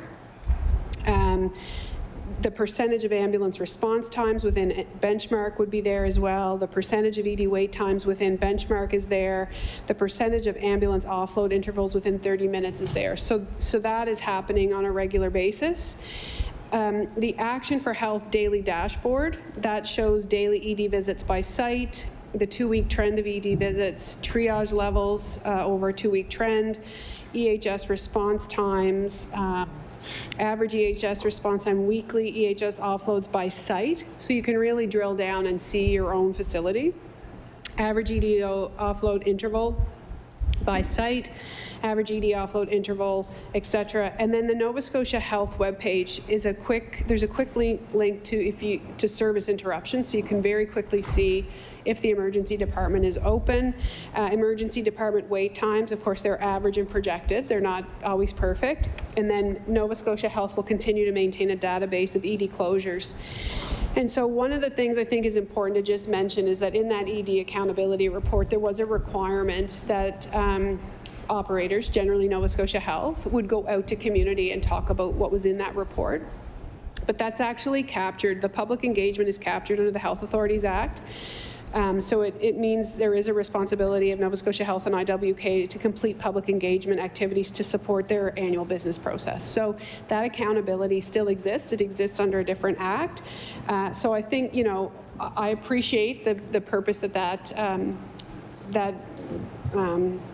report had in its day, but I think given the modernization and the amount of data points that we're now monitoring and learning and analyzing, becoming more sophisticated and mature as we move forward, this is more relevant in terms of how we move forward. So it's actually, I would say, arguably more transparent, and it gives you real-time, current time, and trends as well. So I recognize the member from Sydney, member 2. Yeah, thank you, Mr. Chair. I find this interesting around the questions around some of the new, whether it's the new systems to report or the new way that the government is reporting it. And I've talked to some, I guess the other one that is of interest to me is and there was big debates here around consent and you know, consent by families to provide their personal medical information. And, you know, I've talked to some doctors at home about it as well.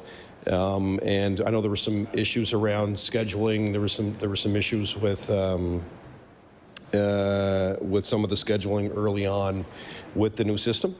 People were actually being told their doctor's appointments were actually 3 hours earlier than they were. Yeah. So okay. So I don't have the technical name for it, but I just looking for an update on it, because it was something that, you know, the doctors were saying their full sheet was out for everyone to see, their full schedule. Some called with some concerns about that, and can the minister provide an update on that software and how it's going to date?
I recognize the Minister of Health. So thank you. So the reason the times were off, it was actually a time zone issue. So even though you test something in beta, and you think you have all the kinks worked out, once it goes live, sometimes you find things, and I certainly am not the brain trust that can tell you how that gets corrected, but it's been sorted out. I will say, though, that the app has been a very important tool, and there's been over 570,000 downloads, and we see that there are interactions on that, about 3,600 interactions with the app on a daily basis. So we know that the longer it's there, people are moving towards it. It was really helpful that people can actually access their records, and that has been significant. I think that's what has really driven people to the app, being able to see their lab work, their DI, those types of things, and we'll continue to expand that in collaboration with Doctors Nova Scotia and some of our stakeholder groups. So the kinks are being worked out. We're looking at the scheduling with the physicians. When the data comes, we'll work individually with physicians for people to be able to book online and see those things, their appointments.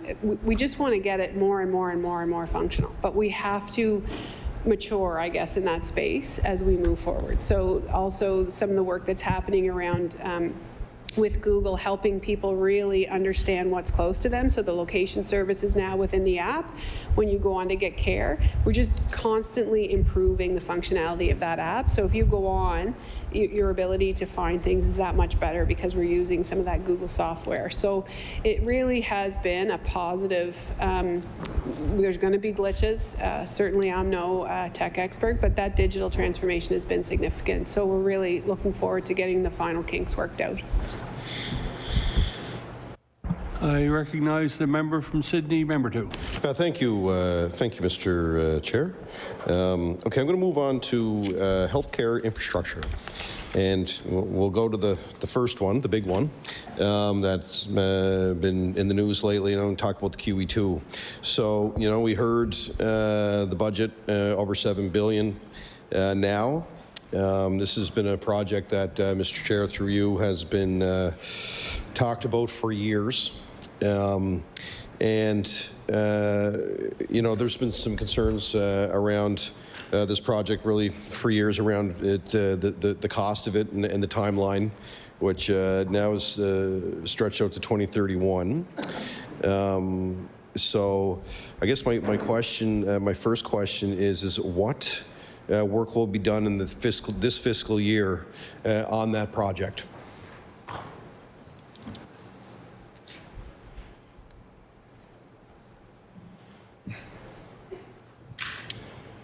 I recognize Mr. Health. So great. So the early works, of course, you can see the hole's getting bigger and things are kind of moving over there on the site. So between February and July of 2025, excavation will continue for the building foundation, which began in the summer of 2024.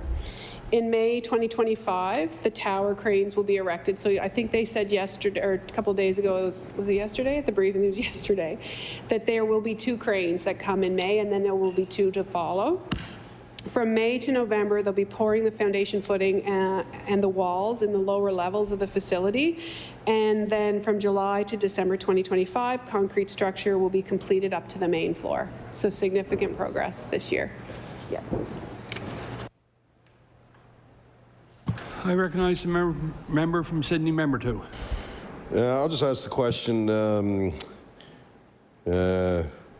So the budget is proposed now $7.4 billion. Is the minister comfortable with that number and that it will be on target and on budget? Recognize Minister of Health. So thank you. So yes, I am. There's been a lot of work that has gone into it. I think the enabling works that happened this year under, Build, Public Works, Department of Health, Nova Scotia Health has really helped de-risk the project. So, further along, I think, I know everybody's quoting me, but don't quote me. I think 30%, normally these projects start with 30% design. We actually, because of that enabling works, will be well in excess of that, like at 60 or 70%, getting into the ground, seeing what's there. The folks that know tell me that that's really always a significant risk when you start to get into the soil of a site, not knowing what you're going to find. The demolition has happened of the Roby Street Parkade, and so we've made alternative parking, and then the Summer Street entrance as well. So all of that stuff is really done.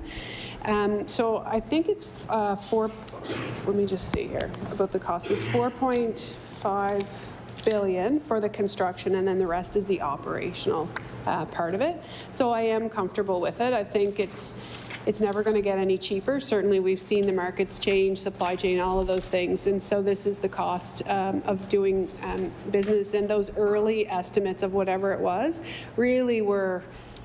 There was no design, those types of things. Like, it was very difficult to cost. They were more of an estimate, whereas we really have a clear line of sight. And now that contract's been signed, that is the cost, right? So that is the cost of the facility, and that's not going to change.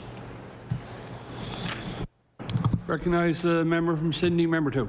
Yeah, thank you, Madam Speaker, and something I've talked about before. Sorry, Mr. Speaker, you're much taller than me to be calling you the wrong name. My next question, Mr. Speaker, through you to the Minister, is around the Cape Breton healthcare redevelopment. If you want to give an update, I know that New Waterford is the school and stuff is open. There's lots of movement there. If she wants to provide an update, is the regional still on time and on schedule? And if she wants to answer for the north side too as well, please do. Thanks.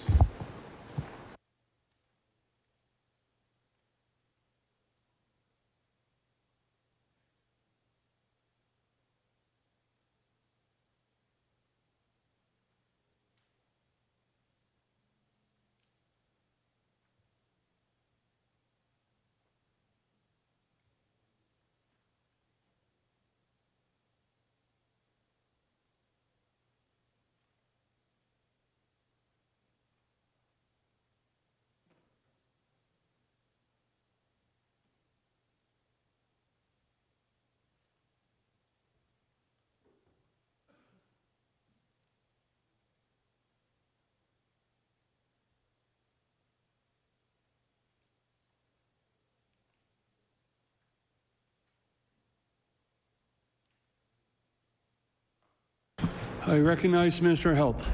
Thank you.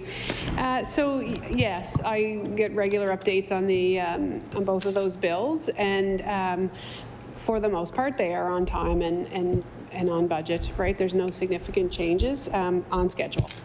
Yeah. I recognize the member from Sydney, member 2. Thank you, Mr. Chair. And listen, I appreciate the comments from the Minister, because I said this before on the record. I believe that she saw the potential of those redevelopments from the beginning, the moment she became the Minister. She fought to have a cath unit put at the regional. We're seeing the PET scan go to the regional. That was a journey of questions and answers back and forth, but I knew she would eventually, I knew the Minister would, she saw the importance of it, and I always go back to say that, I remember when those decisions were made, and I watched every Tory protest the construction of every one of those sites when they were decided back in the day. So when you see them in the ground and you see the work that the doctors did, and I appreciate the work and the support that the Minister has provided since she's become Minister, because her caucus didn't support it at all. So my next question is around the medical school, and that's exciting for the community. It's a big move, and I congratulate Cape Breton University on the work that they're doing there as well. If the Minister could, it's kind of a two-part question. Just if you want to give an update on the infrastructure side when it comes to the medical school, which I think is well on its way, but also I guess the real question for me is the staffing component for the medical school. If she could provide an update on, is the faculty in place, and will they be in place in time for the opening of the school, which is scheduled to be open, I believe, the fall of this year. So thank you, Mr. Speaker.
I recognize the Minister of Health. So thank you. So CBU is managing that infrastructure build kind of on their own. But in terms of the staffing, I'll have to get an update for you. We'll reach in, and whether it comes through me or advanced education, it's just always a little bit of a gray. So I'll get back to you on that. Yeah. I recognize the member from Sydney, member 2. Just a clarification question. So, and we kind of nodded at each other when I asked this. So it's scheduled to be open in September of 25. Correct. Okay. Okay. So yeah, I'll go back and ask the question around staffing. If you can get any information the department can provide, great. I can also ask in estimates too as well. You just let me know if you can get it, or through you, Mr. Speaker, if the department can get it or not. So. I do want to get into some specific questions. I'm going to move away from the infrastructure for now.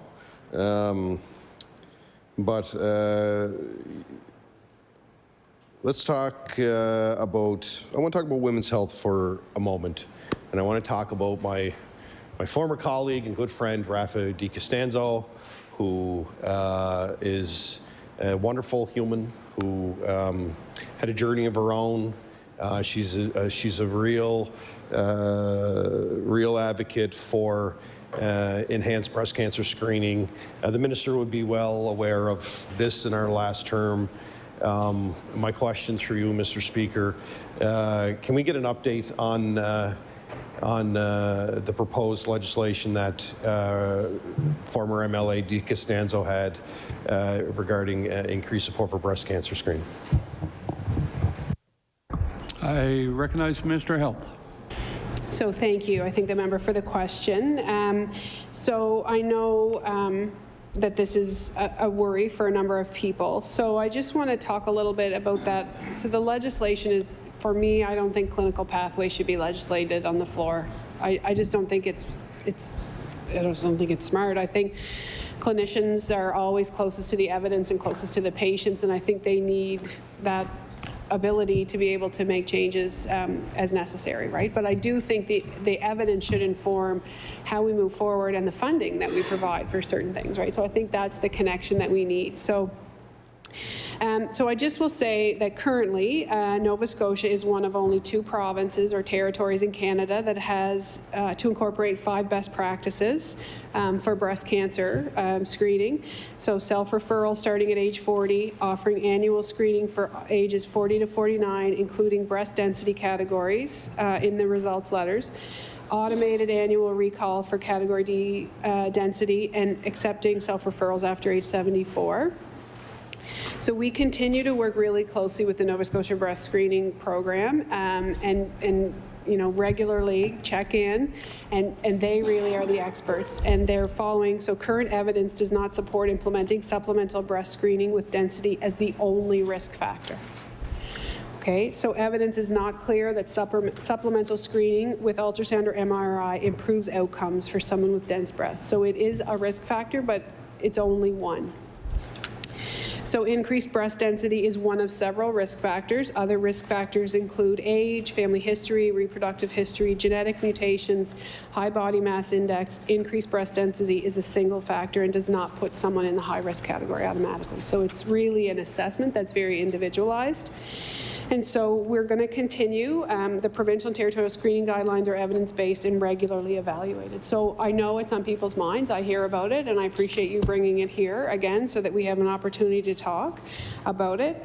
We do stay very connected to the Nova Scotia Breast Screening Program to understand, and we depend on them to let us know if anything has changed. So we hear people's concerns. We actually, I don't have the rates here in front of me, but I know from former briefings that we actually have a high rate of, we do very well at recognizing and identifying our breast cancer rates. So I just will say more, we're going to keep our eye on it moving forward.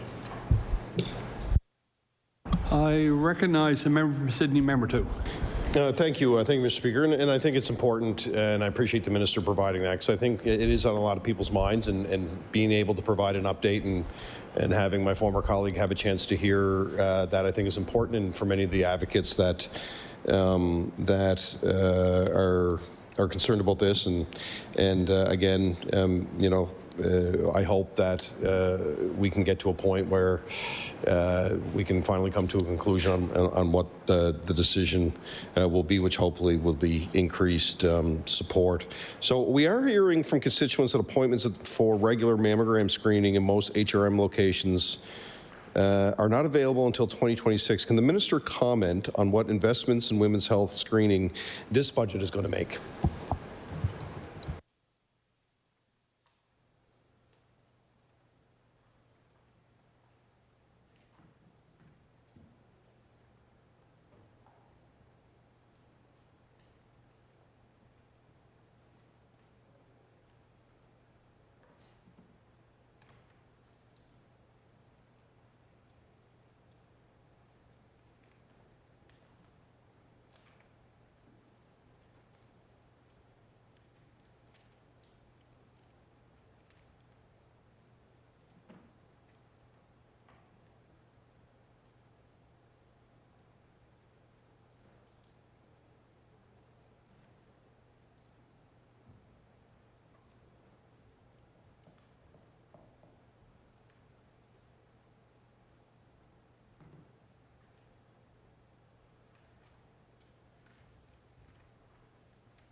I recognize the Minister of Health.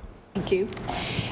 So there has been some investment for women's health. So of course we've committed to Centre of Excellence for Menopause to provide evidence-based education. Certainly there's almost it's $1.775 million for the Nova Scotia Breast Screening Program to continue the work that they're doing.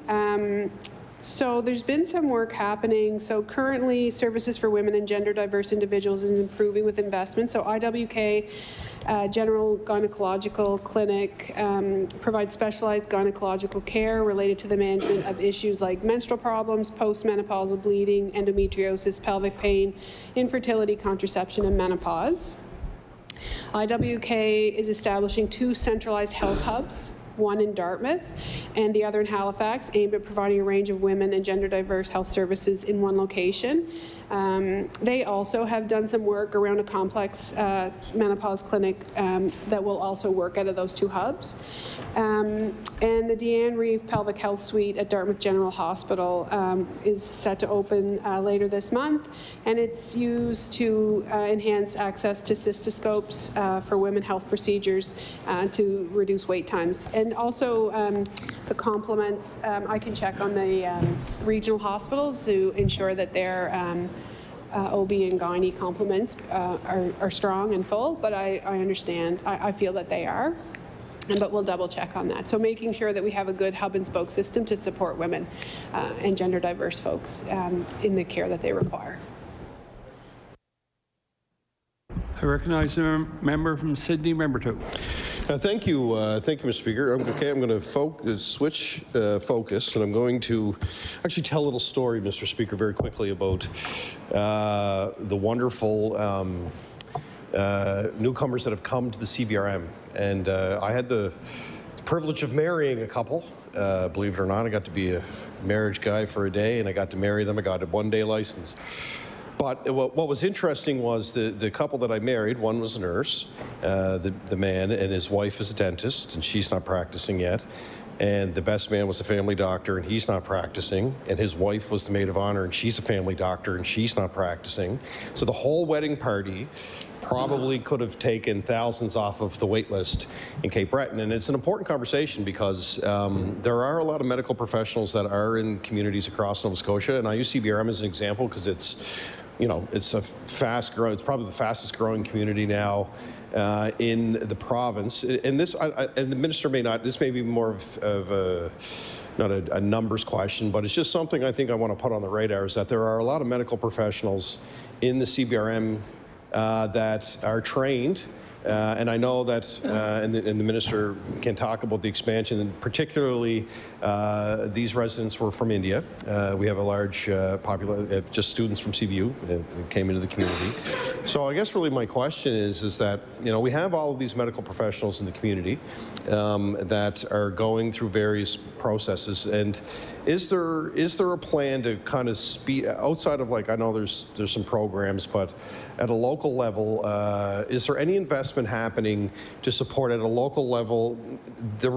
I wouldn't even use the word recruitment, because ultimately you do want to recruit them and pass the tests to become specialized in their field here, and they can work here. But is there any plan to invest locally on the ground to help kind of keep these groups of medical professionals together so that we can talk to them and support them and help them along the way? Because there are a lot of them right now that are not practicing. I hope I understand, you understand the question. I know I'm being kind of vague about it, but it's just, I tell that story all the time because there's so many medical professionals at Cape Breton that are not practicing right now, and I'm trying on the ground to be kind of an advocate to say, are you okay? Do you need any support, like going through the processes, or any roadblocks that you're hitting? So I'll pass it over to the minister and ask the question.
I recognize Minister of Health.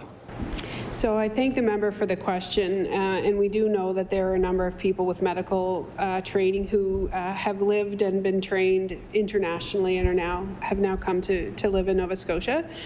So there's a couple of things there. It really is incumbent on the college. That is their job, to assess individuals' education, understand, compare it to what's acceptable in terms of whatever specialty that they're in. And so we really can't meddle with that in the sense that it really is up to them. If there's a certain threshold met, then there are practice-ready assessments where clinicians can come in and be assessed by other physicians who are currently fully licensed and make sure, like a competency-based assessment.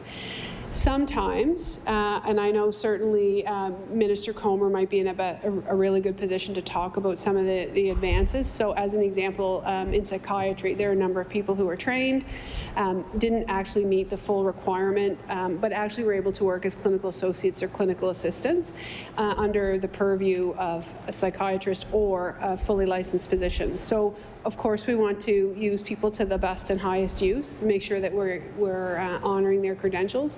But there are definitely instances where we can't for a variety of different reasons, and that is the work of the college. But we've made some strides. As an example, if somebody is registered in any other province in Nova Scotia, that's the Patient Access to Care Act. Within 24 hours, the expectation is if you meet the criteria that you will have a license. We want to give people economic mobility, so the Atlantic licensure is an example. You can join one college but actually have mobility around the Atlantic provinces in order to work, and it's very effective for locums. to move people around.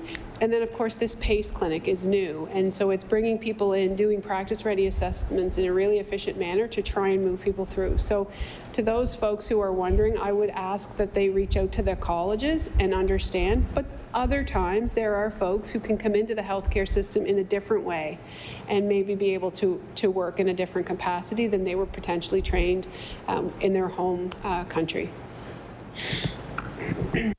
Recognize the member from Sydney, member 2. Yeah, thank you. It's an important conversation because there are so many people that, and to the minister's point, that may have a certain medical, certification or expertise that may not qualify here, but I just think it's a big opportunity for communities across the province to utilize the experience that these folks have. They're here now, and I totally appreciate that.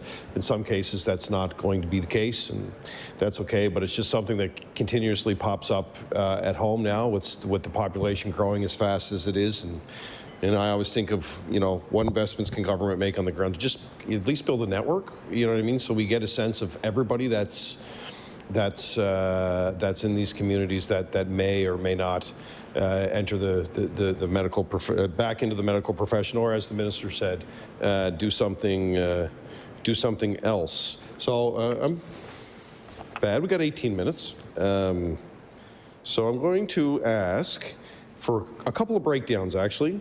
Through you, Mr. Speaker, can the department update how many Nova Scotians are in each zone on the need to family practice list?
I recognize the Minister of Health. Thank you. So again, further to I just wanted to double check, but until that validation work is complete, it's very tedious and very personalized. So it changes kind of on a day-to-day, week-to-week basis. So until that validation work is complete, we won't be able to release that. I recognize the member from Sydney, member 2. Thank you, Mr. Chair. Look forward. A quick one. Can the minister provide a timeline of when the validation work will be done?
I recognize the Minister of Health.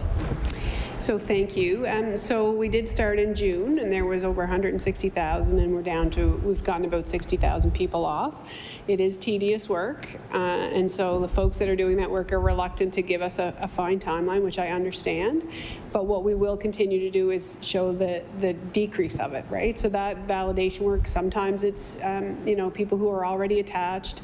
To do it, like as an example, if we looked at Antigonish as a cluster, as I told you, and I'm on the doorstep, somebody's actually going to be attached in Port Hawkesbury because that's appropriate for them. So it is a bit of a moving target in terms of where people are going. But what I will say is the numbers of people who come off are coming off for either they're attached, they've already had a physician, or we've attached them to a clinician, right? So that work is happening. So it will be a while before we get that detailed report, but moving forward, we will have more updated data to be able to share. I recognize the member from Sydney, member 2. Thank you, Mr. Chair. I'm just going through my notes here. Just bear with me.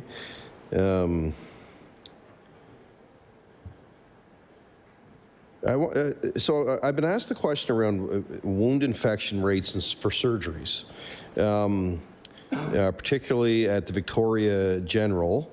And they're saying that the numbers have increased significantly, where it may be one of the most challenging places in the country, according to the American College of Surgeons National Survey and Quality Improvement Program. Does the Minister have any information on that survey?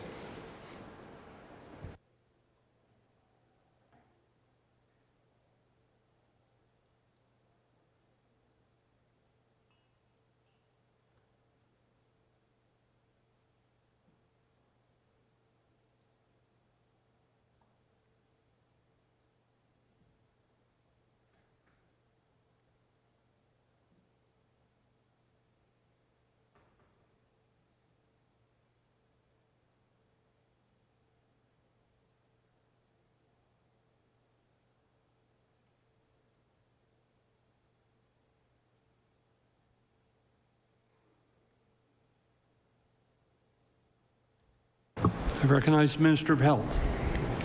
So all of the facilities, so Nova Scotia Health is an accredited facility with Accreditation Canada. I don't think that's the name of it anymore, but you understand what I mean. So we would have to reach in and ask. That wouldn't be data that would come to Department of Health. It would be data that would be used internally. So, orthopedics would look at their data. It would all roll up, so there'd be aggregate data, but by specialty as well. So it is a bit of a complex question. And I think, was it incision that you wanted? Can you just refresh my memory, or was it wound?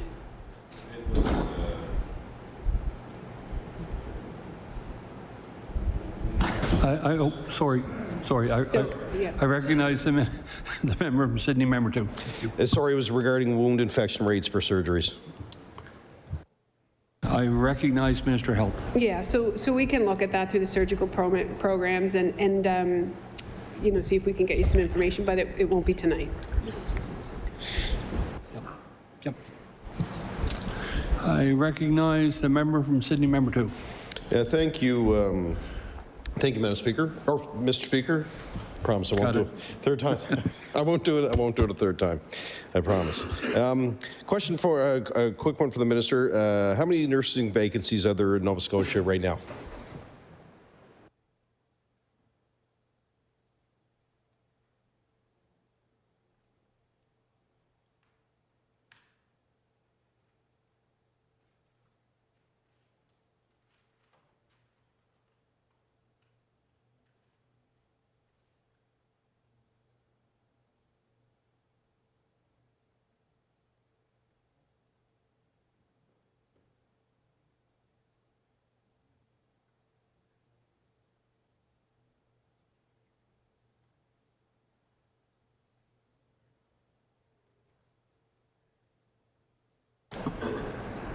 I recognize the Minister of Health.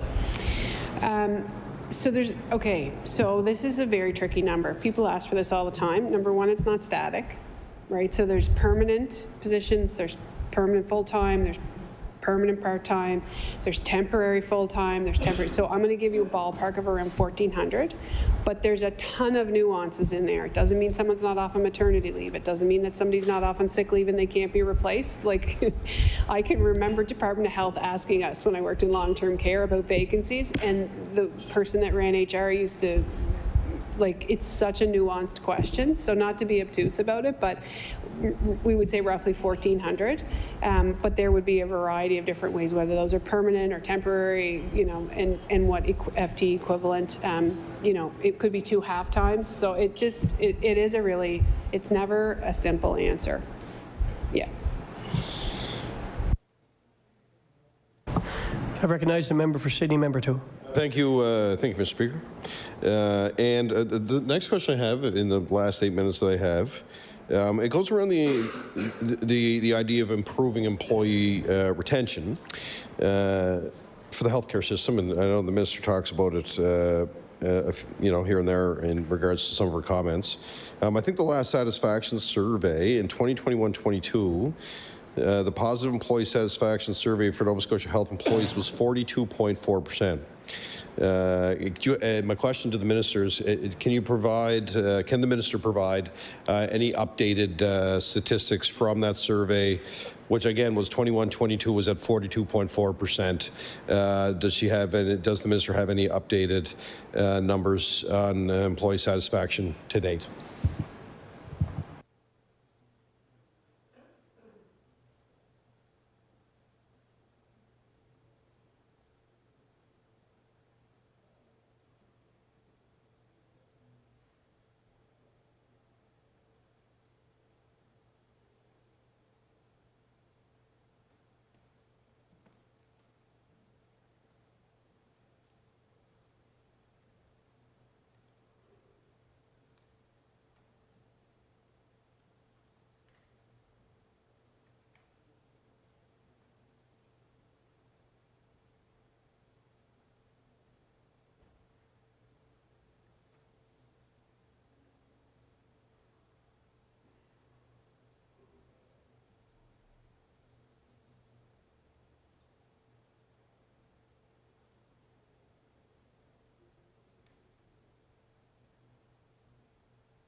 I recognize the Minister for Health and Wellness.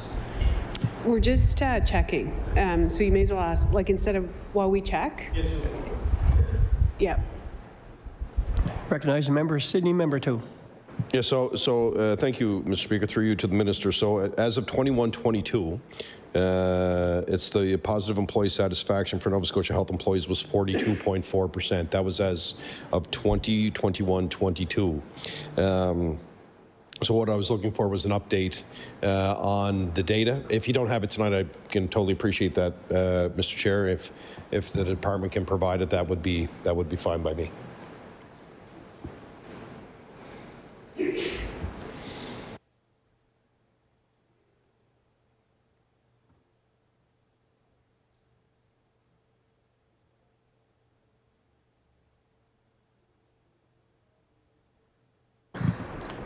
I recognize the Minister for Health and Wellness. So we'll get that. We'll have a look for that, and it may be outdated, but there may be other metrics like the attrition rate that we talked about and how that's improved over time. So there may be other indicators that are not exactly that. So it definitely won't be before your time is up, but we'll get it. Yeah. I recognize the member for Sydney Member 2. Quick one, because I only got 4 minutes left. I should have asked this when I asked the nursing vacancy, and I know that it would be a fluid number, but the vacancy rate for the IWK for nursing.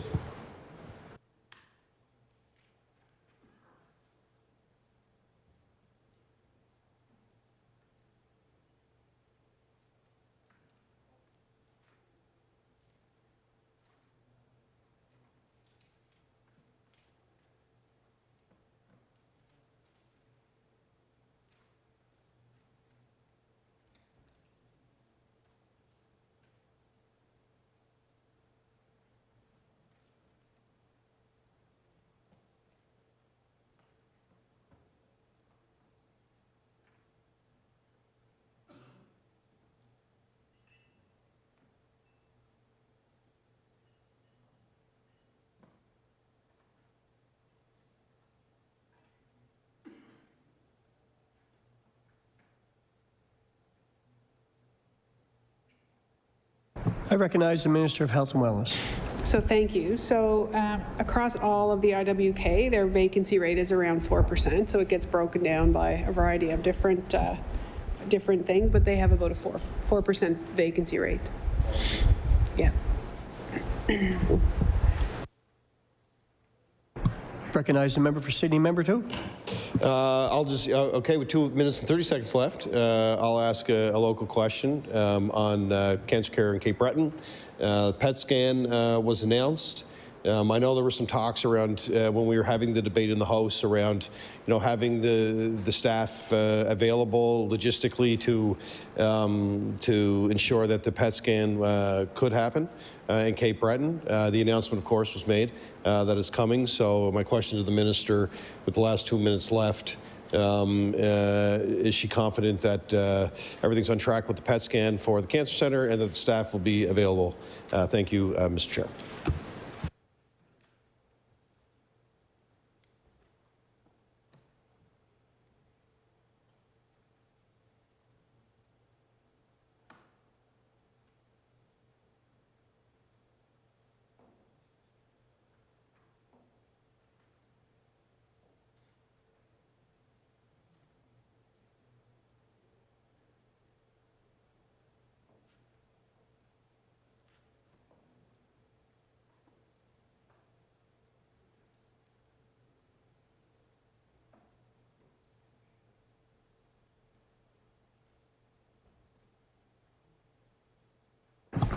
I recognize the Minister for Health and Wellness. So I thank the member for the question. We'll try and get a little bit more detailed answer. So what I would say is that some of the things that we talked about in the House before continue to be a work in progress. So it is coming. The radioisotopes we're just trying to figure that piece out. When I say we, not me, like the people that figure those things out. So that it is, what is the most efficient way to make sure that the required isotopes are there. But it is, they're committed to it. We're also some discussions on the site about where it should go, right? Where does it fit? Because PET-CT can be used for other things, not just cancer care. So it's definitely moving forward. There's no risk to the project at all, but some of that work around where it goes and those pieces, we have a runway, I guess, is what I would say. It's not imminent, so those plans are in the works, but that's happening actively at the site. I recognize the member for Sydney Member 2. Listen, I appreciate the opportunity to answer a few questions, or the Minister answer multiple questions. We'll probably be talking again at some point in the near future. Order. That concludes the Liberal time. I'm looking to the Minister and, 10 minutes for a bathroom break. That's what I'm thinking. 10 minutes for a bathroom break. Thank you.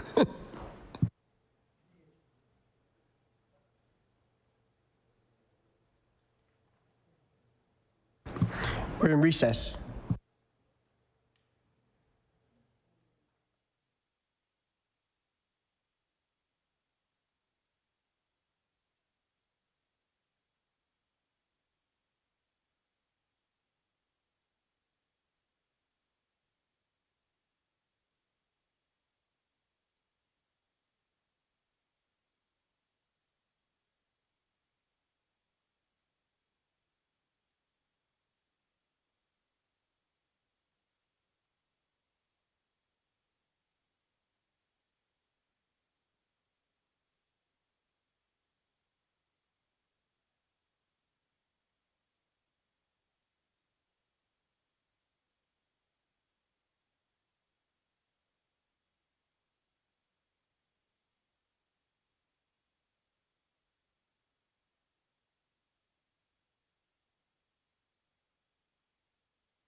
Order. I recognize the member for Halifax Armdale. Thank you, Mr. Speaker. So I want to continue where I left off regarding the registry. Have I got it right? Excellent. So you mentioned there was concerns about the data, and the office, Department of Health, is in the process of validating the data. We received reports, 3 independent reports, and people who called in July to check on where they were on the list and were told that they were accidentally in the validation process deleted. And when asked why they weren't called, they said, well, we actually lost your telephone number. And so the person who spoke to was very apologetic and said, but we don't know how many people were lost. Is there any validity to that concern that there was data lost in July during some type of validation process?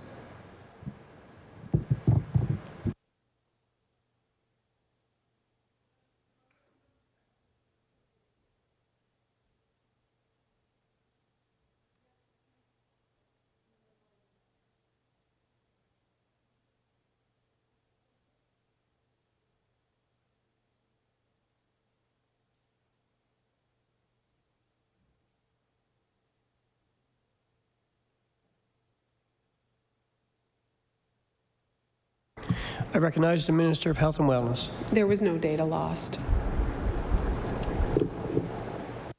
I recognize the member for Halifax Armdale. So I heard you have concerns about data and validation, and that's music to my ears and years. And it's now been about 8 months in process. But it raises a big question then. If you've got concerns about data such that you can't break it down per zone, how can you say there were 60,000 people off the list when you've just told us there's concerns about the data such that you can't release subgroups of that data? Like, that just strikes me as mind-boggling. I'm not even a PhD researcher, but to say there's concerns about data and you're validating it, but then publicly say we took 60,000 people off the list, but we don't know if the data is valid. Like, I am just astonished by that.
I recognize the Minister for Health and Wellness. So what I would say is it's not that we don't have confidence. Like, this is a hello, how are you? It's a very tedious, intensive process. So the collation, we know the number of people who come off and why, right? But it is a manual process that we're going through. So we're confident in the numbers, but to be able to break it down and look at attachment, and as I said before, some people are attached just outside their communities, all of those different things. So the validation process is that. It's creating more validity. It's actually a commitment to the data that puts us through this process. But to have it updated on on all of these different things on a monthly basis, we have to, it's just too manually intensive. So the people that come off are valid, the people that are left on are valid. But as we go through the validation process, we may find out of that 104,000, a certain percentage of them don't actually need a family physician. They don't need a family practice because they're already attached. So we don't know out of those numbers. So it's just such a tedious process, right? So even for us to say, you know, this number of people, we know who's left on the registry, but it doesn't mean all of the people left on the registry are actually unattached. Because as the validation goes on, we're seeing that there are people who are in fact already attached, but there's no way that people just come off the list, right? You have to put yourself on. And in theory, you have to take yourself off. So once we go through this validation process and we get things ordered, the hope is that we'll be able to have less of an intensive process. But the numbers are real. 6,000 people came off last month through a very manual, high-touch program, attaching or finding out that people are already attached. I recognize the member for Halifax Armdale.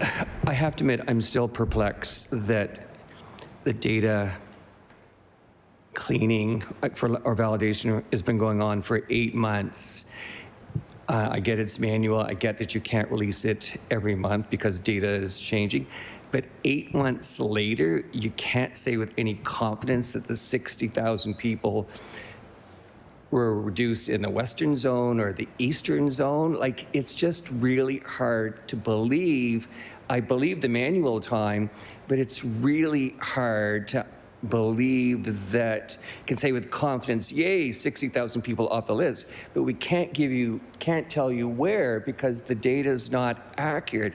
Can you understand why I'm skeptical and my Nova Scotians are skeptical based on what you just told me, that 60,000 off the list, but we don't know our data, so we can't tell you where? Like, can you understand why I might be skeptical?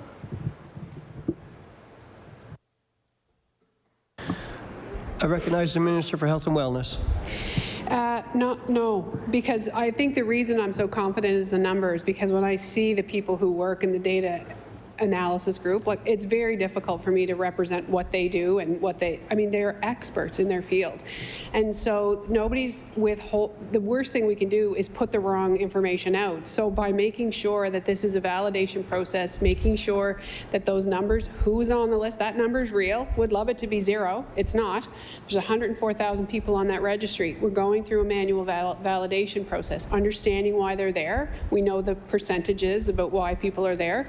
And when we give that number, 6,000 people came off the list, that's a true number. That's how many people came off the registry as a result of the work that's happened in validation. So, you know, again, we see a collaborative care clinic in Clare that is going to have a significant impact in Digby and Weymouth, right? But as we attach those 1,350 people per clinician, right, per physician, it's just the collation of where they are doesn't always line up. So it would look like people were over-attached perhaps in a certain area. So I don't want anyone to worry about the number. The people that are doing this are absolute experts in their field. We're very fortunate to have them. And those numbers, as they come off, are true numbers month over month. I recognize the member for Halifax Armdale. I think people are worried about access to care and unfortunately having a hard time believing the 60,000 because they're not seeing it, and the explanation I'm getting really is perplexing at best. I want the government to succeed. I want the list to go to zero last year, but I'm not reassured by this explanation, and it feels a bit dismissive. 150,000 is not a big data set. Even to divide the province in half to show us where the 60,000 went would be a big step forward versus saying we can't do it. So forgive me if I sound cynical, but I am. And I wish you could say with success and with pride that, hey, we took 60,000 off and we've taken 5,000 off in Cape Breton. I wish all 55 of us MLAs could go back to our riding and say, did you know that we are 800 or 1,000 less? So I'm not sure the government's doing itself a service with the rationale I got today. My next question, which you brought up, is with the attachment to comprehensive care centers. Are there any strong deliverables as to how many people will be attached at 1 year, or at 2 years, at 3 years, and are they public, those deliverables?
I recognize the Minister of Health and Wellness.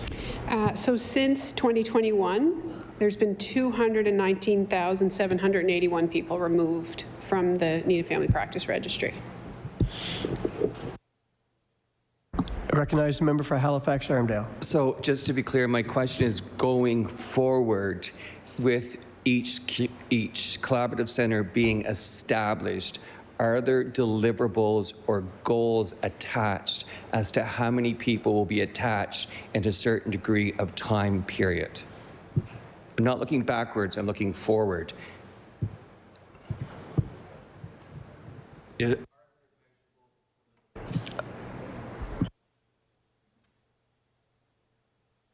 recognize the member for Halifax Armdale.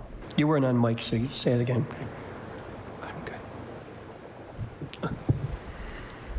Can you repeat your question? Okay, my question is, I'm not looking backwards, that's great. I'm looking forward. As we establish community collaborative centers, which I have to highlight are very different than community health centers, are there attached deliverables as to numbers? How many people will be attached to that new collaborative center? And is there a time frame? Are there measurable deliverables with the establishment that can be published? If not anything aspirational. I recognize the Minister of Health and Wellness.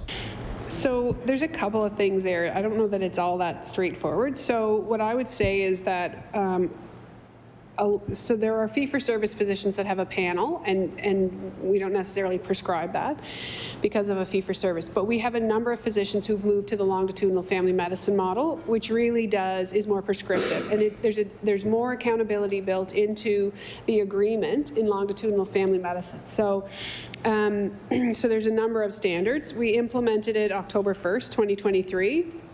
The model prioritizes access and attachment while improving accountability and compensation for office-based longitudinal family medicine. So not everybody wants to go into a collaborative practice. Some people continue to have LFM model in a predominantly physician-only office. So LFM physicians must see a minimum standard of service encounters, so 2.8 per hour. The majority must be face-to-face. And the clinical working hours, you need to work 46 weeks per year. As I told you, we do set minimum panel requirements, but that again, majority is 1350 as an example. That's kind of the average, but we may find in a community that the weighted cases are such that maybe it's 1,000 for a certain individual because of the complexity of care of the practice that we have. They're taken directly off of the Needed Family Practice Registry if they're a net new physician. If they're replacing, then we look at the capacity that is currently in the practice. Maybe an FTE is replacing a half-time physician as an example. So there are some nuances there. So what we've seen as a result, so approximately 72% of family physicians who have a panel have moved to the LFM model. So improvements in patient attachment since October 1st. So we've seen a 21% increase in the LFM contracted physicians, 26% increase in services provided to patients, 6% increase in patient attachment, 18% increase in overall hours worked, with a 37% increase in those provided evenings and weekends, and also 5% increase in virtual services. So that would be a physician in an office. So then you would look at a panel associated with a whatever the complement is, right, in that. So an NP would have a certain panel, again, weighted based on the complexity of care. And I don't think we'll ever be in a place where there's no registry. I think we're always going to have movement, and I think in order to find primary care, people are always going to have a single entry point where they can say why they need a attachment. You know, maybe someone doesn't like their physician as an example, and they want to move to a different one. We're always going to have a list, and we will have a target. So we're just under 10% now, which is very positive. I think aspirationally, we certainly look to Jane Philpott and look to a time and a place where we have so many of the elements that she talks about in her book. And she has predicted that we will be the first province to actually kind of crack the nut on attachment as well as the registry. I think aspirationally, we want to look at, similarly to how children move into a community, this is your postal code, that's your school. This is your postal code, this is your practice. And so not only your practice, but then this is your neighborhood. This is where your pharmacies are. This is where your long-term care facilities are, you know, and your broader practice. So I mean, aspirationally, that's where we're going to that model, so that we can say, here's where you live. And I think also aspirationally, as we see populations grow, you know, I can remember reading that there's a development coming that will house 12,000 people. So I'm immediately doing the math in my head. What is the number of practitioners we need? So we are looking at how do we integrate with development and developers to make sure that we kind of co-locate as they build these homes and these housing units, that we are able to consider the possibility of co-locating healthcare services at the table. So that's the preferred future state. And I think we're moving towards that, certainly in urban areas for sure. And then in the rural areas, it is a little different, right? One physician can have a significant impact in a rural community where it may not have the same impact. It will to those individuals, but overall, maybe not in an urban center. I recognize the member for Halifax-Armdale. So, yes, I too have read Jane Philpott's book and discussed it with her last fall when she was here. There's actually two PC policies I really like in Ontario and Prince Edward Island.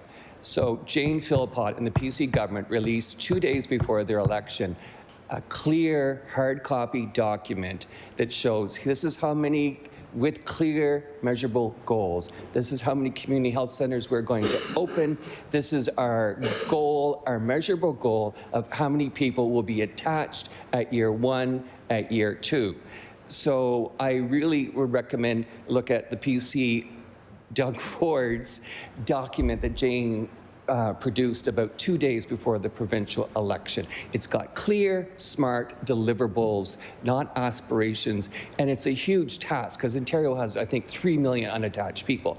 PEI has a similar framework, not as detailed as Jane. So we have two Conservative governments that have very clear, well-defined deliverables, not just saying we hope to get people off the list, but with these community collaborative practices comes deliverables that you can hold us accountable for at year 1, at year 2. That's what I'd like to see, is rob and duplicate at best what other Conservative parties have done in Canada recently, within the last 3 months.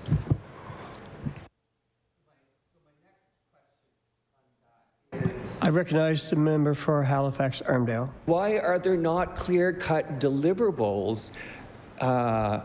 Let's not look backwards, let's look forward. We're investing in collaborative practices, so why not attach and inspire us that this is, get me excited that this is what government's going to do. Just don't reassure me.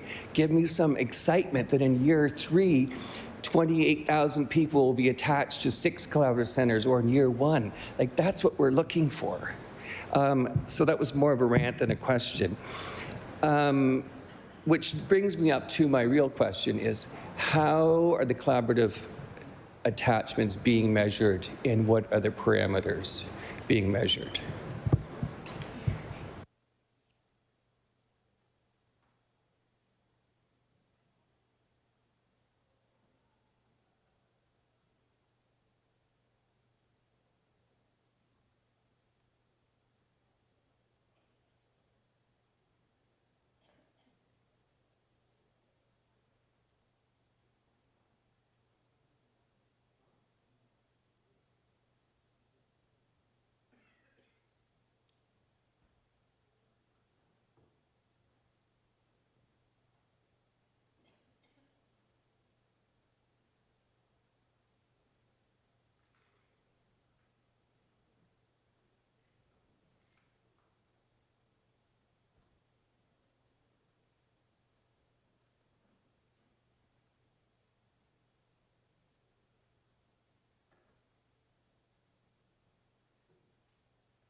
I recognize the Minister for Health and Wellness.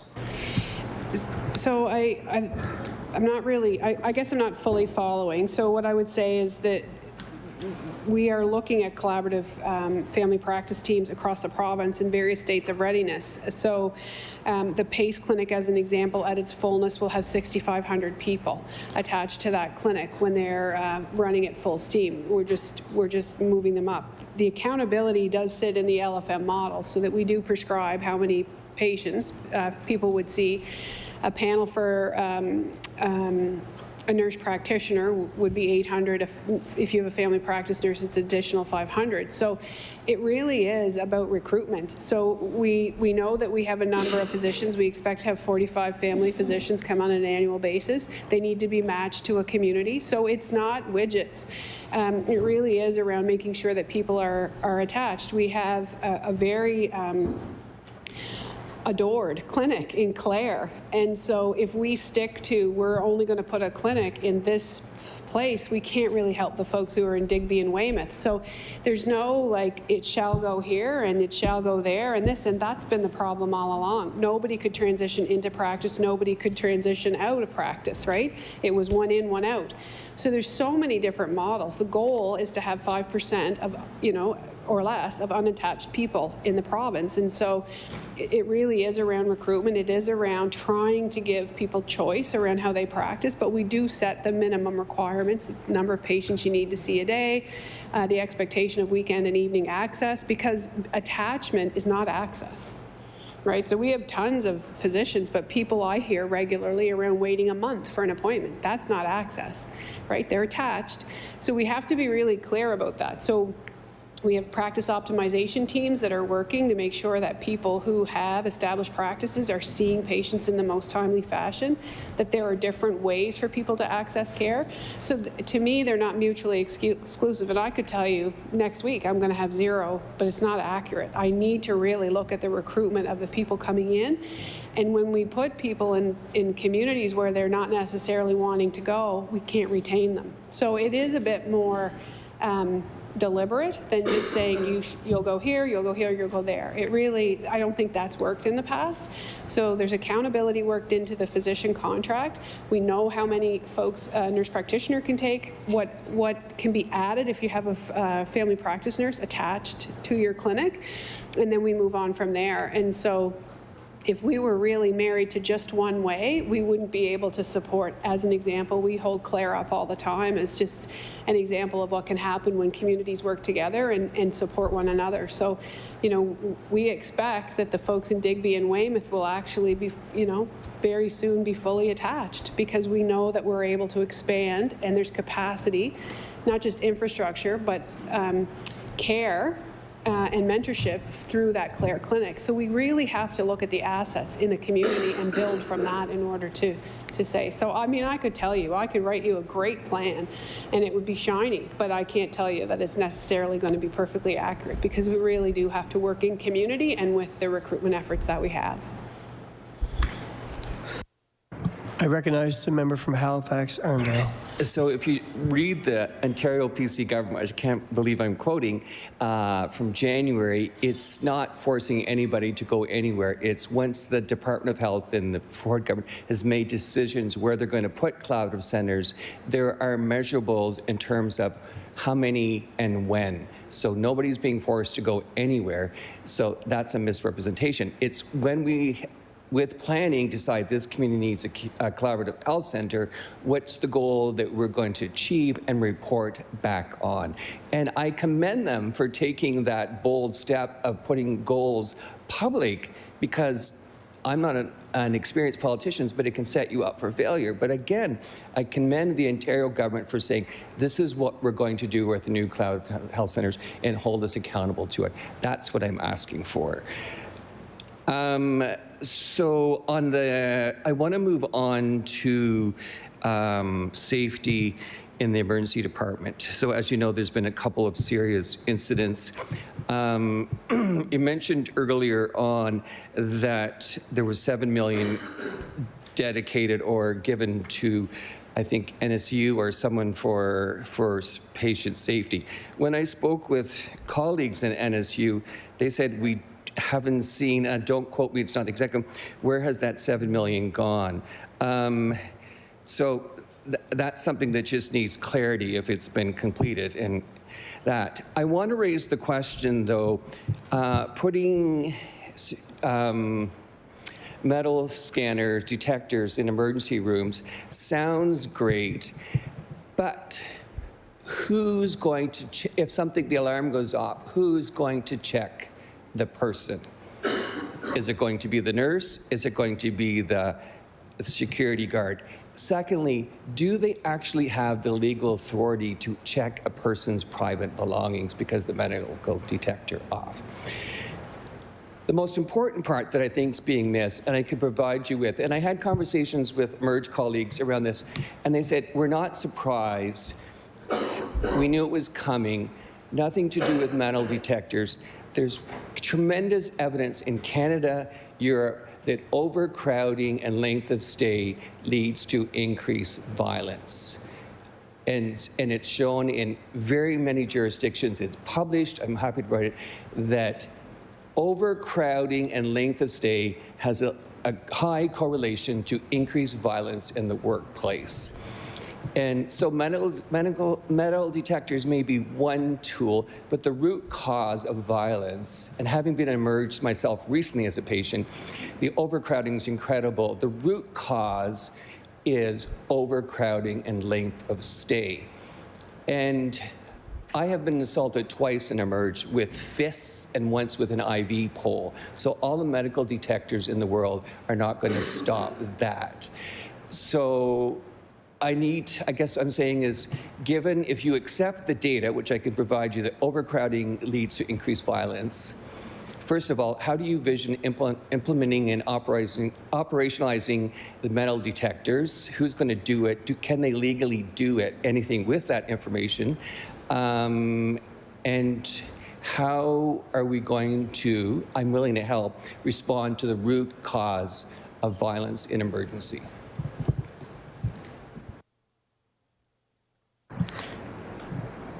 Before I recognize the minister, I remind all members to keep your phones on silence, please. I recognize the Minister of Health and Wellness. So thank you. So there's a couple things there. So it was negotiated in the last nurses union contract, and the unions sit there, and so does the employer, and so does Department of Health. So everybody contributes to how quickly that table moves, is what I would say. So there is some work happening around alert systems. That work has come out of that table. Certainly the Premier and I had an opportunity to meet and have a meeting with some of the union representation, as well as some of the Halifax police. There are search and seizure procedures in place. There is a ministerial directive.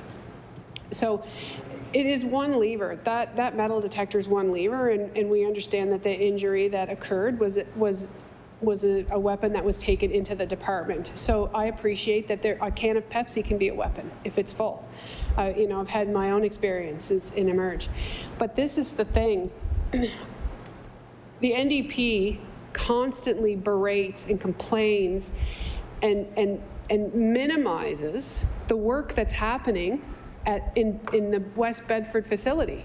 So here we are saying overcrowding. We know that, which is why we need to get an outflow. There's so many patients that are over a 28-day stay. If we had not purchased West Bedford, we would still be digging a hole in the ground. So here we have 68 beds that are going to be up and running. It's outflow. It gives patients who are medically stable a place to go to rehabilitate, but that has never, ever been acknowledged. It's always about what's wrong with it. But if you want Emerge to not be overcrowded, you need to address the situation of transferring people to community and getting them the care they need where they want. If we took people who are ALC out of hospital, the capacity is there. People could be admitted to the units. Our surgical wait lists would change. And Nova Scotia Health and Department of Health are working tirelessly to make that. So make that happen and create new there's been new acute care beds added, that we're building nursing home beds that should have been built 10 years ago, but they weren't. And yet every single thing we do is criticized. So if we do it the old way, we procure the old way, we stare and look at a problem and we talk about it, nothing happens. And then when we do something that's bold and courageous, because there's overcrowding in the emerge, which leads to long wait times, which leads to offload times, which leads to emergency responses, but none of that is recognized. It's just going to continue to beat us over the head with a process issue that does not outline or acknowledge the value of human experience and life when you get to go to a facility where you're cared for properly, when you move people through the system, more knees, more hips. All of these people can come into the hospital and get the care they want, not lose functionality.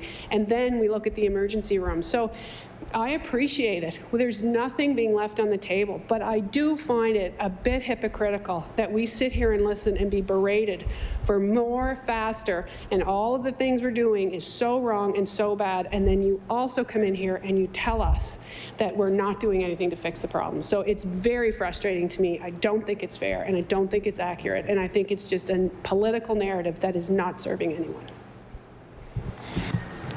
I recognize the member for Halifax-Armdale.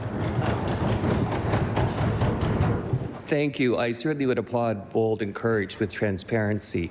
And I didn't speak today. I know that there's been 60-some more and more going to Hogan Court. It was really today was my concerns. I think most of my concerns is how it was done and the lack of transparency and the amount of money spent. So it was more about transparency. The next question I have, moving on in a bit, is, and I'm not sure, is VON home care in your jurisdiction and long-term care? Okay, thanks so much on that. I really want to talk about and commend you first to the government's commitment to provide shingles. I was a bit disappointed that the market, it's been on since 2017, yet we had to wait until the election to get it. But hey, good things come to those who are patient. I didn't hear today, and I might have missed it, when is the rollout expected for the RSV vaccine?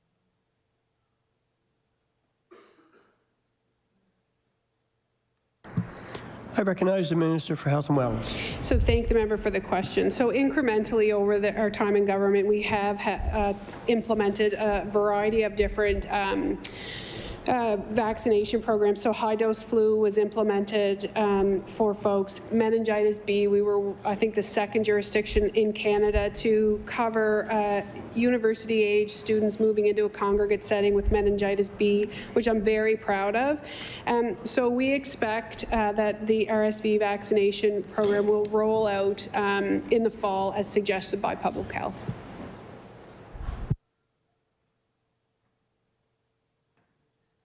I recognize the member for Halifax-Armdale. The next question I have, and I'm sorry, I don't know the exact piece of legislation, so correct me if I miss. I understand it was passed in March. It's where the Department of Health, under the Minister's Agent, has the ability to collect cohort data about all healthcare in Nova Scotia.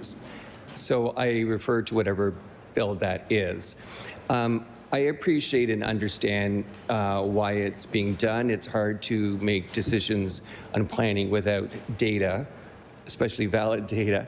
And I understand to get cohort data, and also we're spending a lot of money and expenditures, so it makes sense that you have that data. However, what's surprising physicians and patients is that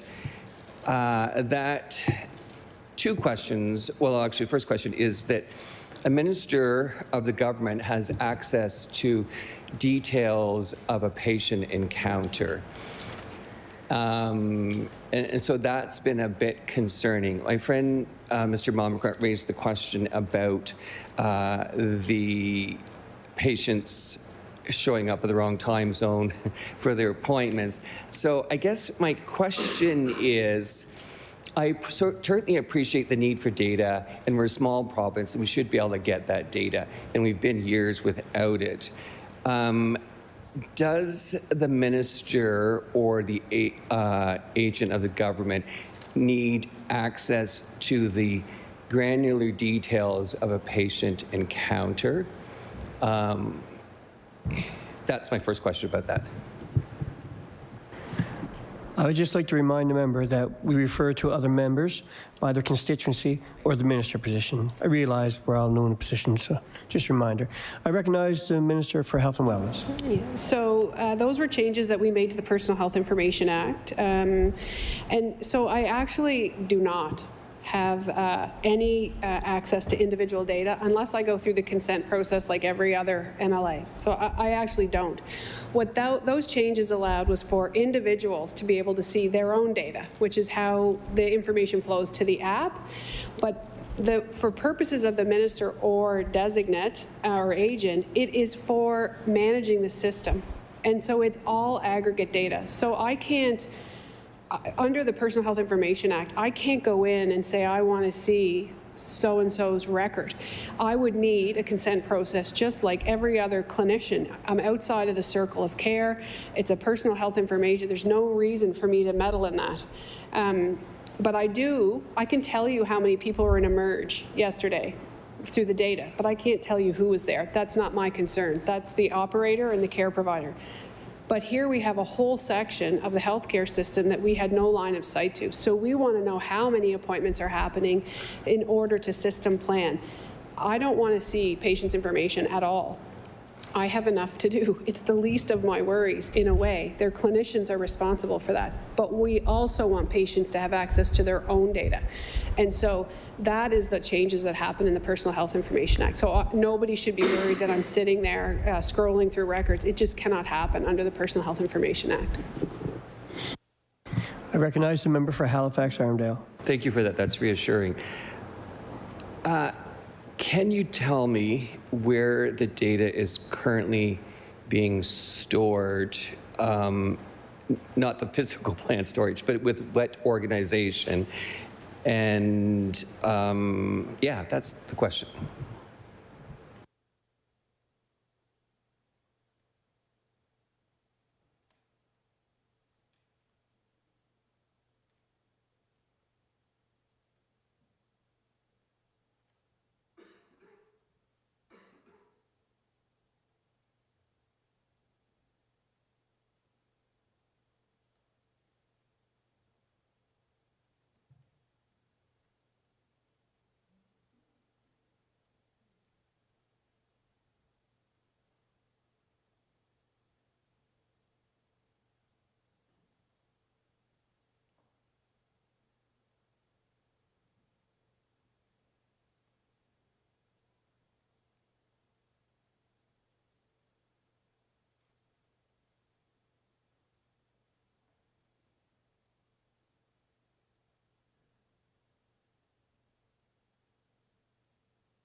I recognize the Minister for Health and Wellness.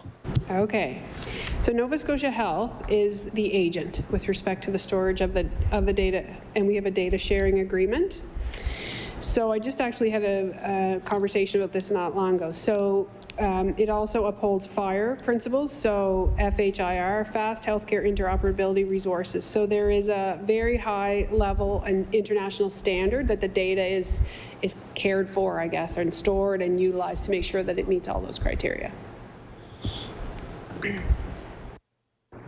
Recognize the member for Halifax-Armdale. The next question, which I think is quite significant, is it's been brought to my attention, I'm sure your attention, that access to a surgical therapeutic abortion is very restricted in Nova Scotia. My understanding that despite having clinicians available to do the procedure at both St. Margaret's and Cape Breton Regional Hospital, it's not being done. Certainly those numbers have changed with the introduction of drugs and medical therapeutic abortions. The surgical therapeutic abortions are often necessary for other reasons.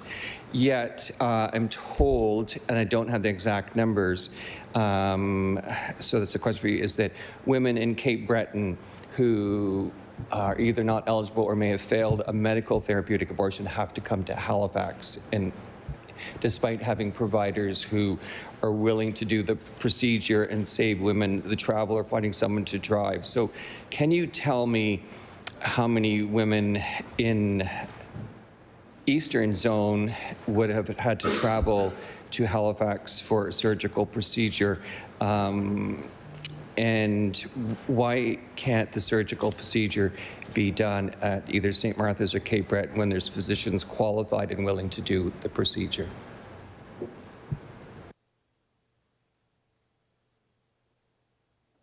I recognize the Minister for Health and Wellness. So thank you. So in fact, surgical abortions are only performed at very few hospitals. I think there's 3 or 4 in the province that do them. And of course, the primary place where folks often seek services is at the Rose Clinic in Halifax. So certainly there are opportunities for abortion care to be accessed through a variety of ways: primary care physicians, gynecologists, NPs, sexual health clinics, wellness clinics, and women can self-refer for surgical abortion as well. And so women can work with the Rose Clinic to learn more about the services, and of course they're confidential. And there are also organizations that will help women from across the province with transportation to the abortion appointments. So, you know, we want people to have access to termination of pregnancy unit or services if it's required, but there are other ways that individuals, if they seek medical abortion as well. So there are very few spots actually across the province that do that, and the Rose Clinic would have the highest number of individuals, I think, seen through that environment. I recognize the member for Halifax-Armdale. Again, my question is, if we have obstetrician gynecologists in St. Martha's, in Cape Breton, who are willing to do the surgical procedures, why can't they be done at St. Martha's and Cape Breton region? I recognize the Minister for Health and Wellness.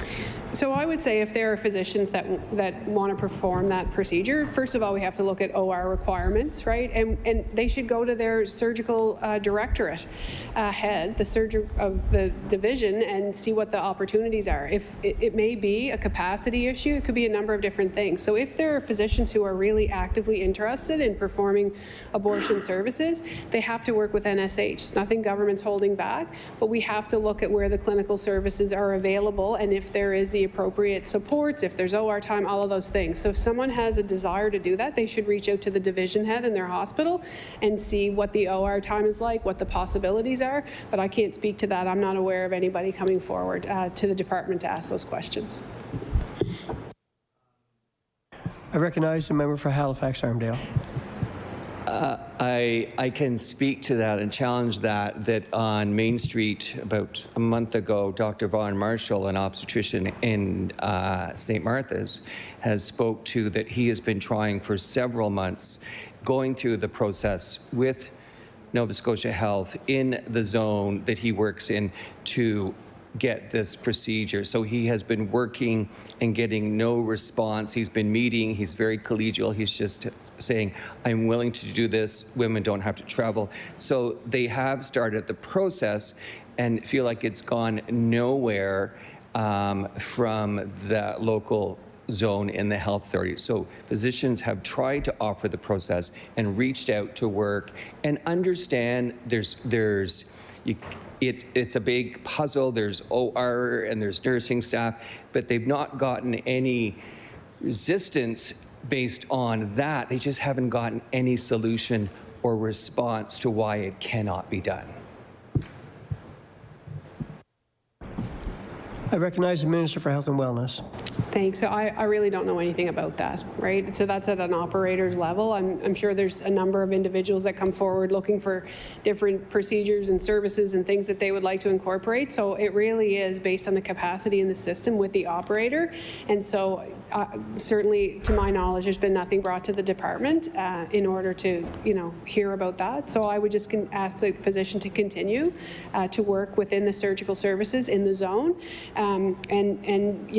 It's not just as simple like 3 months. Like there's business cases. There's needs to understand all kinds of things. So it's not like I want to do this, check the box. So I think that individuals should continue to work within the zone to see what's possible and understand the constraints as well. It may not be a particularly personal issue. It may be the fact that the services are, we don't know what the utilization is, as an example, across the province for services. So I think there's a lot to unpack there. I don't think it's as simple as that, but the person should continue to work through the zone.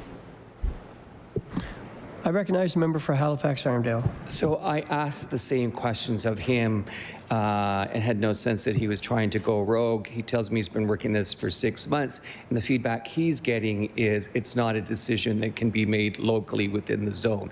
So you're not aware of it, but now that you are aware of it, can you look into it and get further information to help us understand why it can't be provided in the Eastern Zone? I recognize the Minister for Health and Wellness. So I guess the point would be that I would not direct Nova Scotia Health to offer a particular service necessarily. So I'm certainly happy to ask about it, but I have to depend on the clinicians who are doing surgical services across the zone to understand capacity. And so I'm happy to look into it, but I may not have the answer the individual wants. Again, we really do try not to get too far into operations. The zone understands the capacity, all of the zones. Where certain services are offered, orthopedics are offered in certain places, cataract surgeries, obstetrical services, like it's not everything happens everywhere. So, it would be the same as asking why there's not orthopedic surgery at St. Martha's. There is capacity issues, and we can certainly ask the question, but it doesn't change the fact that there is a capacity. There are centers of excellence, and there are certain clinicians and OR times and all of those things. So I don't think it's a straightforward answer, but I'm certainly happy to ask. I recognize the member for Halifax-Armdale. It's been a long day. Thank you for that. I don't know about you, but I'm getting tired.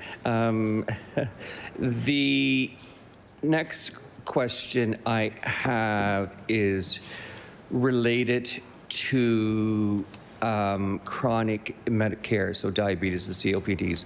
We have some of the worst indicators in performance and epidemiology and prevalence, yet it doesn't seem like we're actually making big dents. Certainly as a clinician, it doesn't feel that way. I may have missed it, but I didn't see anything significant in this budget that would address the chronic disease. And I realize that addressing chronic disease is not a quick fix. It's more of a long-term thing. So I'm just looking for some reassurance that the long-term, the chronic diseases that are affecting most people in Nova Scotia will be fully resourced to, probably not in our time in the legislature, but I guess it depends on how long you stay, we'll start to turn the corner and we'll see some reduction in outcomes. I think of without addressing that, and you spoke to earlier that chronic disease is a heavy cost of burden, both individually and into the Department of Health. It leads to more demand for dialysis and more eye surgery. You see higher cardiovascular interventions in terms of stents and stuff. So it's great there's more dialysis, definitely needed, but how much is the investment to try and decrease the mortality, morbidity associated with our chronic diseases?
I recognize the Minister for Health and Wellness. So thank you. I thank the member for the question. So last year we were able to implement the continuous glucose monitoring, which was really helpful.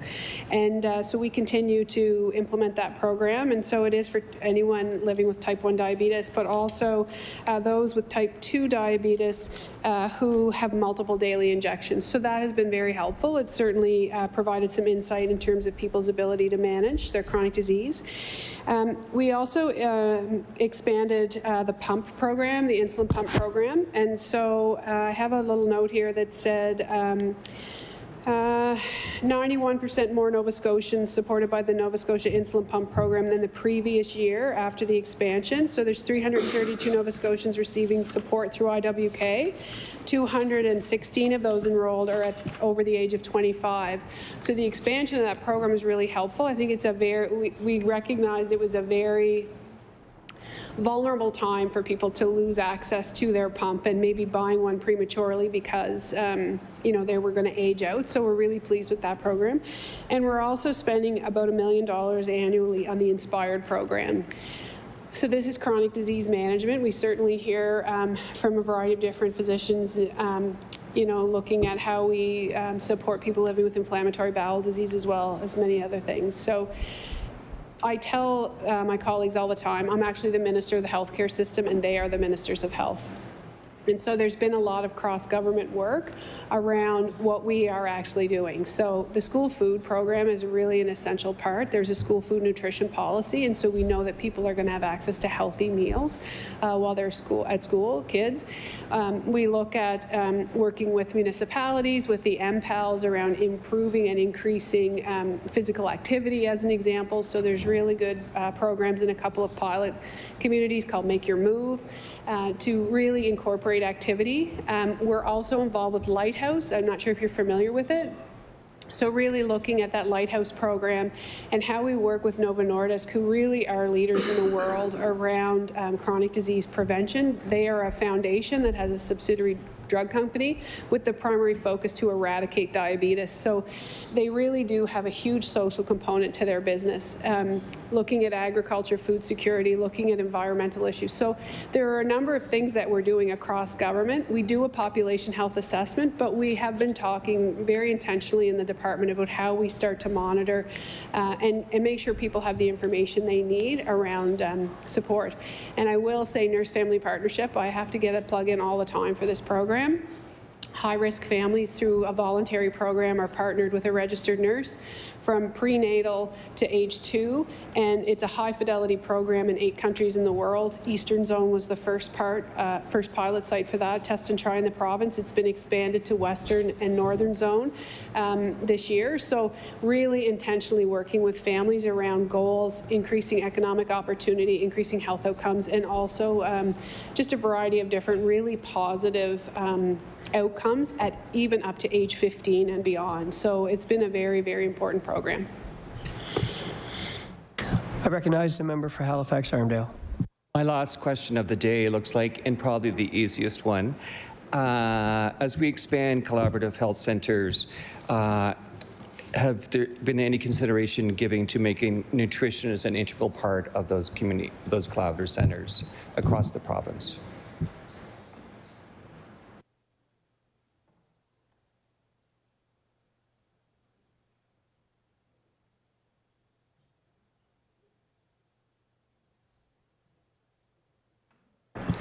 I recognize the Minister for Health and Wellness. So thank you to the member for the question. So, I think that certainly is definitely on the table. I know that in some of the collaborative care clinics, we may also have opportunities to co-locate with other chronic disease care, like diabetic education centers, as an example. So we do want people to have access to the information that they need in order to be healthy. And also, just in terms of the data sets and understanding population health, looking at community profiles. So what is the best and highest use of healthcare professionals to affect change in that community? And I think, when we look at all of the different incidence and prevalence of disease throughout the province, we can see that there are pockets, and perhaps certain interventions would be more timely in one community versus another. So that work is underway. We won't see it because it takes forever for those metrics to turn around, but I am very hopeful that with the data that we are collecting throughout the system, it will really help us understand how to not only make decisions but invest in the things that will make the most difference for health in the community across government. I recognize the member for Halifax Armdale. In my last 30 seconds, thank you very much for the discussion today. I appreciate your time and your honesty.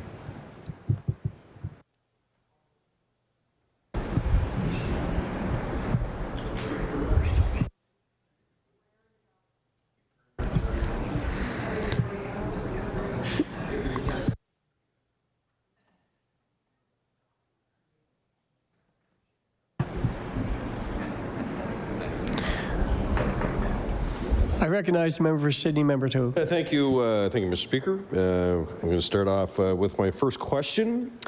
The platform, in the PC platform, it estimated the free parking at Nova Scotia Health sites in the IWK would cost $8 million, and that was in the platform. Now, I mind you, staff wouldn't have that information because it was a platform and it wasn't the department, but you're budgeting in the department $19 million for the program. So my question is, can we provide a breakdown of why why it's $19 million?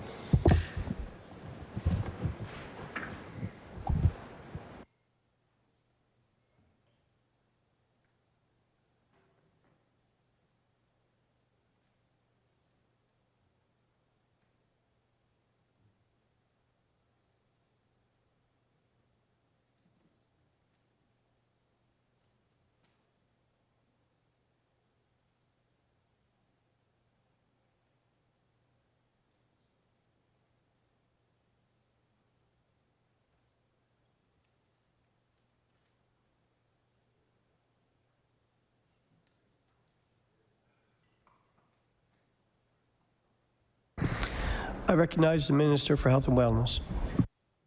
So thank you for the question. It's a real hot ticket item, I will tell you that. Everybody's asking. So the lost revenue associated with it, so not only the parking fees that came off not only visitors, but in some places staff, a number of places where staff is about $14.6 million. And then the other pieces, there's two facilities in the province their foundation, so the money goes operationally for the majority of the hospitals, but there were 2 in the province where their foundations actually ran the parking lots. And so those 2 foundations will be made whole as well. That was a commitment when it came out.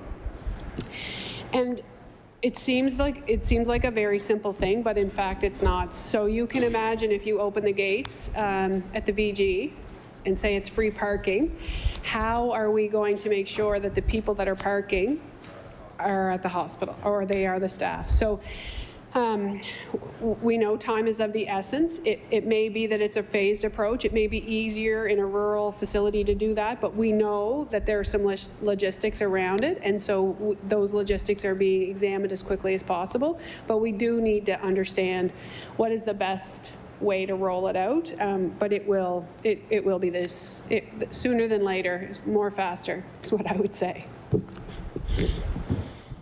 I recognize the member for Sydney, member 2. Yeah, thank you. That's actually really important information for those foundations. As we know, the foundations do a lot, and I can appreciate the fact that removing those parking fees, and people will start parking potentially there. All the you need to be able to police that. So I'm going to move on here through my questions. They're going to be mostly kind of, pretty quick and straightforward. I'm just going to go through my list. Here was one question I had. So you talk about through you, Mr. Chair, the minister talks about the needed family practice list, so that there's 100,000 on the list, and you're working through the list to validate. To date, how many people have been validated as compared to people that are on the list?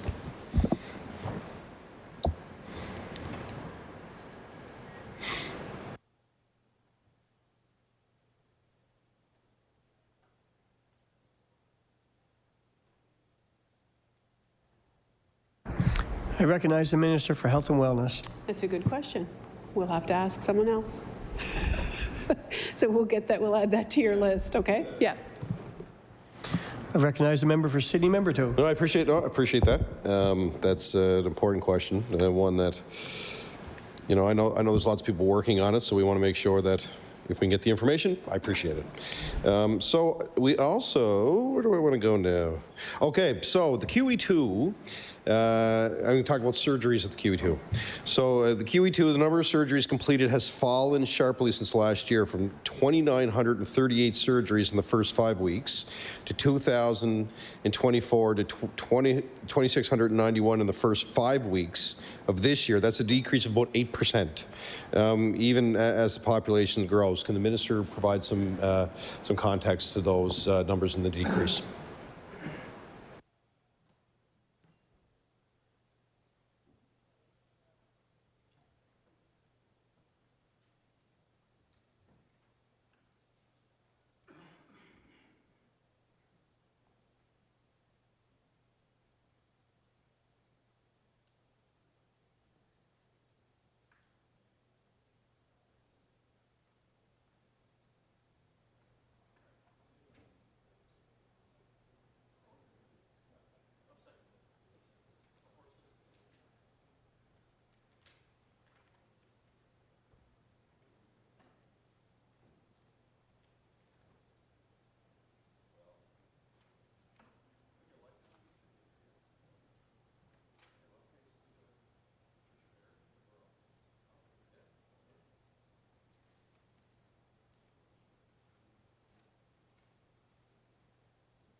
I recognize the Minister for Health and Wellness. So I thank the member for the question. It's actually a great question. So what you'll see, that facility in particular is our tertiary quaternary hospital. So the volume is down, but the surgical hours are actually up. So that's exactly what we want. We want the most complicated folks to go there. That is our provincial resource, and so they would, understandably, more often do more complicated surgeries. Not to say that our regionals don't do those as well, but the total volume of surgeries across the province is up, and so we've seen some significant gains in terms of the surgical wait lists across the province. So that is the answer, that they're actually, and taking things out of the ORs and allowing people to do, like we're doing some work with Scotia surgery. We're looking at cataracts in different areas. So really actively managing and finding assets in the community and making sure we're leveraging them to the best and highest use. I recognize the member for Sydney, member 2. Thank you, Mr. Chair. Okay, I'm going to switch focus a little bit, and I want to talk about, there's a lot of technology that's happening in the Department of Health. You have the new app. People are starting to utilize that. The minister has talked about it tonight, about the number of people that have been signing up for it. But I want to talk about AI for a second and for a minute. So is the through you, Mr. Chair, to the minister, is the department looking at using AI in any of its services that they're providing to people?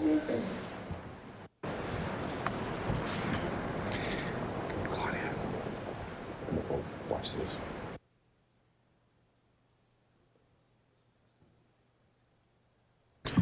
I recognize the Minister for Health and Wellness.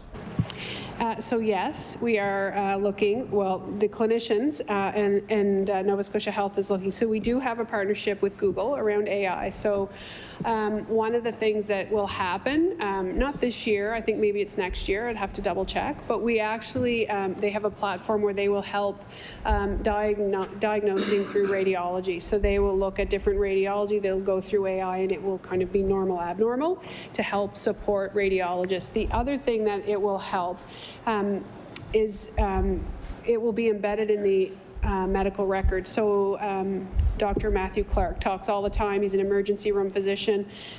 Somebody's chart could come in this big. He's looking through the papers. But once we move to a digital platform, he will be able to say, has this patient ever had a heart attack before? And it will pull all the necessary information out of the chart. So it will drastically reduce the amount of burden that is required. There's also some AI that's happening around some of the robotics programs that are happening. So really looking at how really personalized medicine. And so through Nova Scotia Health Innovation Hub, there's a ton of work that's happening around utilizing AI for better outcomes.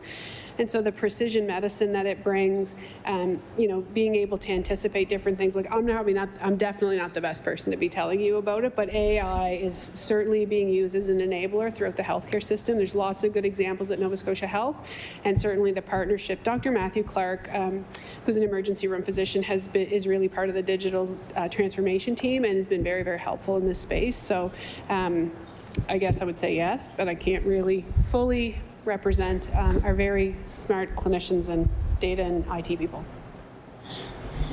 I recognize the member for Sydney, member 2. Yeah, thank you, Mr. Chair. And it's an evolving technology. One of the reasons why I ask is this is one of the things that was brought up through the Auditor General's report.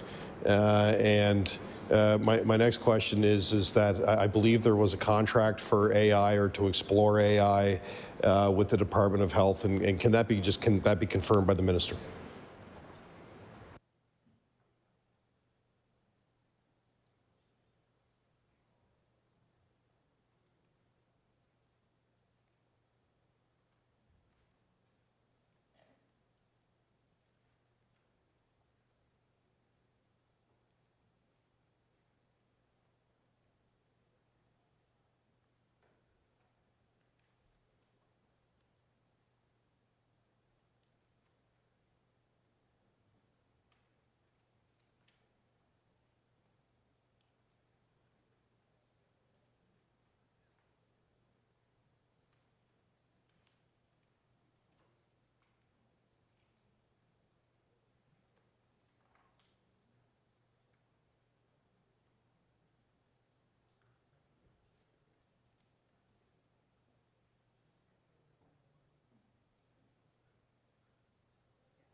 I recognize the Minister for Health and Wellness.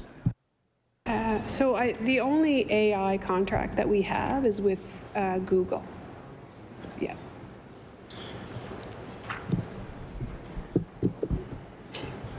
I recognize the member for Sydney, member 2. Thank you. Listen, I appreciate some clarification on it because there was some, as the Auditor General picked up, there was some substantial untendered contracts when it came to certain firms that were doing work, and I wasn't sure if one of them was done with the Department of Health and Wellness. If the Minister is saying that Google is the only one that they have one with, I appreciate her response to that. Okay, so I'm going to move on from that. Thanks for the clarification on that for me. So I'm going to go into the nursing schools. And essentially, it's been indicated that every nurse has. Are you looking?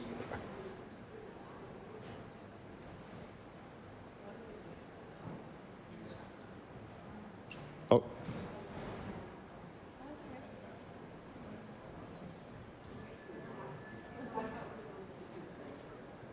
Oh no, we're done. Not here. Yeah. Yeah, this is the end.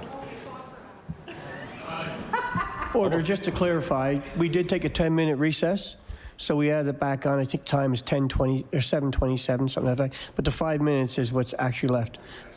I recognize the member for City, member 2. Oh, this is right. Yes, you thought you were going to be here for 40 hours. Yeah. God love you. Thank you, Mr. Speaker. So in the last 5 minutes of the round tonight, I do want to talk about the nursing programs. I remember when CBU received theirs. It's great. It's a great program at home.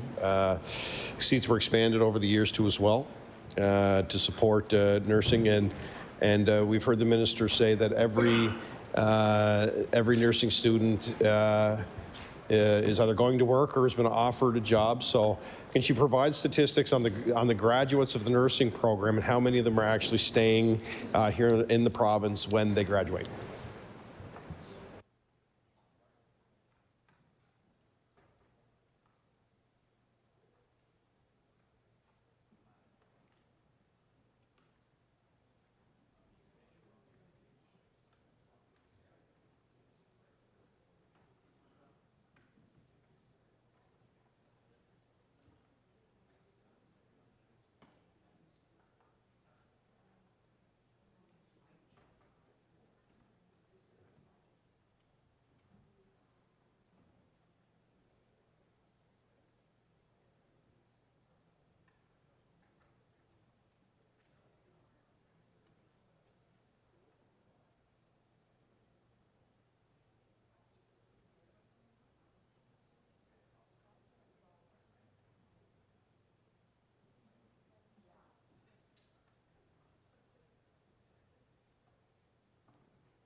I recognize the Minister for Health and Wellness. So thank you. So Nova Scotia Health has hired 119 new grads from the past semester, and the latest estimate that we have from Nova Scotia Health alone is 63% in the last 2 years, but I don't have IWK just right off the top of my hands, and then I don't have long-term care. So 63% to NSH. Yeah. I recognize the member for Sydney, member 2. Yeah, thank you, Mr. Speaker. I appreciate that. Through you to the minister, if she can provide the information for the rest, that would be great. So we have about 2 minutes left tonight, and I'm just trying to go through my notes here to see what I want to ask before the end of the night for the minister. But I'll stay on the nursing program. So you're saying 63% through NSHA. I guess my question to the minister, just as a follow-up to that, when you're speaking with the graduates of the programs here, and you know those 63% are making the decision to stay. Of those 63%, how many are staying longer than? Are they making it a long-term career decision to stay in Nova Scotia, or are we losing? What's the retention rate of those 63%?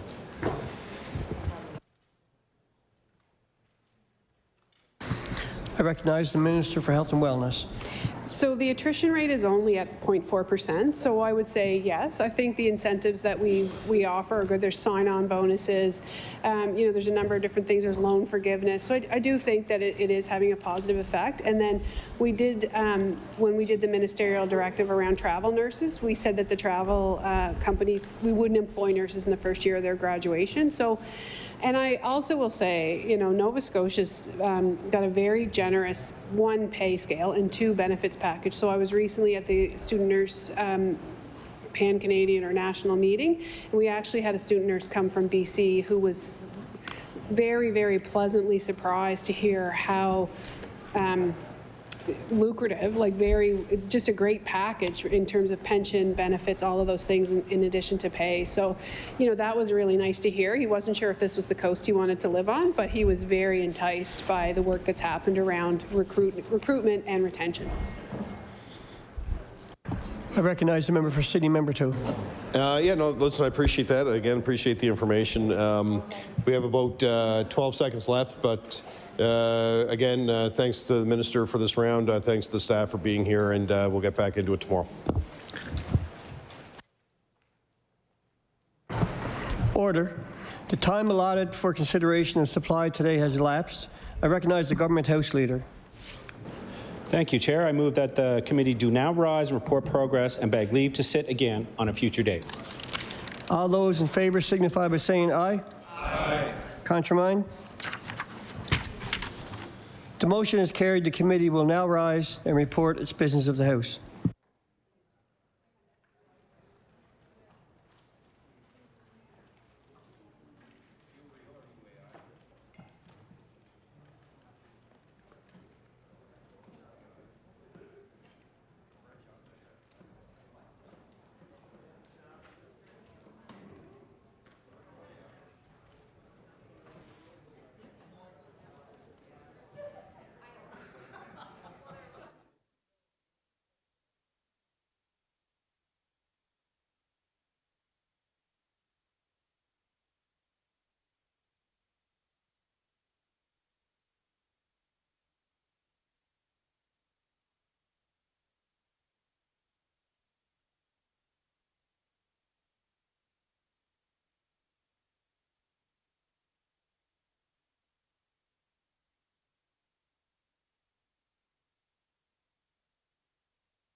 order.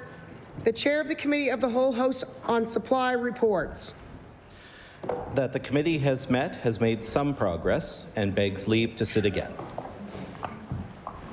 I recognize the government host leader. Thank you, Madam Speaker. Earlier today, I rose on a point of order.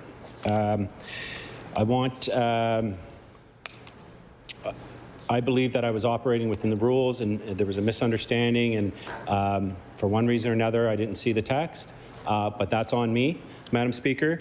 And if my misunderstanding inadvertently caused me to mislead the House, I truly do apologize. I know this job isn't easy, and to the members specifically, I know it's not an easy job, and I will strive to do better. To the official opposition, I apologize, and to the entire House, I apologize. It was a mistake. I will strive to do better. Thank you, Madam Speaker.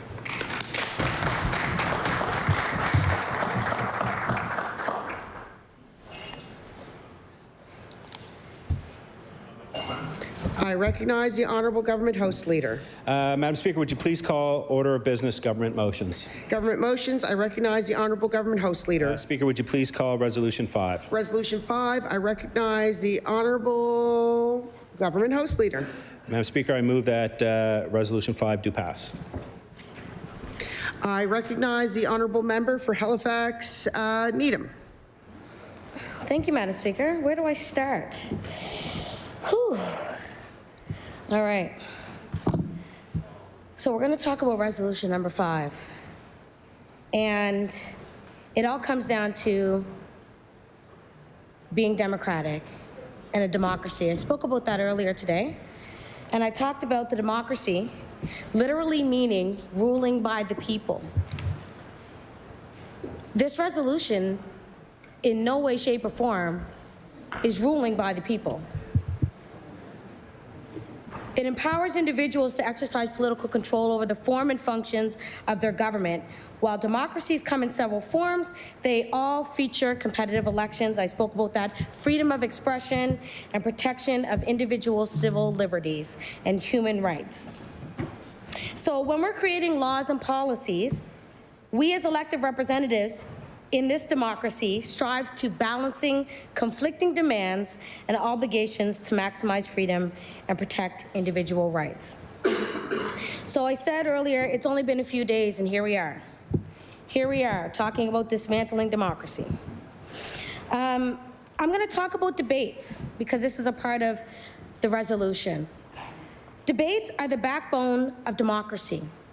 They play a crucial role in the work we do as MLAs.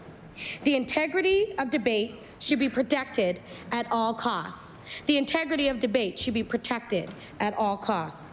Debate is an integral component of democratic discourse and has shaped societies and political landscapes throughout history. And we are standing in a historic place. This is Province House, the birthplace of the work that we do here. And we should be very proud that we're able to stand and represent the communities in which we represent through the democratic process. Debates are a battleground for ideas and ideologies. And we see that day to day when we're in here. We all have extremely passionate recommendations, and we want to see the best for Nova Scotians through the legislation that we put forward. It is an exchange of arguments and crucial mechanism for testing ideas and to promote transparency. So we use debate as a tool to get our constituencies' concerns heard. So we've heard about this multiple times, how sometimes this is an opportunity for us to speak about what's going on in our ridings. Each and every one of us are representing a riding and where there are a number of concerns that need to be heard. And this is an opportunity in debate to have these concerns heard. And our people who we represent deserve for us to have that voice and to speak for them. Because by taking away or minimizing debate silences those voices. And I don't think that we want to be remembered, or this government wants to be remembered, to be the ones to silence the voices of Nova Scotians, especially when this government is so proud to say that they're listening, so proud to say they're the first to do, so proud to say, look at us, this is historic. And yet, this will be a historic moment for this government to remove or to minimize debates in this House, which is a tool of opposition and every other member here in this House to have an opportunity to speak about their riding. Having a healthy and challenging debate is what makes our work democratic. I know some of us in this room have gone across the country in multiple different houses, and we've talked about how important it is to have a healthy democratic process, to have a healthy speaker sitting in the speaker's chair, to have a proper decorum when we come in here in this House because we represent Nova Scotians. So I wouldn't want to minimize that and to take that away by removing debates and not having a robust discussion about issues that are concerning Nova Scotians here and now, which is in real time. The essence of debate is a means to challenge ideas and to foster informed decision-making. And that's exactly what some of us do. We want to make informed decision-making. We hear from our constituents all the time about how there are things that shouldn't be happening and wondering why they don't know anything about it and why we are not as informed as we should be, which is why the debate is so important, for us to be able to have these conversations across the floor and actually possibly get some answers from who we're asking those questions to in debate. It is critical and crucial for the health and vitality of democratic societies. And if you want to really break it down, it is critical and crucial for the health and vitality of Nova Scotia. Removing or minimizing the debate process is going to harm many Nova Scotians. And I know you may think, oh, it's just the debate. But guess what? Their voices are minimized when we don't get to speak it in the House. Their presence is minimized when we don't get to speak in the House. And these are the only tools that we have to be able to get our information across for the people that we serve who have elected us in these positions. Debates are also about serving the public interest and responding to the needs of the voters. And I know we all need those. I mean, we wouldn't be here if we didn't have those folks that believed in us to be their representation for their riding. And so we owe it to them. We actually have a duty to be able to speak their concerns here in the House through debate. It is the public interest that we respond to the needs of our voters. So you would think that we as a government would want to keep debates instead of minimizing them, mainly because we hear often from the government side that they are speaking to all Nova Scotians, that they represent all Nova Scotians, that they're listening to all Nova Scotians. I can tell you right now that every single member in this House has probably been flooded by emails from Nova Scotians with their concerns about how this government is moving and the direction in which they're moving in. And this is why debate is very important, because we have to have these conversations. Sometimes it's uncomfortable to have conversations that some people may not like. But unfortunately, if we don't have these conversations, who will? Debate is very important for that reason. And if you know anything about debates, effective leaders who debate gain public trust and can increase confidence in the institutions and foster citizen engagement. We talk about this all the time, how voter engagement is low. I don't think this government wants to continue to have low voter turnout because they continue to not engage folks in community, because they continue to not listen and have conversations to folks in community, because that's what we're seeing.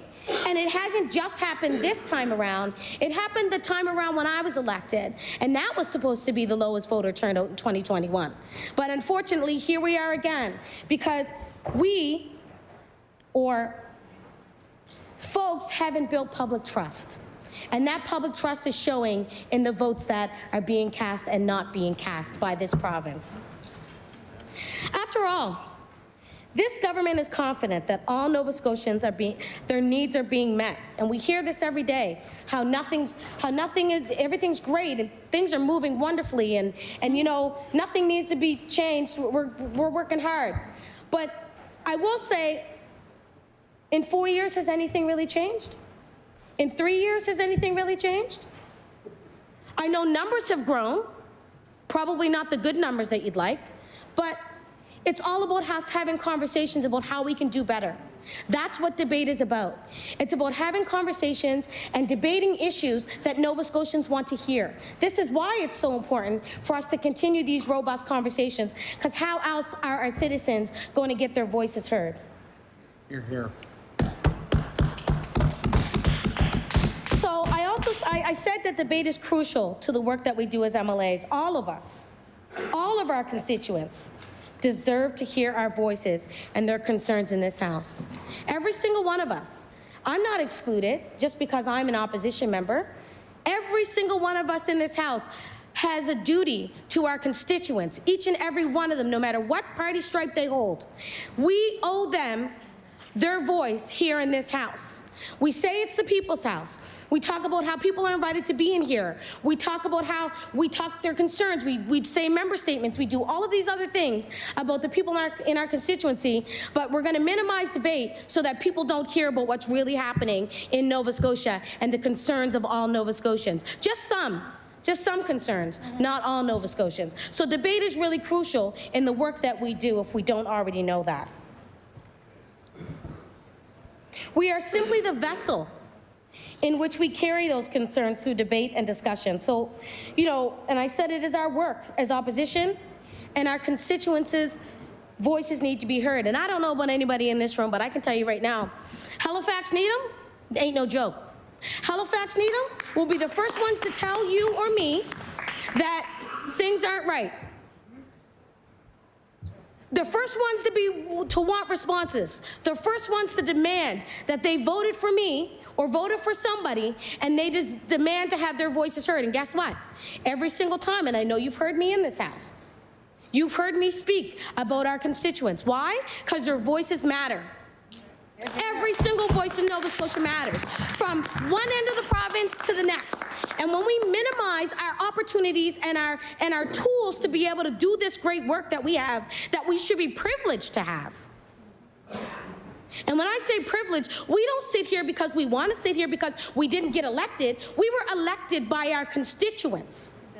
We were elected. This isn't something where you go, oh, I want to be an MLA. I want to be. No. We actually have to be voted in by the people that we represent.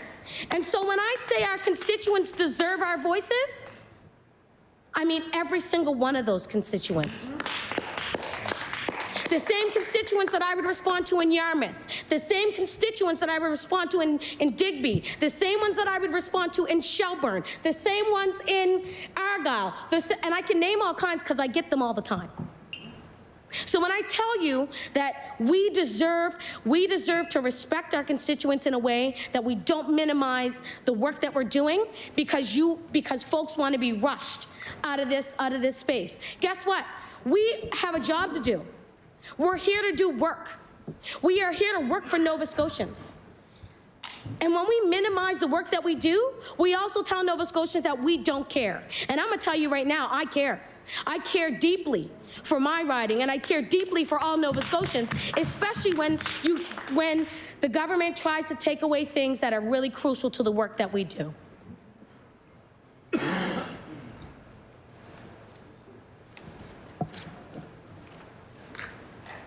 So in my few years here, I have sat, and I have proudly sat, on the Law Amendments Committee.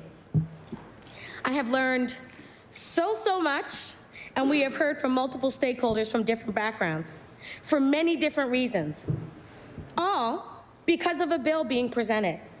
So let me tell you a little bit about sometimes how these bills, my experience with bills. So when I first started here, in my first few years, I was perplexed at the fact that we received bills here in the House, not before. We're not consulted. It doesn't go to a committee to actually, go through any type of screening or recommendations through expertise or whatever type of committee that we might have that deals with these types of topics, like Health Committee, for example, or Community Services. A ton of things can be done differently, but instead of us making those changes, we're going to change and minimize the work that could be the real good work that's being done. We want to minimize that when we could be doing other things with the time that we have here in the House. So back to law amendments. On my time here, I was perplexed at why we didn't actually get to see the bill, why we didn't get to have input on the bill, why we didn't meet together and collectively have a conversation about what could work well in the bill. So then when I heard about law amendments, it was an opportunity for stakeholders to come, have a conversation, really like dig deep into what the bill is about. I was excited because I don't know if anybody knows this, but I come from a community facilitation background, and I encourage community to come forward and to talk about the things that are happening and to really express their thoughts and to really just come forward because their voices matter. To me, they really do. So when law amendments happened, like I said, I was super excited, and I was like, great, we're gonna hear from some experts, we're gonna hear from some passionate people, we're gonna hear from some folks that, really know more about what this bill's gonna bring forward. So we had a mixed bag. Some were there because they cared about, what the bill was about, and they were passionate, and they gave some recommendations. And then we had some folks that were completely opposed to the bill, and they would say, you know what, the bill would be better if. Why don't we try this? How about we send it back to the department so that they can relook at it and rework it? Why are we rushing these things? So law amendments, for me, was really quite interesting because it was an opportunity. And I'm going to say this because I'm very optimistic. And if anybody knows me in this house, I can see a ton of sides, but I'm very optimistic about the great work that can be done here in this house. And I thought, hey, this is a great opportunity for folks to be in space and to speak their truth and to really just be heard. Only to find out that, folks are being dismissed a lot of the time in law amendments. And even if we put forward a motion or an amendment to the bill at the time, which is where I was told that's where they go. If we had any amendments, that was the place to take it, law amendments. And so I was like, great, I'm gonna bring some law amendments forward, and I'm gonna talk, and I'm gonna put my suggestion forward with the expertise from the stakeholders and from the scientists and from the doctors and whoever else. But I'm gonna put it forward because it's the place to put it. And I was told by a government MLA at the time, why am I bringing it forward here? It has no purpose here. Bring it forward in the committee of the whole. So I said, because I'm new, I didn't know about these things. So I thought, okay, well, law amendments is where they gather the information. They take that information in, and then when we get to the floor, we're gonna see amendments. Because that's what I was told by a government MLA. And to my surprise, because I was very optimistic, to my surprise, that was not the case. But guess what? The work we do here in this House is extremely important because we are here to speak those voices and to reinforce the things that are being said by our constituents and by Nova Scotians who are really passionate and concerned about the direction in which we're going in. So in law amendments, I kept saying to people, this is an opportunity to come forward and speak your piece and to say what needs to be said. And I remember one time I was at law amendments, and it was a I can't remember the topic, but it was a real tough topic.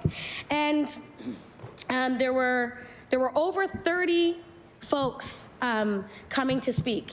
At the same time, it was a budget sitting where we had estimates, right? So instead of allowing all 30 people to speak at law amendments, those 30 people were minimized to 15. So imagine my disappointment. Imagine that. Here I am believing in a process, a democratic process, believing in the way that we do work here, believing in learning all these things as a new member on how we can do things better for Nova Scotians. And here I am being told that 30 people signed up, but 15 people will speak. Shame. Because we need to rush forward and finish off work here in the House. Not that we couldn't do it, but it was just very disheartening from the government side to force that when they don't need to do that. People's voices were excluded from those conversations. People traveled from across the province to come to law amendments, to actually have their voices heard, and to hear, oh, sorry, you cannot be on the list even though we told you were on the list. Imagine that. So this is why I feel like it's really important for us to continue the democratic process in which we keep these things going, because there is a reason for why we do these things. You know, I understand that folks want to get things done quickly, and they want to move fast, and they want to be, you know, expediting and all of these things. I understand that these are things that some folks might feel are important. Say that to somebody who's traveling from Yarmouth to Halifax. Cape Breton to Halifax, to come and speak at law amendments, and only to be heard, oh, well, we're sorry, you can't be here. Shameful. Because, or your time has been cut because we don't want to have any more discussion on that. Imagine that, right? So I say this because these are really important pieces to build trust, to be able to have people engaged in the work that we do, and as well, to vote us in again, especially when we're speaking the truth of the people that we serve. Another level, oh, and I mentioned traveling from one end to the province, but another level of accountability and transparency that helps Nova Scotians understand the processes of how bills go through legislature. So I just gave you an example of how I started, and I had no idea how things went. I was given information, and then I was told something else, and then I tried to do it in another way, and then, so think about that. There is a process. There is a process in which you can do these things, and there are only so many tools in the tool belt that opposition has to get their voices heard and get constituents' voices and concerns heard in this House. And this is one of them, debates and law amendments, because law amendments is first voice. When we remove first voice from this House, the people's House, very scary, very scary. And I'm going to tell you this right now, because I am one of two black women in this room. One of two. Three. Oh, sorry. One of three black women in this room, and it wasn't you. I'm sorry, Minister. It was not you I was excluding. I apologize. But one of three black women, and we only have there's only 4 of us in here. So when you tell me that you want to minimize debate, remove law amendments, or change law amendments without any clarity on what the changes are going to be, and do everything else to feel like we need to rush through this House to get things done under the veil of darkness, because what time is it, 7:55? It's very scary. It's scary. And I can tell you, as someone who has always had to use their voice to speak for others and to speak for myself, I'm actually very disappointed and disheartened by the way that we are talking about democracy and changing democracy to suit expedited reasons to get out of this House. We were elected by the people of Nova Scotia to sit in these seats. It is a privilege, and I'm going to say it's a privilege even more so for me, because not only am I a black person, I am a black woman. And I'm the first black woman to sit in this seat for Halifax Needham. And I'm going to tell you right now, there will be no way I will ever be silenced in this room. No disrespect, Madam Speaker.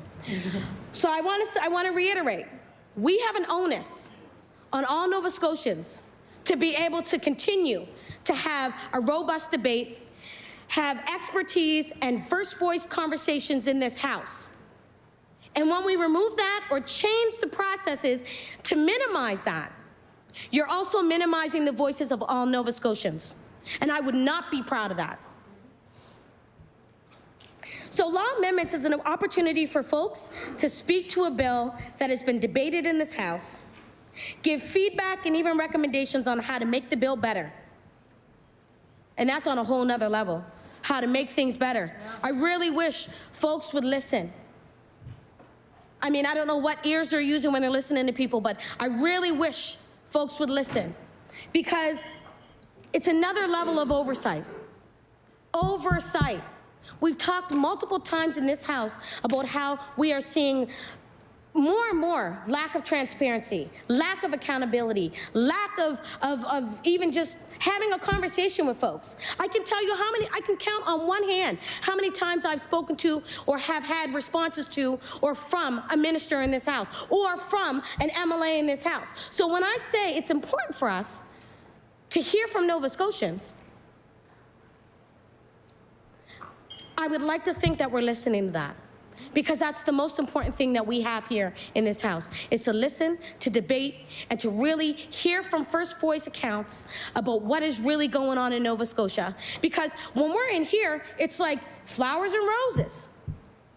It seems like everybody thinks, and I'm not saying, and don't get me wrong, Madam Speaker, I am not saying that things aren't being done. I'm absolutely not going to dismiss that, because I know people are going to stand up and say how much money they spend, department this, and we did that, and oh my goodness, this is all the work we're doing. Well, guess what? Are we better off in 4 years? Have we been better off? Has things changed dramatically or drastically in 4 years? I can tell you from being in here, from 2021, I have literally asked the same question multiple times. That tells me nothing's changed. Yeah. If I have had to ask the same question to multiple ministers because there has been changes, there's a problem with what's going on, which is why debate is important. You hear from folks. Yes, some people don't like constructive criticism. I love it. I love it. I actually thrive off it. It works well for me because I know that there's things that I could be doing to be better. I wish some people had a thicker skin and could take some criticism or even some recommendations, but we see that it's hard to penetrate through the skin of people here in this house sometimes to talk about the things that matter the most to Nova Scotians, because we don't see any changes in the 4 years that I've been here that have made a drastic change to Nova Scotians' lives. So, as I said, it's another level of oversight. Consultation with stakeholders who wouldn't have seen or known about the bill coming forward. So sometimes it's to ask to have more information before the bill is being passed. Back to law amendments. Law amendments is also an opportunity to be able to ask the department to take it back and take a look at it and really think about some of the recommendations that are put forward. And really think about what people are saying and how important it is for them to be heard.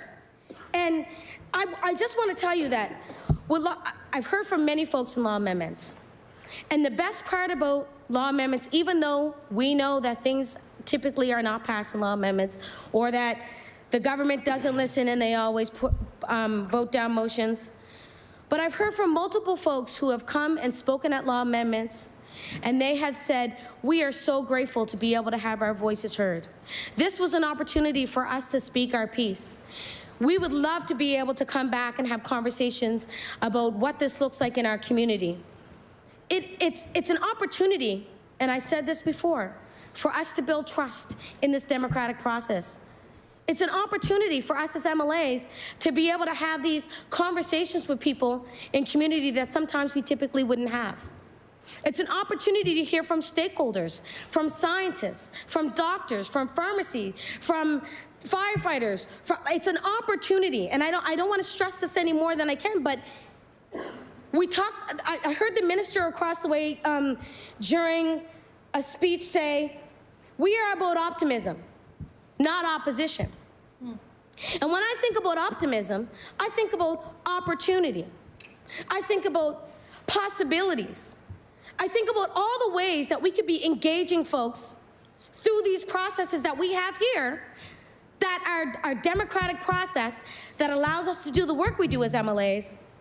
I see them as opportunities, and I'm very, very optimistic about the decisions that could be made here or on the floor. Very optimistic. So this is for the new members. For the new members around the floor, around the table here. I know there's a table, but this is going to be an interesting time for folks. And I say this because, you know, this resolution being put forward, Resolution 5, will not give you an opportunity to really get to know how to work in this house or how the work is done in this house. Because you will not get to see the possibilities that can happen here on the floor. You won't get to see or hear from stakeholders from across the province about what matters to them the most. You won't get to have the opportunity to speak for long periods of time about something that you're passionate about issues that are concerning in your riding in particular. You won't get to have, those long conversations with folks about, absolutely, I don't mind having a conversation in the House about this. I think this is really important. I think people need to hear about this. These opportunities will be minimal for you. And you may feel right now that this is great. Some folks in this room might be like, wow, this is really lovely. We're just in here for a couple hours and we're good to go and we don't actually have to do much. They don't want to do work. But the work will be when you get back into your constituency office and the people around you and your constituents are going to tell you about what it is they think is wrong and what the government has been doing that they shouldn't have been doing. Or some of the things that are great. You will get those amazing, really good telling stories. But I'm going to tell you right now, just let you know, that's not what I'm getting, and it's not addressed to me. So just know that, you may feel great right now. Things might seem good, and you might think, oh, this is a walk in the park, and oh my goodness, wow, we didn't have to do much. Well, and I don't want to hear this because I know this is probably what has been heard. We're just trying to modernize things. We're just trying to modernize how democracy runs here in the House. There are rules for reasons. There are rules for reasons. It's called decorum, it's called democracy. There are rules for reasons. When you went to MLA school, the clerk and everyone else in this house gave you some information on how to carry yourself in this house. Some of the things that you can do, they're called rules. And these rules include debate. These rules include opposition having conversations. These rules include standing up and stepping up for your community. So I don't want to hear how this is modernizing, but that's probably what you're hearing because it's been said multiple times. And we know that in no way, shape, or form is this modernizing. It's minimizing. Yeah. It's minimizing people's voices. It's minimizing our roles here as MLAs in this House. It's minimalizing the work that we do in our constituency. It's minimalizing the voices that come to us every day about their concerns and not just about what government's doing, about everyday things. It minimalizes these things. So I need you all to know that, and no one else will tell you this, but if nothing else, I'm be real. I'm gonna keep it real in this house. It's what I do. This is a setup for failure because each of us are not guaranteed a seat in this house. And we've seen things can change really quickly. So I want to be very clear on what we do and the changes that are being made. Some of us may feel it later and may not be too happy with the way that feels. I'm just going to go back because, you know what, it's really interesting because, we're bringing forward resolution number 5 and we're talking about, debates and law amendments and times. And the thing that really is striking right now is something that was said in a committee meeting about fairness and how we want things to be fair. Oh, yeah. And how it's really important. It's really important for us to be fair here in this House. Because fairness is really important. And we want to make sure that everybody gets an opportunity to speak and have something said here in the House. So I'm going to say the same thing that I said in committee to each and every one of us here today. Every single one of us have an opportunity. I use that word again because I'm optimistic. We have an opportunity to speak in this House, whether it be member statements, whether it be debate, whether it be in committee, whether it be just to stand up and introduce somebody. Everybody has an opportunity to speak in this House. So when we talk about fairness, I don't know how this fairness translates into Nova Scotian fairness.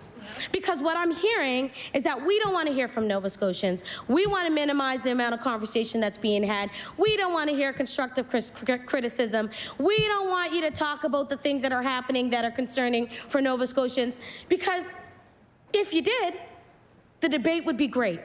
It would be robust. It would be fulsome. It would be everyone having a conversation around the table, because each and every one of us have a story or something to talk about with an issue that comes forward in this House.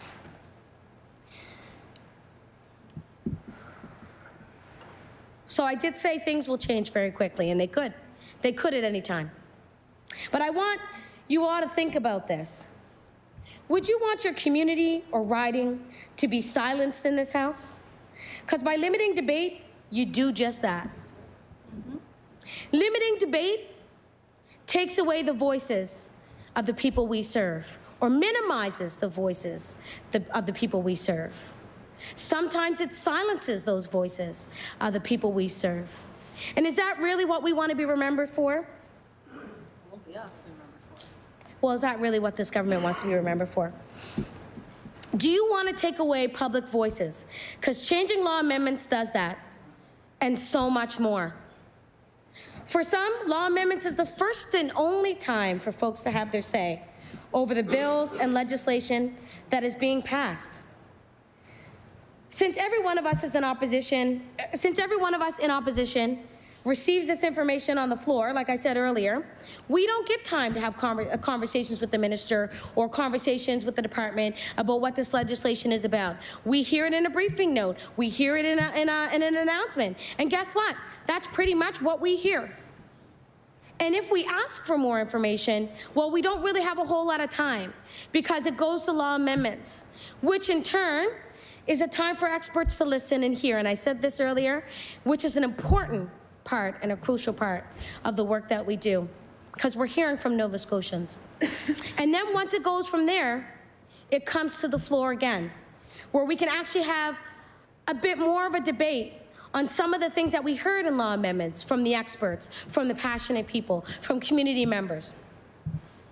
This is our opportunity as MLAs, as ministers, as members, to be able to absorb the information and make decisions on whether it's a good move for your riding. It's a good move for Nova Scotians. Sometimes it's not a good move for your riding. And some of us feel that. And some of us don't really care. But it is told by the vote. And when we vote during this process, it's your voice and your representation of the riding in which you feel that your riding, you hold that vote for them. And you have a choice to make a good decision or a not so good decision. I don't want to get into details. So as I said, we only have a few days to dissect the information, contact stakeholders, and hear from folks. Listen to their concerns, their likes, their dislikes, and really just listen to the recommendations and what it is that we want, or what they want to hear from us, and what could be possible around the table. So like I said, resolution number 5, when we talk about changing the time allotted for debate, it's not a good move, because we are minimizing Nova Scotians' voices. And then when we talk about law amendments, I think law amendments is an opportunity for us to listen to those voices and to hear from stakeholders and to really dig deep into what their reasoning is for why they would travel from across the province to come and tell you their 5-minute spiel about how passionate they are about this issue. And then we can bring it back to the floor for debates. And I'm actually walking people through this because some people probably just don't even know, to be honest. And we come back to debates because I had to learn this trial by fire, but I had a really good team, and they taught me a lot, as you can see. So we get back into debates. And when we get into debates, this is our opportunity. It's an opportunity to speak the voices of your riding, of your constituents, of Nova Scotians, of the expertise, all of the things that you hear through the first beginning process, which is why the democratic process is so valuable. Some of us may not always agree. Believe you me, I don't always agree with some of the things that happen in the democratic process. I feel like we could be more collaborative, but guess what? That's not in the resolution. I feel like, you know what? Maybe we could utilize some of the voices around the table that have expertise on some of these issues that come forward in legislation. That's not in the resolution. I mean, the resolution could be so much more instead of minimizing the things that do so much work. So, I'm gonna say, I do have more. I'm just gonna gather myself here because I don't want to say the things that might bother some folks. I just want to say that, and Madam Speaker, I know you understand this, debates are valuable. Having debates in this House are valuable. Our voices need to be heard. And as someone who loves their community and who's involved in their community and who advocates for their community, and not just Halifax Needham, for my community, because I also carry a community, I also understand the value of having my voice heard in this House. And I know each and every one of us have that same presence. So debates is really important. And law amendments gives us an opportunity to speak to people, because this is the people's house. The people's house is the most important piece. When we think about who we represent, any one of Nova Scotians are able to do that and be here, which is why it's the people's house and why it's so important for us to use our voices. So I want to say that the resolution could look so different. And instead of us having conversations about what really matters across the province and talking about the things that Nova Scotians really want to hear about and talking about, you know, more health care and housing and cost of living and I mean, you can name it. It's there. There's a ton of concerns. And instead of us having a debate at 8:15 at night about something that's going to change the way we do things and do our work here in this House, that is valuable and Nova Scotians expect us to be here to do this work, is absolutely very, very much so disheartening. And so I say all of these things because I don't think the government wants to be remembered to be the fall of democracy. I don't think the government really even understands what this looks like. And if you do, I don't understand why the resolution's put forward.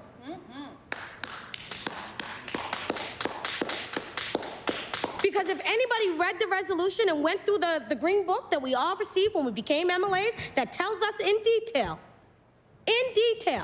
our rules and responsibilities of us being in this House, then I think whoever wrote the resolution got it wrong. Because the resolution speaks nothing to how it helps better Nova Scotians' lives. The resolution speaks nothing about how we get more houses built in Nova Scotia. The resolution speaks nothing to the cost of living of Nova Scotians. The resolution speaks nothing about the continued marginalization of folks in communities. The resolution speaks nothing about how our African Nova Scotians are still being attacked. The resolution speaks nothing about our Indigenous folks being attacked from one end to the other through our coastal non-protections. Let me tell you, the resolution could be so much more, Madam Speaker, but instead we bring forward a resolution to minimize the opposition's voices so that they don't have to hear, so that they don't have to listen, so that they don't have to know, and maybe possibly read later in Hansford, or watch later on Ledge TV.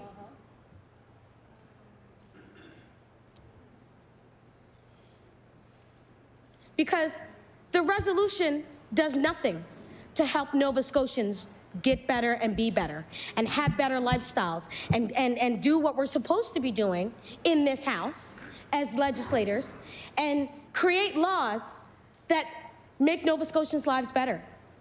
It has nothing to do with that other than to silence and to remove and to minimize the hard work that happens here in this House through the democratic process. So I say all of this because I don't want, and I know no people in this House don't want to be remembered as the party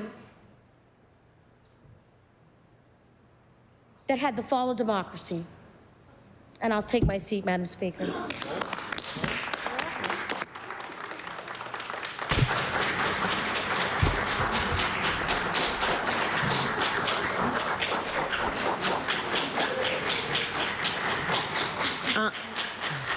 I recognize the honourable member for Sydney, member 2. Thank you, Madam Speaker. I want to just get up for a few minutes. I'm not going to take too much time, but I think it's important to add a little bit of context to the debate and to the resolution. And I appreciate the feedback from everyone. Something wrong? Just face the mic. Oh, sorry. Yeah, I'm just getting used to being in the corner over here. You know what I mean? It's going to take some time. It's going to take some time. I've sat in every section of this place. But Madam Speaker, I just want to say this, and there'll be lots of discussion around the content of what is in the resolution.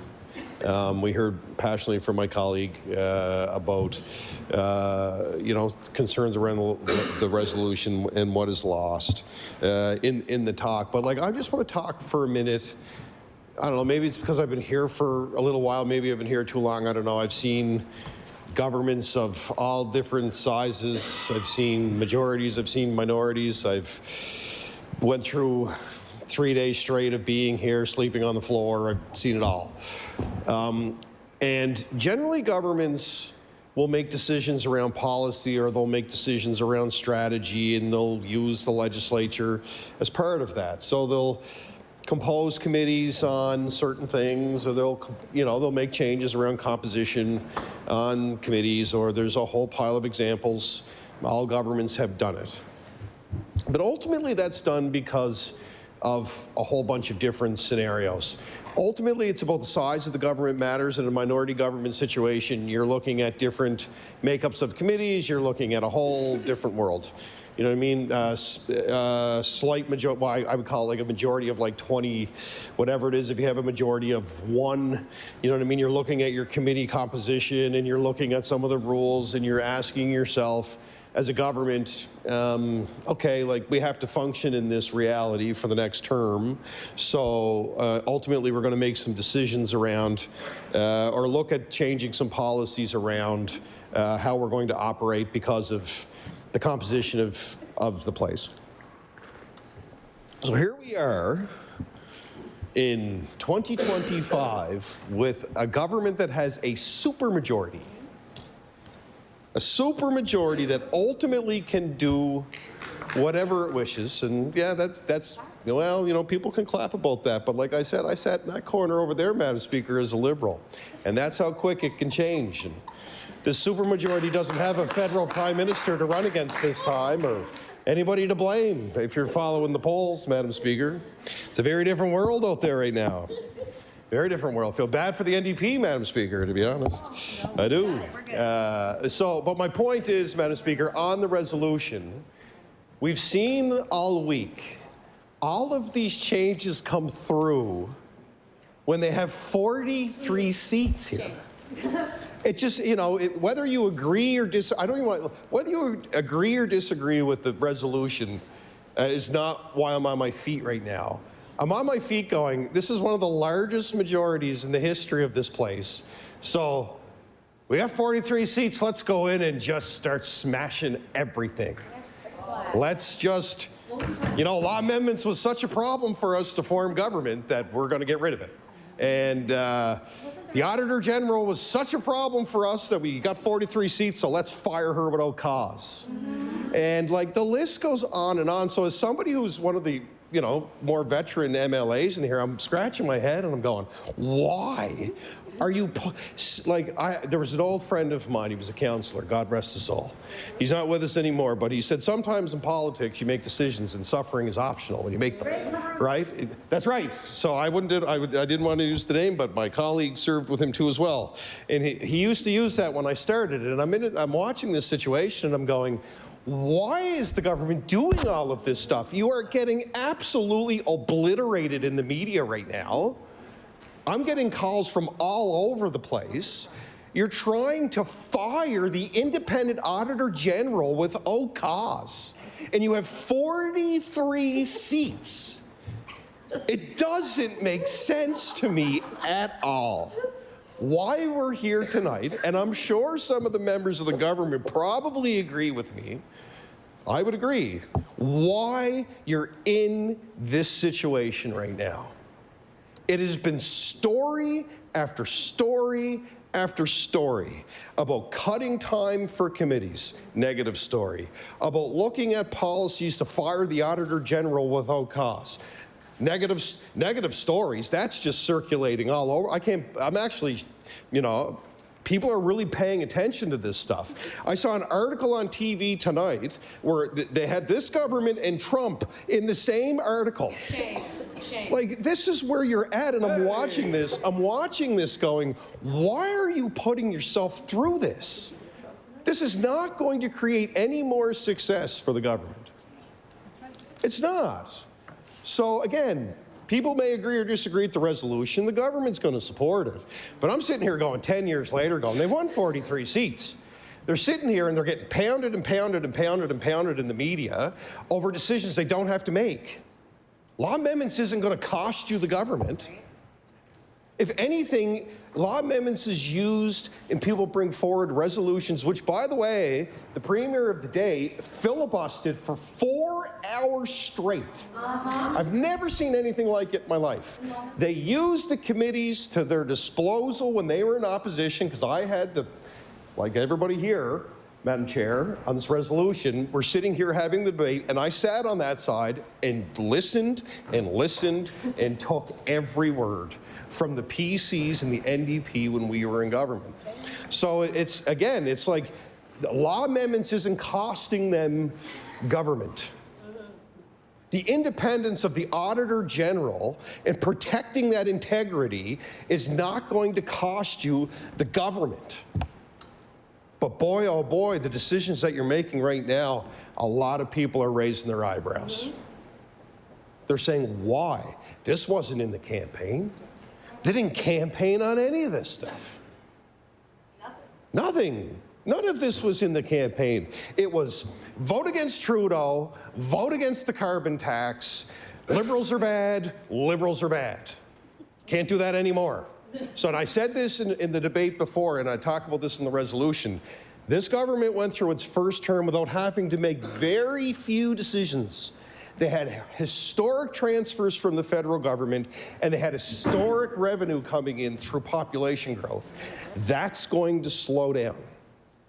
The transfers are going to change based on the deficit that the federal government is facing. So this resolution, Madam Speaker, this is their action.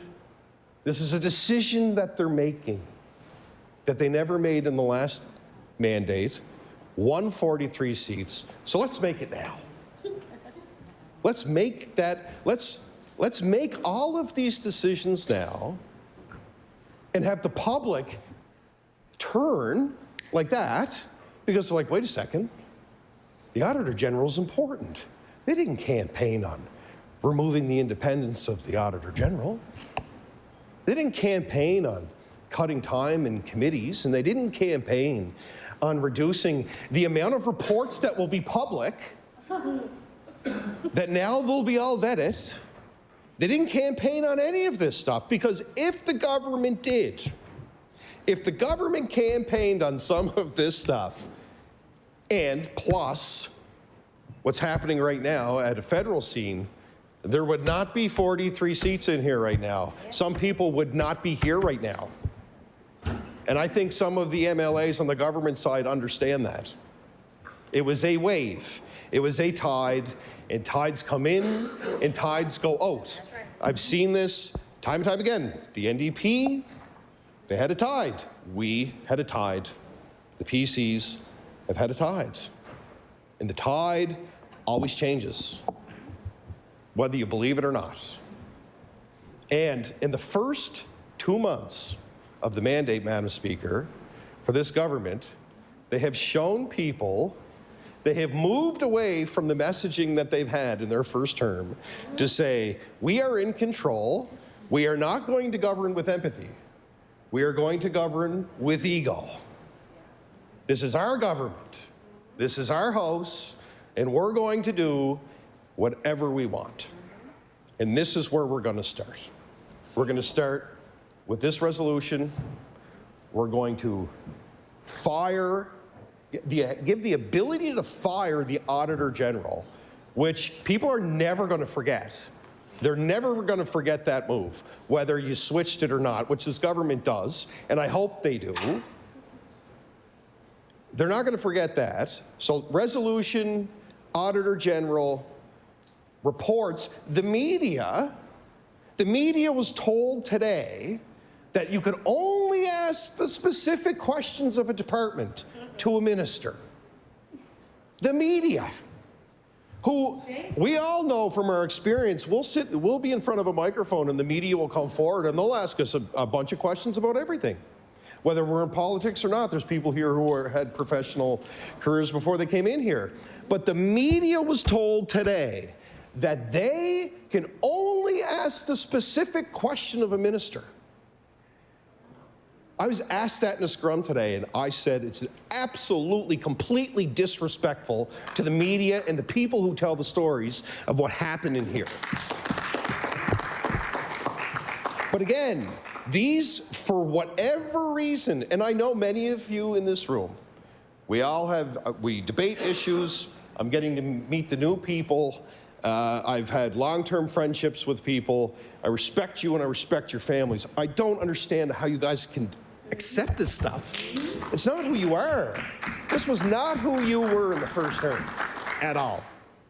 At all. And Madam Speaker, on this resolution, when I look at this resolution, I say to myself, for the people I know in this room, this isn't who they are.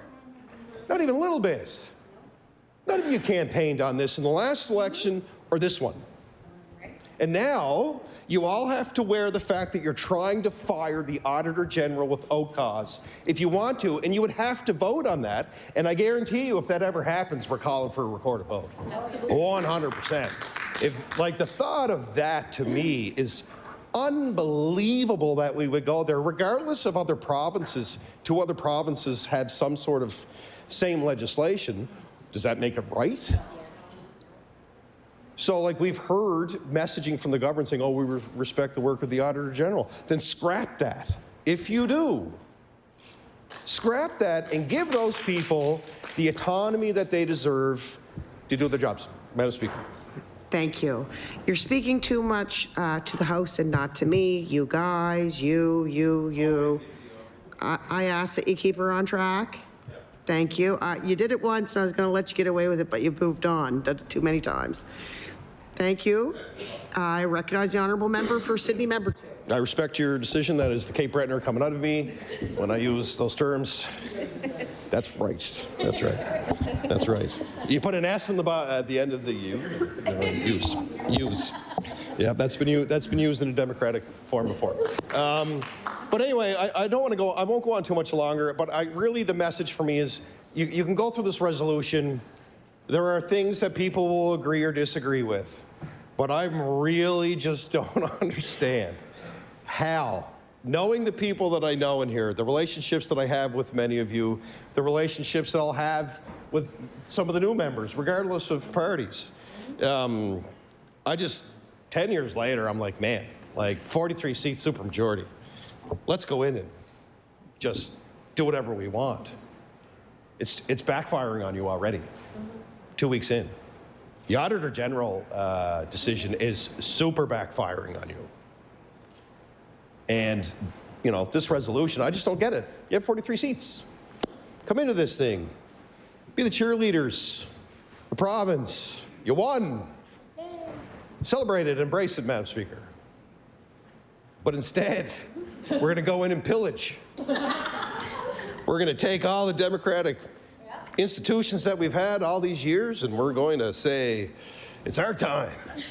It's our time, Madam Speaker, and we're going to change all the rules, and we don't need to change them all because we think we can win 63 seats in here, right? And it's like, I just kind of laugh at it, and I'm like, I use 63 just to see if it raised any eyebrows for people.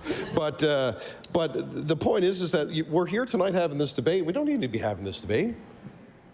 What's wrong with law amendments? What's wrong with what we had? You won. Like you won a supermajority, man. You. I know. I'm sorry. What am I going to do with you?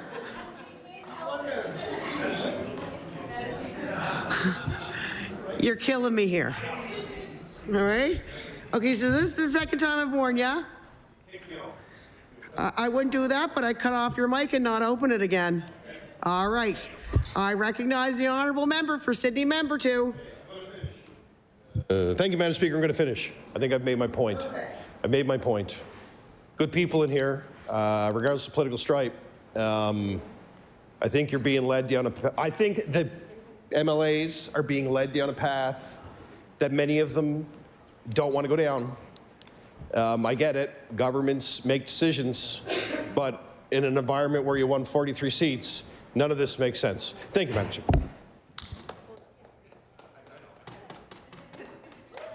You had to go out with the YOU, didn't you? I recognize the honourable member for Cape Breton Centre, Whitney Pier. I'm sorry, Madam Speaker, you have another Cape Bretoner had to stand up, and it's late. And just so you know, the word use is kind of in a context of everyone, Madam Speaker. And so just bear with us all, because it's been a day. My colleague for Sydney Member 2 brought back our mentor with his words of suffering is optional. Mm-hmm. And I open with that to tell the members here when the great late Ray Perouche was mentoring me, first thing he said to me was, Kendra, suffering is optional. Mm-hmm. This resolution is optional. You're suffering for nothing. Yes. You're not gaining brownie, sorry, Madam Speaker, they're not gaining brownie points. There's no brownie points to be gained from this resolution. So the suffering is optional, Madam Speaker. Instead, what the government members are doing, they're taking on suffering that they don't need to take on in order to what, Madam Speaker? To limit debate in the House, to limit the voices that come into this House. Suffering is optional, as my colleague reminded me. Speaker, on Tuesday, I sat in a hospital room with my daughter, and I was watching The Ledge while she was napping. And I sat dumbfounded. And for a moment, I couldn't believe what I was seeing and what I was hearing when the government House leader stood up and read this resolution. I sat there in that room and I could not believe the resolution that I was reading, and my colleagues will know me. And some of you in this House, some of them in this House who know me, Madam Speaker, you yourself would know I carry my little green rules book around like the Bible. Yep. And it was with me. And I grabbed it out of my bag and I started reading each and every resolution and put it back to this book that I have in my hand. And again, I said, this is unbelievable. What the member for Pictou East in 2017, 2018, 2019, 2020, 2021 recognize the member for Pictou East of 2025. Because I remember that member. I remember that member who delayed law amendments by using this tactic that only that member has ever used. So I find it laughable that we would now have in the rules to limit not only the debate in law amendments, but and limit the voices of Nova Scotians. And yet the member for Pictou East used every rule in this book that he is now trying to change. That's laughable. It's honestly, there are no parliamentary words that I can use to describe it, Madam Speaker, because I'd be ruled out each and every turn for any of those parliamentary, and I swear none of them are swear words. They're all very good words, it's just not allowed to use them.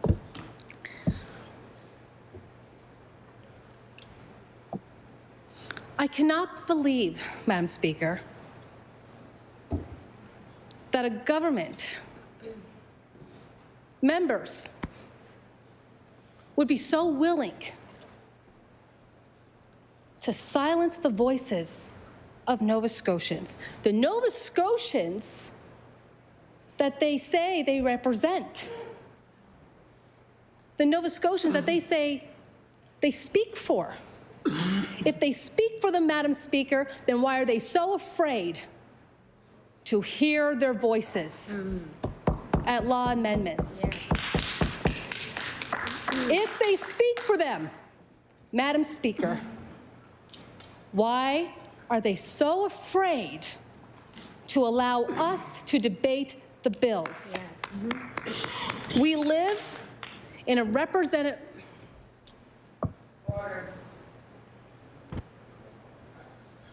I ask that we all respect. I can understand a little bit of whispering, but for long conversations in the House, please keep it down.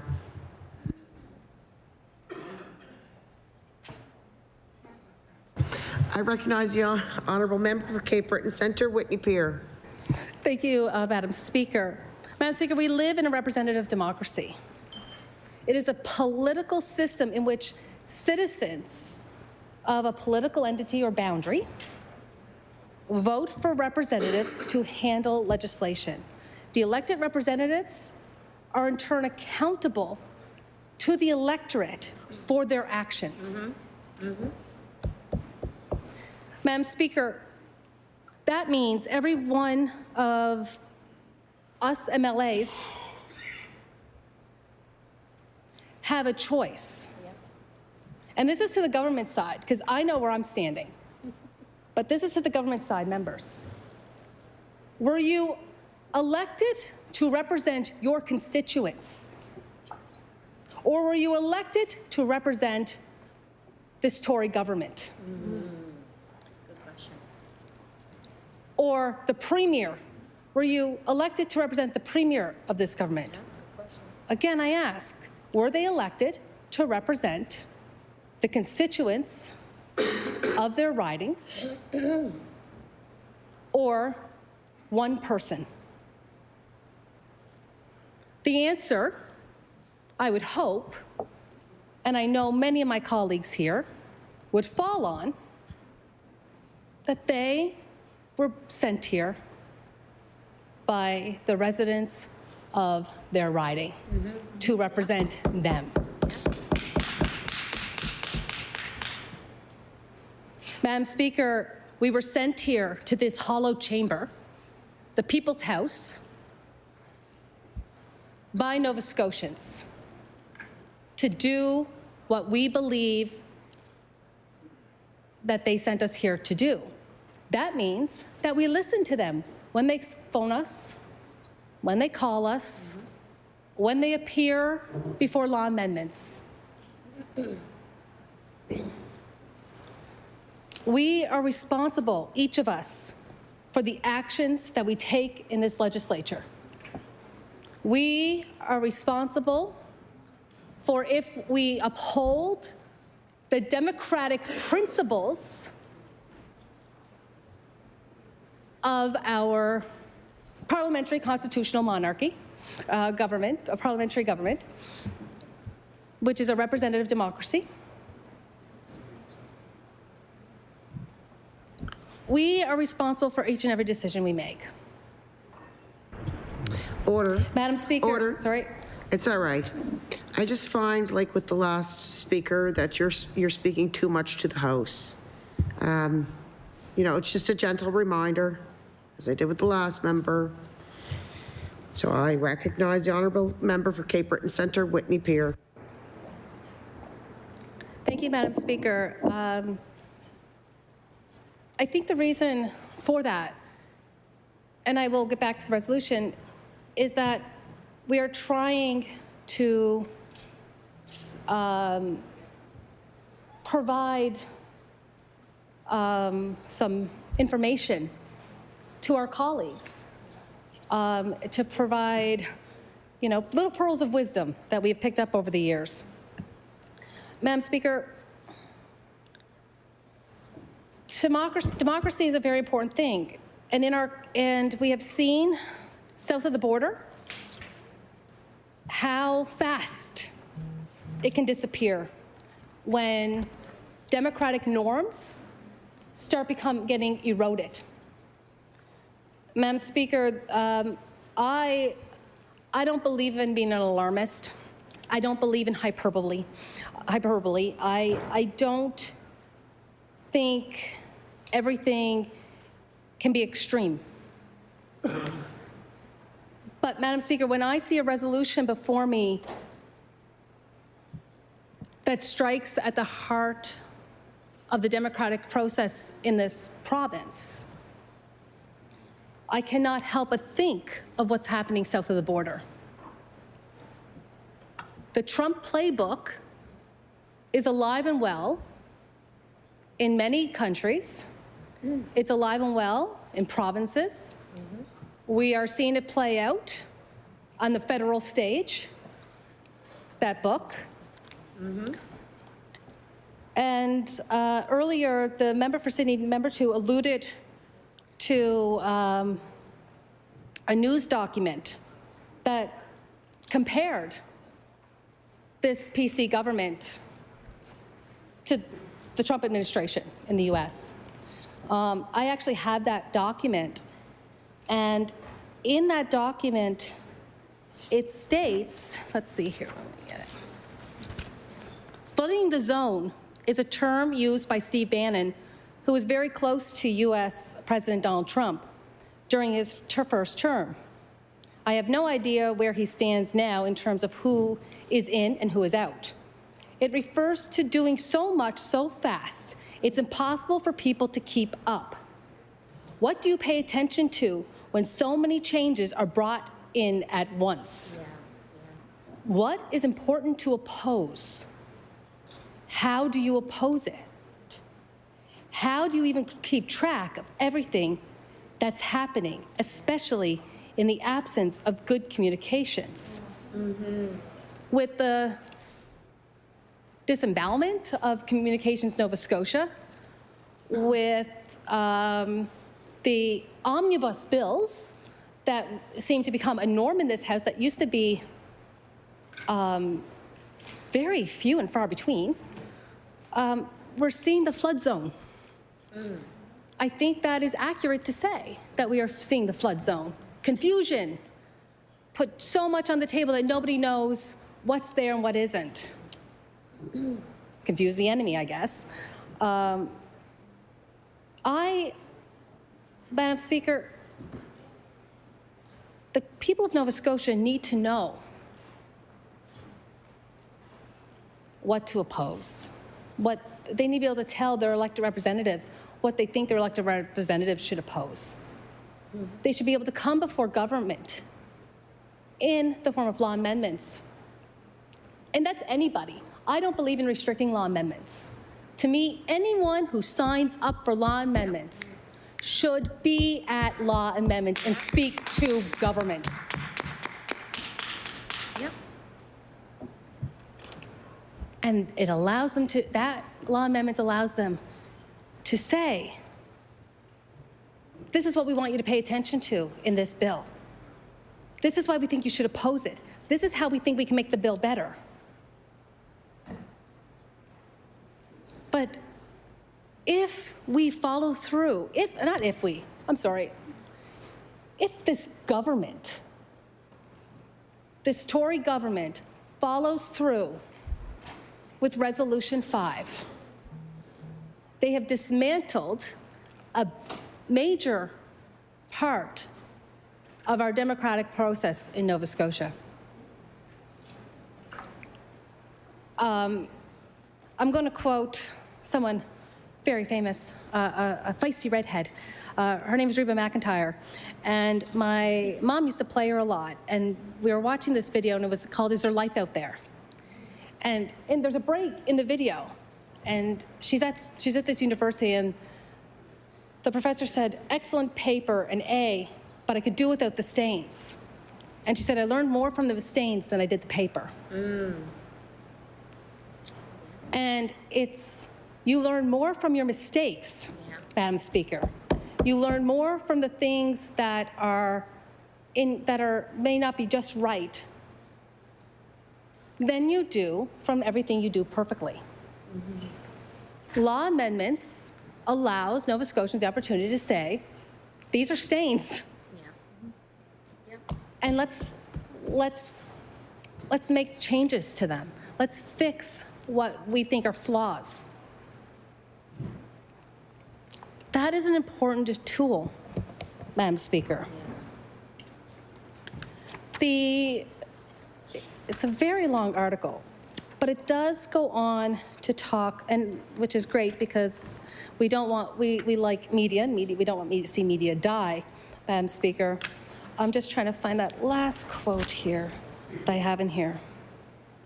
There's a few other things. I'm going to pass this in its whole, but in the rest of the article in the Halifax Examiner, it says, I don't think anyone would argue that the Premier is pulling a coup or that Nova Scotia is descending into fascism. But what we are seeing is an erosion of norms that makes a future descent into authoritarianism less unthinkable.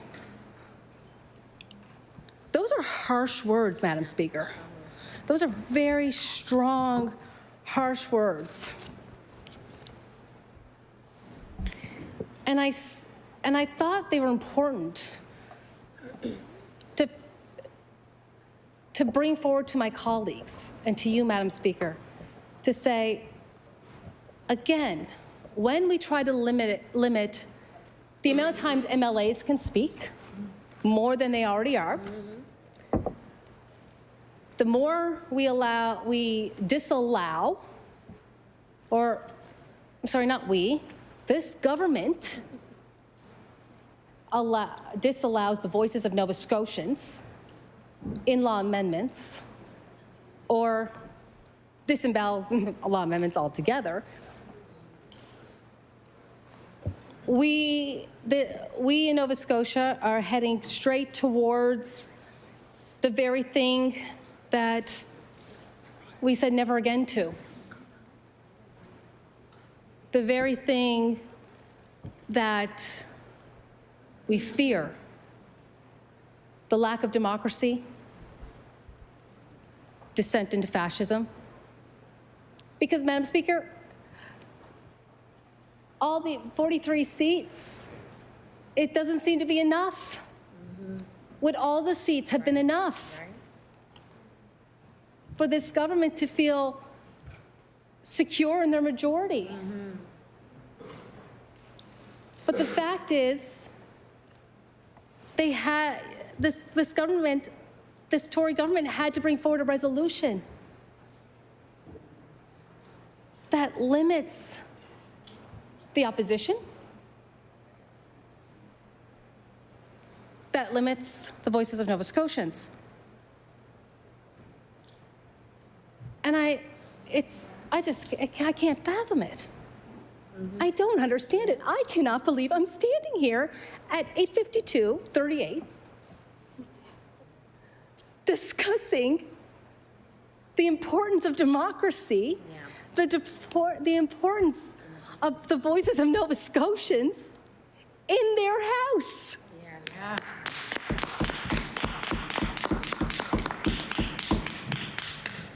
I think I'd cry if I wasn't so unbelievably angered and frustrated and still, Madam Speaker, uncomprehending of this fact. But here we are. And I think of my colleagues, and I know quite a few of them by now on the government side. And I would agree with my colleague from Sydney member too that that's not who they are. This is not who many of these members who I know are. I thought they believed in democracy. I thought they believed in the democratic procedures and the democratic norms. I thought they believed in compromising, in good governance. This is not good governance, Madam Speaker. This is bad governance. This is kind of governance that would turn political scientists would have their heads spin around. Political scientists are looking at this right now and shaking their heads. This is some things that would make them just look at their students and go, see this? When you get into government, don't do this.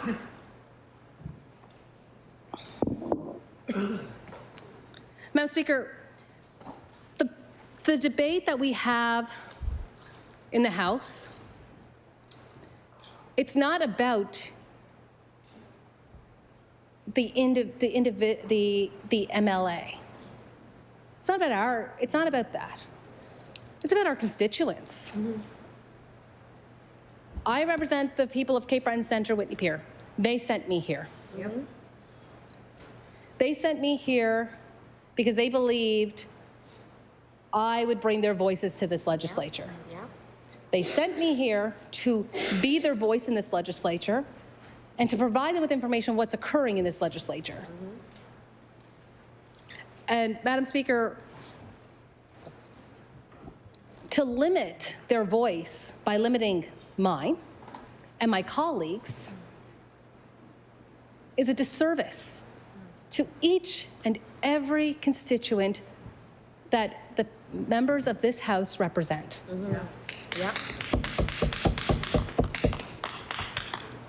These seats don't belong to us. They belong to the people of Nova Scotia. And to act like they belong to one of these members or to a government, Madam Speaker, is wrong-headed. That's right. It's egotistical. Because they don't. We sit in these seats for a period of time because a majority of our community allowed us the privilege.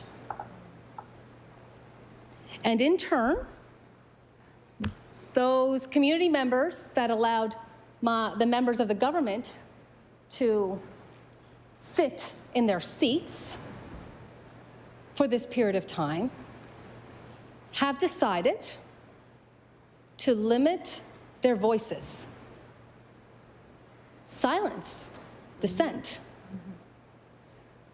And I can only think it's because they don't want to hear the criticisms.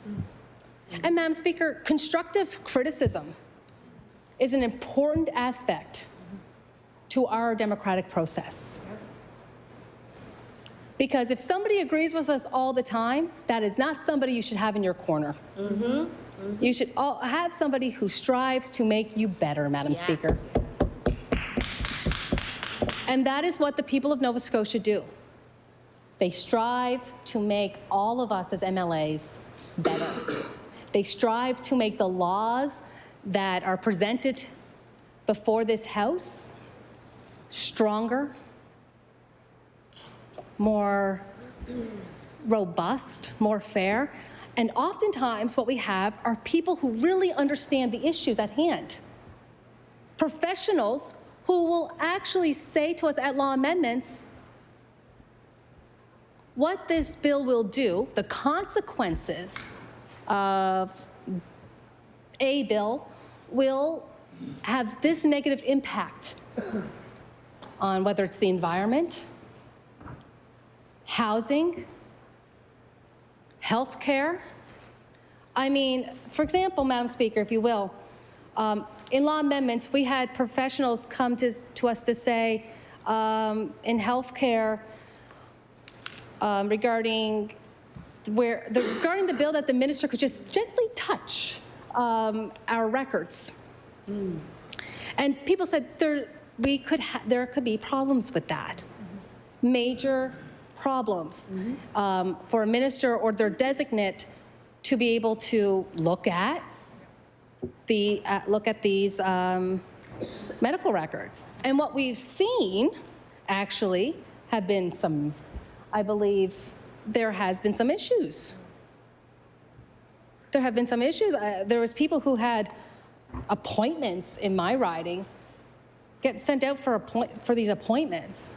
They didn't know how someone got a hold, so that this private company, I think it was, if I'm not mistaken, got told about their appointments, and were sending them information about their appointments. But guess what, Madam Speaker? They were sending them on, I believe it was BC time. BC time. So tell me if they were showing up for their appointments early or late. You tell me. Because they weren't showing them up on time, Madam Speaker. But this was part of the concerns that people had at law amendments. Now, we in opposition heard those concerns, and through that, we brought forward amendments. Were they accepted? The answer is no. But those people had the opportunity to come to us, to give us that dire warning. So what voices are going to be muffled if we limit the debate in law amendments or forget it, having the conversations with Nova Scotians in law amendments at all? What things are on the chopping block? The AG's job, without warning, without reason, nixed. Non-unionized civil servants, without cause, fired. Personally, they need to get unionized. This is an interesting one. Freedom of Information and Protection of Privacy, the FOIPOP Act, allowing the heads of bodies can refuse to administrate frivolous, vexatious applications or too broad in scope. Madam Speaker, as someone who's used FOIPOP, I couldn't have been more specific if I had put my full SIN number in for information and still was not allowed at my own record. I was told it was too wide in scope. I had a date from this date to this date, which was only a couple months. My name, my birth date, all the information, and still it was too wide in scope. We already have a problem with people being able to get access to the Freedom of Information Act, to their freedom of information. We already have a problem with this. As the member, the premier now, back then he was the member, he was the leader of the opposition and the member for Pictou East, went and tried to FOIPOP the ferry and then took the government to court. Madam Speaker, without law amendments, these types of bills will go unchallenged by the people of Nova Scotia. Madam Speaker, by this resolution, it limits the opposition to be able to bring Nova Scotians' voices into this House for robust, much-needed debate. Now, I don't know about you, but I like being in this chamber. I love being in this chamber, sitting in this chair that I am privileged to occupy, standing in my place and representing the members of Cape Breton Centre Whitney Pier. It's a privilege and an honor. I want to be here to do that work. And I'm offended by anyone who does not want to be in this house doing that work, wanting the robust discussions, because I believe in them. I truly believe in them, Madam Speaker. They're needed because in those discussions, you find the truth. In those discussions, you find compromise if you're willing to listen, if you're willing to hear. In those discussions, you find better bills, better legislation for the people of Nova Scotia. And Madam Speaker, I don't mean that you have to oppose to just oppose.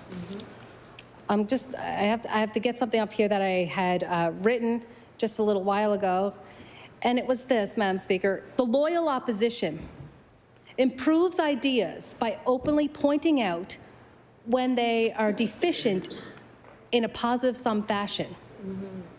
Disloyal opposition does not like an idea but doesn't do anything about it. Loyal opposition promotes a healthy, happy, pluralistic culture by promoting healthy competition between different ideas or schools of thought.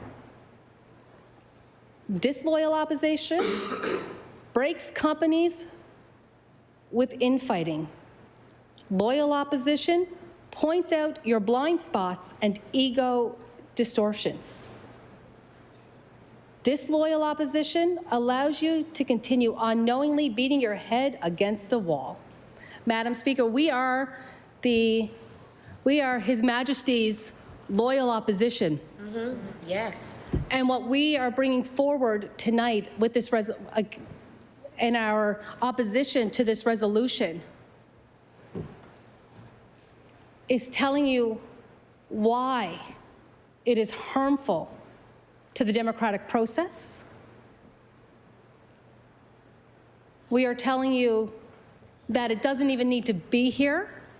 In fact, my colleague from Halifax Needham told you what we could be doing with this resolution. This resolution could have been completely different. This resolution could have said, we are officially making law amendments a place where you can come in virtually or in person, making it more accessible to Nova Scotians. This resolution will state that no member from law amendments can disallow members of the public to present at law amendments, even if that means law amendments goes on for days. As long as Nova Scotians are at the door wanting to speak, they will be heard.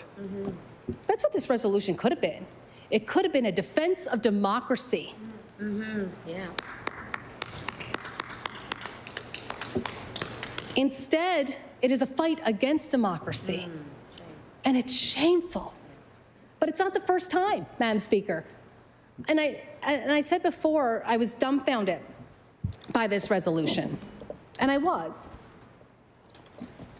But it's not the first time I've seen consolidation of power from this Tory government. All last session, every bill that came through, the Minister of Housing, when we had a full-time Minister of Housing, was consolidation and consolidation of powers into his department. And we saw it in other areas as well, consolidation of power, consolidation of power. And it felt like it was something we just got to say, like, this is another consolidation of power. Here's another example. And this is what we're seeing again. This bill, or this resolution, I'm sorry, because God knows it's not a bill, Madam Speaker. A bill would have, required a lot more scrutiny from this House. But instead, this government chose to put it in a resolution in order to skirt the scrutiny that it would need.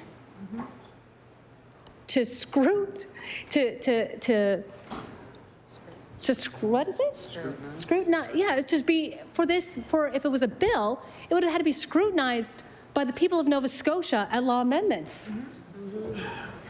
Instead, they put it in a resolution. That's how, I don't know the word, maybe it's insecure they are about their majority, or how the people of Nova Scotia would feel about their voices being silenced in this House. But again, Madam Speaker, I still can't believe I'm here doing this. I thought that when we saw that man in the U.S. become president, we in Nova Scotia and in Canada were appalled. How could the United States of America allow their democracy to fall to one man? And yet here we are with a government consolidating power again, silencing the voices of those who are providing constructive criticism, dissenting to bills that they have a right to dissent to, disinviting them from coming to their own House to speak to why they like a bill or why they don't like a bill, what needs to be changed in a bill, what's good about a bill, what are the unintended consequences of a bill. And I hope that my colleagues are going to sit with that for a bit, Madam Speaker, because I've been sitting with it for a few days now, trying to come up with reasons as to why they would want to do this, except to think that they really do not like criticism. I don't know if they're allergic to it. Maybe they are. Maybe there is an allergy to criticism that I'm not aware of. Or maybe they have hypersensitivity to dissent and criticism. Didn't know it was a thing, but maybe it is. But democracy is fragile. We've seen it in the United States. We've seen it elsewhere, how fragile democracy can be. And when we start eroding democracy, bit by bit, piece by piece, in small and big ways, we can turn around one day and find that democracy has died. Where did it go? It'd be part of that song, Where Have All the Flowers Gone? It's where's all the democracy gone? Because, again, with this resolution, the government has decided, if they vote for it, if each individual member who were sent here by their constituents votes for this bill, or this resolution, I'm sorry. Right, I keep forgetting, it's not a bill. A bill would have more scrutiny. I keep forgetting that part. But they wanted to get rid of that scrutiny. They didn't want to deal with it. They wanted to have it all done up in a nice little package and boom, it's gone out the door. That's sad. Anyway, I digress here, but the members have been sent here. And so when they go to vote, I'm hoping that they're going to vote with their constituents. Because I'm going to tell you something, Madam Speaker. My constituents are not impressed by this. My constituents are not impressed when their voices get silenced. I don't think anyone's constituents would be okay if you went to them and said, you know, we have this thing called law amendments, and you can come and speak to a bill. Madam Speaker, can you imagine saying to a constituent, you know, oh yeah, you used to be able to speak to a bill, but now you're not allowed in the House to speak to a bill. We don't want to hear from you. We don't want to hear your dissenting opinion. We don't want to hear your constructive criticism. Imagine, Madam Speaker, saying that to a constituent, because that's what this resolution is saying. Can you imagine saying to one of my constituents, for instance, you know, hey, Adam, guess what? I don't want your MLA speaking for you. Now, keep in mind, you may not want to hear my voice. You know, I know I'm not everybody's cup of tea. But can you imagine saying, I don't want to hear your MLA speak on your behalf? I don't want to hear your MLA speak the words that you have spoken to them to bring to the legislature? No, I think you know, it's best that we limit the debate so that only a few people speak. Shame. And no, you know what? Yes, we used these tactics when we were in opposition to prolong debates that we think were really important, that we knew more people wanted to speak on. But we're not going to allow other people that same opportunity. Imagine that. While in opposition, we had an opposition under the Tories who used every tactic in the book. But now in government, those same Tories want to stop others from doing the same. Stop others from bringing Nova Scotia voices to the legislature. Stop actual Nova Scotians from coming to their house. Because that's what this resolution is going to do. This resolution, Madam Speaker, is also going to stop good and healthy debate on omnibus bills that, oh my gosh, they're huge. And they require hours of discussion. They demand, these omnibus bills demand our attention, Madam Speaker. They demand your attention. They demand my attention. They deserve that, Madam Speaker. Yeah. And this government wants to curtail it.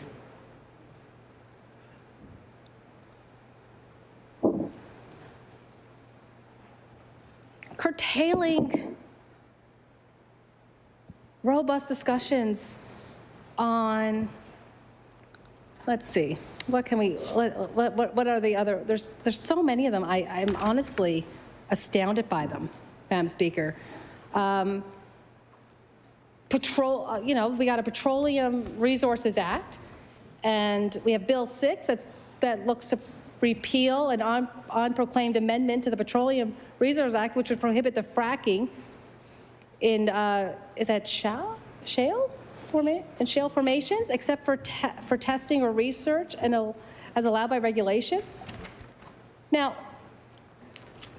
it doesn't matter whether you're for or against it, Madam Speaker. That deserves robust conversation. Yes, yes. Further opening Nova Scotia to mining requires, whether you're for or against it, robust conversation. Yes, yes. I had a conversation with a constituent who said, and I agreed, and they said, Madam Speaker, or the Madam Speaker, they said to me, you know, I don't know if I agree with uranium mining, but I don't know if I have trust in this government to do it right.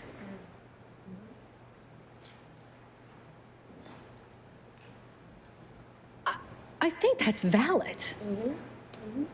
I think it's a valid concern that Nova Scotians should be able to bring to the legislature. They don't know if they agree, but they don't know if they have the trust in this government to do it right. Could they do it safely? Can they do it without harming the environment? Can they do it without causing damage? Because we've seen what happens when the Coastal Protection Act is in their hands. It disappears. Now, again, Nova Scotians came before law amendments in huge support of the Coastal Protection Act. Huge support, Madam Speaker. And those conversations that we had in law amendments were, it was a lot of conversations on the Coastal Protection Act. People were passionate about it. People were in support of it. Some people you wouldn't even expect to support a concept like Coastal Protection Act were in support of the Coastal Protection Act because they understood the need to protect the coast. Now, Madam Speaker, those conversations, if this resolution passes, will not happen in law amendments again. And it's also going to be public bills now too. So it's even the change of the name. We're changing names like left, right, and center. It's hard to keep track. I'm still trying to learn the former DCS one. I'm very sorry, but I'm still trying to learn that one. Opportunities of social development. I don't even know what that is. I'm sorry. It's so vague. But anyway, I digress, Madam Speaker. What I'm saying is, it goes to my concept of vagueness. When a bill, Madam Speaker, has been vague, people have questions and concerns about it. What happens in our legislature and in law amendments is that people bring those questions forward. They have time to email and call and phone us, but they also have time to get on the list for law amendments. And they say, I have a lot of questions. I don't even understand the bill. I'm here because I don't even understand this bill. It doesn't make sense to me. It might as well be written in hieroglyphics for all I know. But a lot of people say, well, through law amendments, through listening to MLAs on all sides speak to the bills, I finally understood the bill. I got what it was about. And you know what? I don't support it. Or, oh, you know what? I do support it. But all of that happens through these processes, yes, Madam Speaker. And if we dismantle those processes, there are going to be many Nova Scotians left, potentially, not understanding the bills that their MLAs are voting for, or how it impacts them in their lives.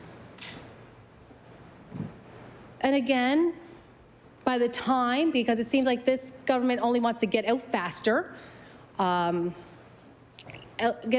this legislature, by the time everyone gets home, that's when people are going, what was that bill? Mm-hmm. Yeah. How could that bill have been passed in the Nova Scotia legislature? Well, you know, the government only wanted to sit for 10 or 17 days. The government side really didn't want to sit and actually do the work of Nova Scotians. Forget a calendar. Forget a legislative calendar that would allow for more robust work. Maybe that's what this resolution should have been brought in as well.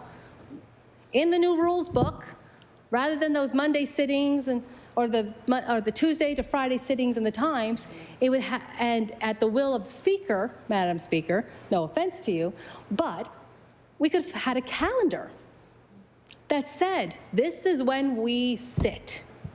We sit from this date to this date. House of Commons has it. And guess what? Actual work gets done, Madam Speaker.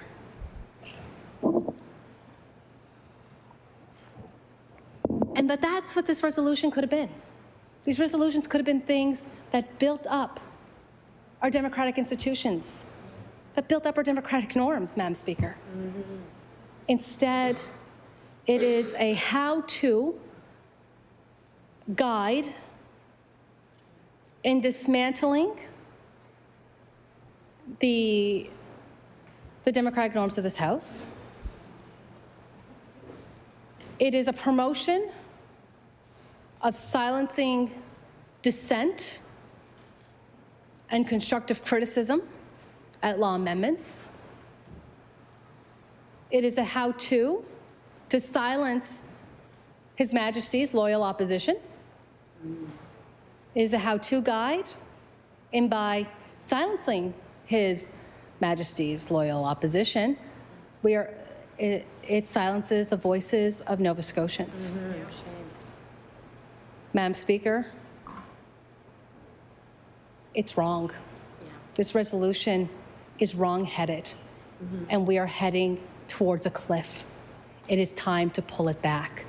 And with that, I will take my seat. Thank you. Before I recognize anyone else, I'd ask that the honourable member from Cape Breton Centre, Whitney Pier, table the article she spoke from, and also table the song by Reba, maybe, the redheaded singer, I can't remember. My memory's good as not, it was like 40 minutes ago. But the quote from the song, and for all new members, you're actually not allowed to sing songs in the House, but the honourable member from Cape Breton Centre, Whitney Pier, only took a quote, not sang a phrase.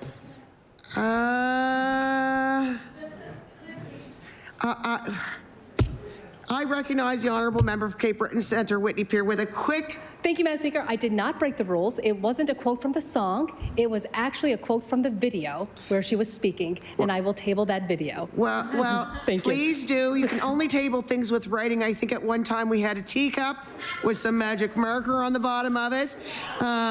So please, you can print it off and table it, and I never stated you sang a phrase. I stated you quoted from it thing. So actually... the honourable member for Fairview Clayton Park stood up first. I recognize the honourable member for Fairview Clayton Park. Thank you, Speaker. I'm going a little bit off the cuff here, but I'm just going to start by saying that this is a terrifying time. This really is a terrifying time. When we were doing MLA school and we first got our little green books, my colleague from Halifax, Shabukto, was like, I bet you can't wait to go home and read it cover to cover. And I was like, no, I'm not going to do that. But I didn't. But I did read a little bit, and I'm not that familiar with legalese yet. But when I heard the resolution called out on Tuesday, I believe it was, I thought to myself, there's no way I'm understanding this correctly. This has got to be a misunderstanding on my part. There's no way that they're trying to come in and just, this government is trying to come in and just bulldoze all ways of accountability, all ways of listening to the people we're here to represent. I don't think anyone outside of my caucus knows that this last election was the first time I voted as a citizen of Canada, and also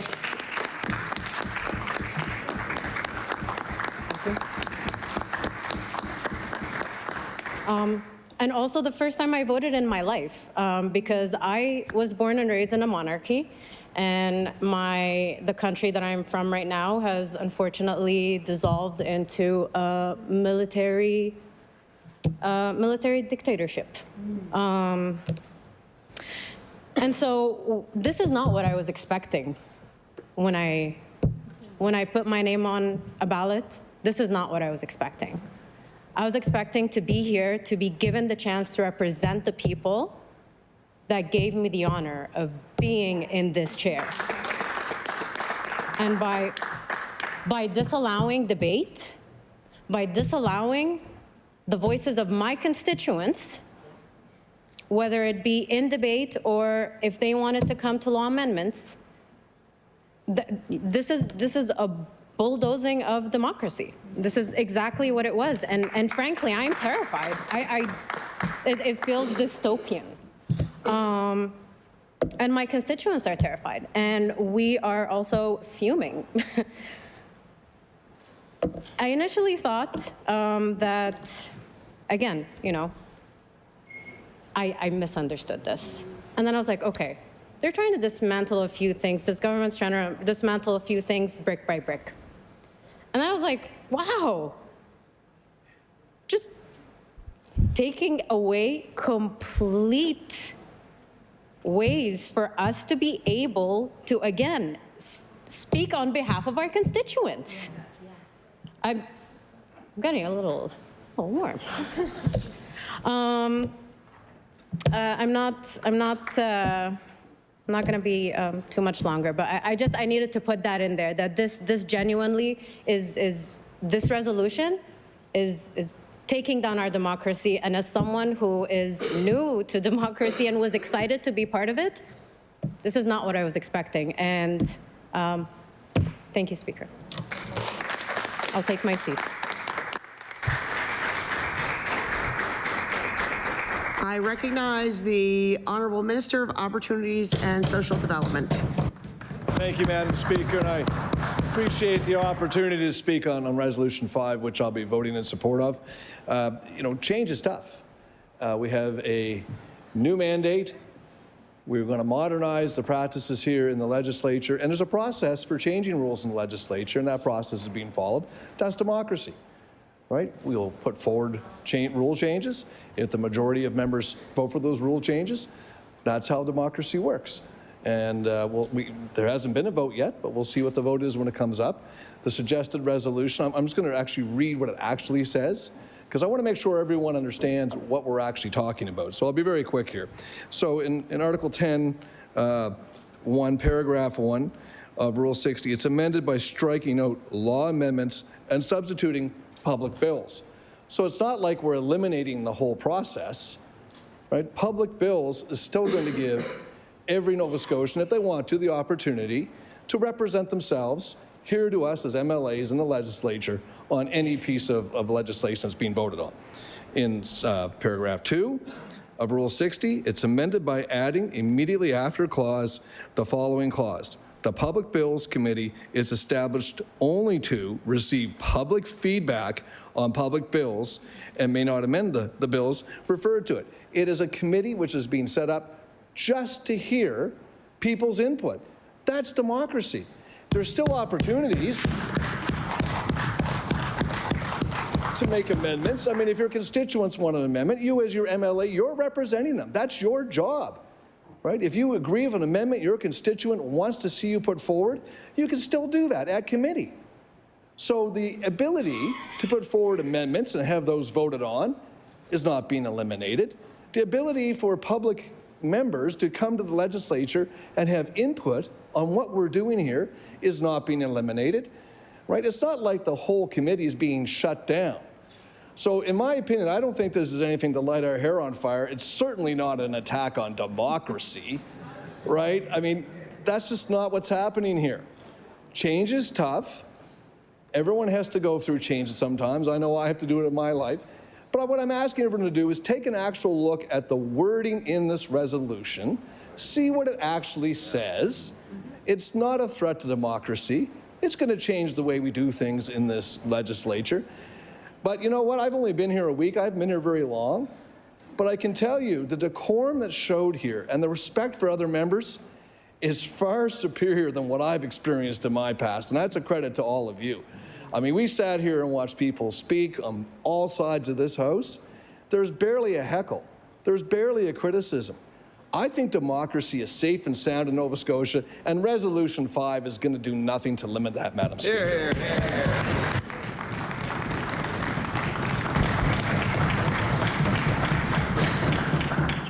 I recognize the Honourable Member for Dartmouth North. Thank you very much, Madam Speaker. And I would like to sort of keep my remarks to a very specific part of this resolution, and that is Section 27. So I would also like to read from the resolution for the benefit of the House to remind folks what we are talking about here. So in Section 27A, number 1, it says, if the government House leader from the leader's place in the House states that there is an agreement among the representatives of all recognized parties to allot a specific number of days or hours to the proceedings at one or more stages of any public bill, the leader may move a motion without notice setting forth the terms of such agreed allocation. Which sounds great. We do that already. We did it yesterday, I think. And we've done it on lots of bills in this House. The second part is, if the government House leader from the leader's place in the House states that the agreement could not be reached under the provisions of paragraph 1, in respect of proceedings at one or more stages of a public bill, the government House leader may move, without notice, a motion for the purpose of allotting a specific number of days or hours for the consideration of the disposal of proceedings at one or more stages of the public bill. And number 3 says a motion under paragraph 1 or 2 shall be decided forthwith without amendment or debate, and any proceedings interrupted pursuant to the rule are deemed adjourned. So, in fact, what my honourable colleague, the Minister of Opportunities Social Development, has said is actually incorrect, Madam Speaker. So I will get to that in a minute, but I just want to point out this small thing, that yes, people can come and speak at law amendments according to or whatever it's called now, public bills, according to this resolution. But not necessarily will the opposition be able to take the voices of our constituents and bring them to the committee and propose amendments, because that committee could be limited by Section 27(2). So this is what we're talking about here. It is not so much the issue, in my view, of the law amendments being changed to public bills, although I do think there are problems with that. But this here, 27, the clause 27, is a very important and troubling section. So, Madam Speaker, I want to tell you that I have a friend, a person in my life, someone I know, who loves to play games. They love competition, okay? I also love games. I have a point to this, and it's going to come around in a beautiful way, so just hear me out for a minute. I love playing games. I played sports growing up. I love playing board games. I love playing chess with this person. I've recently learned to play chess, and I'm quite proud of myself, to be honest. So this person essentially taught me how to play chess. And so for a long time, we've been playing chess against each other, and I'm pretty bad at it. And so, like, most of the time, this person wins. And it doesn't take much for him to win. But I play, and I'm learning, and it's fun. It's really fun. But lately, Madam Speaker, I have been improving my game, and I've been getting a little better and a little better. And this person has noticed. I've won a couple of games in the last couple of weeks, and what this person has done has decided that they need to change the rules of the game now. So they'll say something like, okay, for this time that we play, we only are allowed to move our pawns in like this direction, and sets like some silly rule at the beginning of the game, and sometimes I agree, and I'm like, okay, we'll do it that way. We'll play it that way. And then sometimes I'm like, you know what? Actually, no. If you want to change the rules of chess so that you can win, or that it makes it harder for me, then I don't want to play. And so sometimes I give in and sometimes I don't. But I feel very frustrated by this sort of new trend in the game playing. And I was thinking about why this person insists on this new rule changing. And it's because it's simple. they love to win at chess. And when they play against me, they can win. And when they started seeing that they weren't able to win as much, they needed to change the rules. Because they couldn't be in control anymore. So I will bring this to an end, Madam Speaker, by telling you that this person is one of my favorite people in the entire world. And this person is a 10-year-old. A 10-year-old child. I bring this up in case it's not obvious, because this behavior of this 10-year-old child reminds me of what's going on in this clause, clause 2728. But unfortunately, Madam Speaker, this ain't no game. Okay, we're actually debating in this House real laws and real resolutions that have actual impact on people's lives, their well-being, their health, and their wellness. So we're not fooling around with the chess game in here. We're actually debating real things. No offense to the chess players in the room or outside the room. The implication of removing the process of debate, which is laid out in section 27A and 27A 1 and 2, could be, and I'm not saying it will be, but it could be, and that's the problem here, extremely serious. So I just want to speak to the House. For those those members that were here at the time, I want to remind you of some debates that took place in this House. And for the members that are new, I want to explain to you a couple of kind of amazing moments in this legislature where debate and robust debate affected the outcome of a piece of legislation, in my opinion, for the better. So the first example I'd like to offer is in 2021 when the Minister of Environment tabled the Environmental Goals and Climate Reduction Act. There was a lot of good things in that bill. There was a lot of good things. Everyone said it. The people from the special interest group said it. The people in this chamber said it. God knows the government members said it for lots of time. But that's okay, because that's what democracy is and that's what debate is, standing up and talking about the good things of the bill and the bad things about the bill. But I remember in the Committee of the Whole House on Bills, it was an epically long evening or day where we, in the opposition, our party and the official opposition at the time, we presented many amendments to the bill. And I actually remember the day that the bill was read for the second time. In fact, there was a protest outside the House, and you could hear the people shouting, "Amend the legislation, amend the legislation," while the minister gave an hour-long speech about the legislation. Then we went in, it wasn't the day of the second reading, it was actually the day that we went into Committee of the Whole House. And we started proposing amendments. We debated them robustly, and most of them were voted down. But, Madam Speaker, there was one that was accepted. I believe it was Clause 17. And my colleague, the honourable member from Halifax Needham, moved that amendment.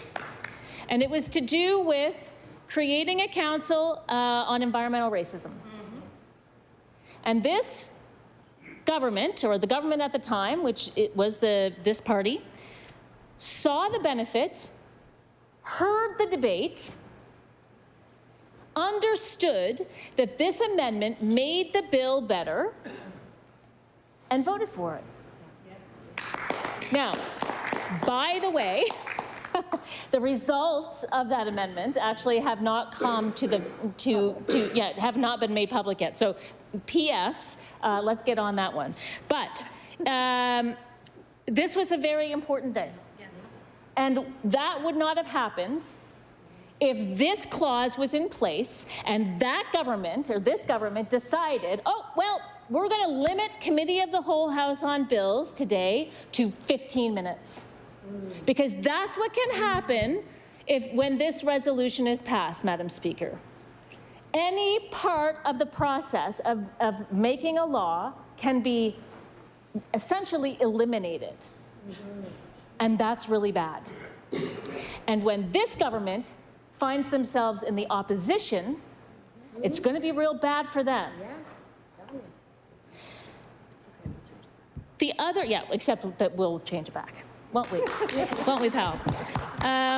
I want to also bring to the memory of the House and to the people and to let the people who are new know about another bill that we passed in when the Liberal government was in power, when myself and my colleague from Dartmouth South were newer MLAs, and it was the Human Organ and Tissue Donation Act. This was a seemingly uncontroversial bill, actually. All three parties supported the bill in a kind of a beautiful way. But for those of you, or for those members that were in the House on the night that that bill passed, it was like truly a magical night. What seemed like it was going to be a very sort of tick, tick, tick, tick, tick process to get the bill passed because there was all-party support for it, turned into a lengthy debate. And what happened was that people stood up and talked about their own personal experiences with organ donation. So we heard from members whose children had been killed in car accidents and whose bodies or organs had been donated and whose organs had saved the lives of other people. And we heard from people whose family members, or maybe even themselves personally, their lives had been saved by donated organs. And we heard from people from all around the room. It was amazing. People were in tears. It was a really special night.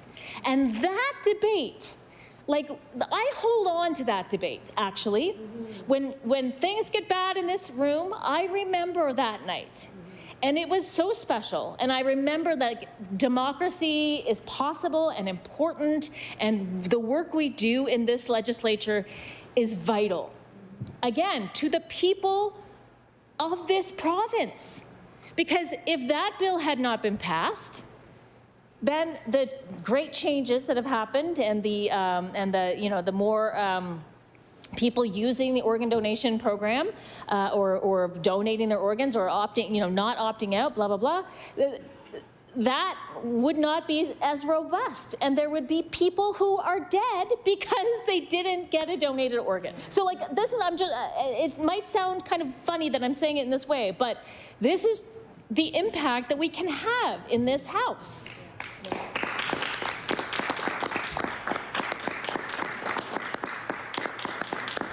But if this resolution had been in place at the time, the government at the time could have said, you know what, everyone supports this bill, there's no need to debate it. And so, in fact, the outcome wouldn't have been different. We would still have the organ donation program in the way that it is now. But we wouldn't have had that positive experience in this legislature where we can hold on to it when things get dark and deep in here, but also for the people on the outside that saw all three parties working together. They would have missed out on that. So, Madam Speaker, if this resolution passes, when we debate Bill 1, whenever that happens, we don't know if we will actually get to debate it. We don't know how much time will be allotted. We don't know if people will actually get to come to public bills and speak on Bill 1. And God knows, we all know that every person in this room has an inbox full of email concerned about Bill 1.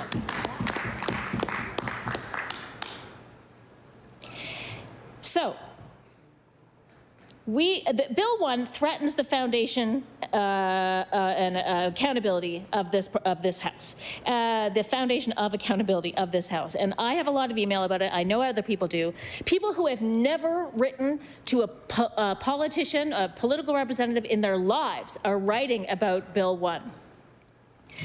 They're very worried.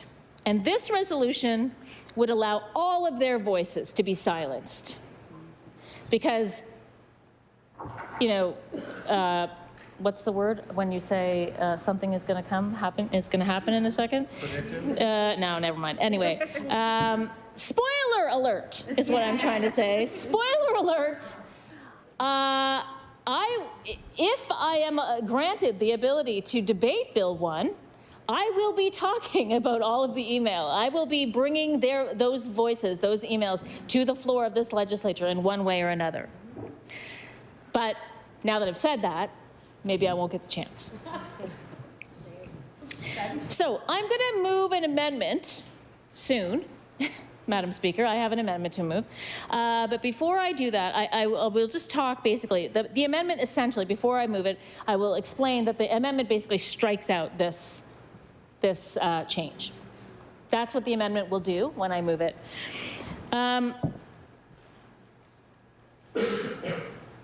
Essentially, I think that the first part is great because that's what we do already. We can agree to move along the process of passing a bill. But the second part wrecks it. So my amendment will be talking about getting rid of it. I just want to, before I do that, I just want to comment on my colleague from Halifax Needham's comments about minimizing constituency voices. Again, I will reiterate that every one of us has been elected to represent the people in our riding, not just the people that voted for us, yes, but all of the people in our ridings, and I proudly do that. Yes. Excuse me. And everybody will have received some comments about this bill, or this resolution, or sorry, the bills that we're going to debate.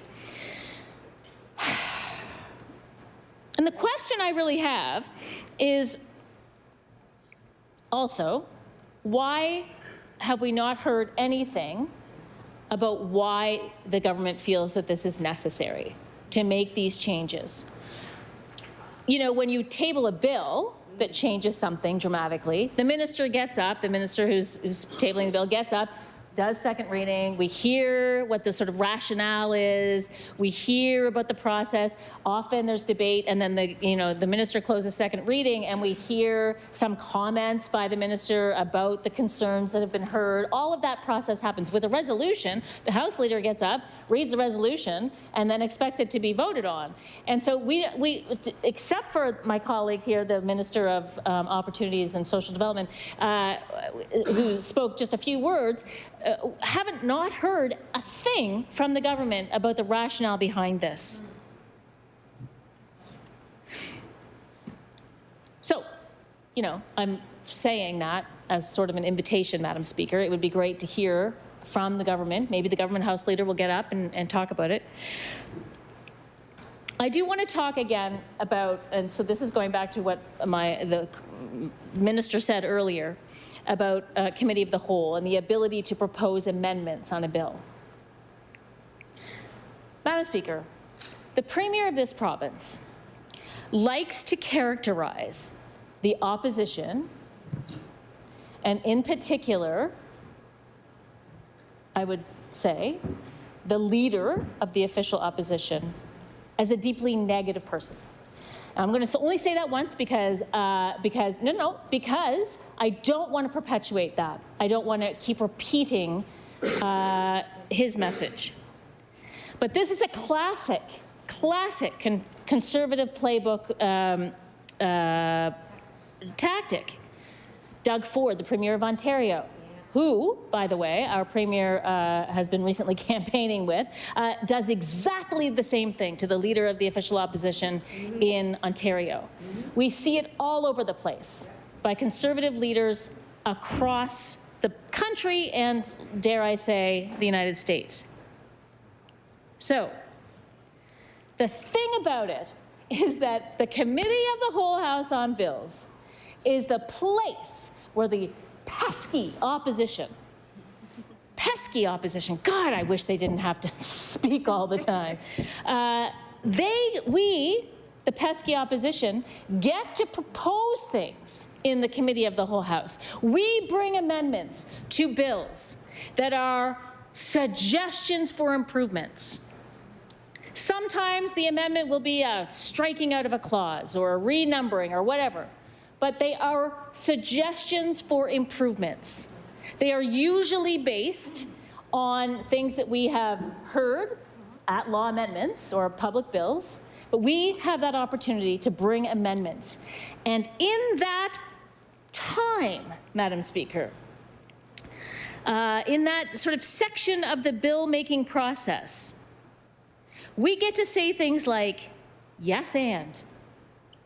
Yes, let's pass the Environmental Goals and Climate Change Reduction Act. And let's make sure when we do it, we eliminate the ability to have environmental racism perpetuate in this province. Right? That was a good amendment. Let's pass that bill, and we can also ask, what if? So here we have the environmental bill, the Climate Change Reduction Act. What if we made it so that the reporting process was yearly instead of every 3 years? What if? That would make this bill even better. And we also can use the amendments process of the Committee of the Whole, the amendments we bring to Committee of the Whole, to imagine, to blue sky, a better Nova Scotia. Asking or saying yes and, asking what if, asking or saying imagine a truly better, imagine this. What if this happened? How many people have said that in their life? What if we go out for dinner tonight? Wouldn't that be great, honey? What if we go out for dinner? How about, you know what? You've been working hard. How about we take a drive down to Digby today? Wouldn't that be nice? Yes, that would be so nice. Everybody has an imagination, hope, like a sort of images of what would be better than the moment we're in at this moment. Yes. And yes, amen to that. But that is what we do in the Committee of the Whole House on Bills. That's true. We propose ideas to make things better. Yeah. And I want to put forward that the Premier of this province wants to limit our ability to do that, Madam Speaker, because he doesn't want to hear our ideas, because he wants to be able to characterize us as negative, as taking the no out of Nova Scotia. Doesn't make sense. He doesn't want us to have a voice in this House. And so he has instructed the government House Leader to table this resolution to limit the opposition's voice and purpose in the process of making bills. That's very shameful.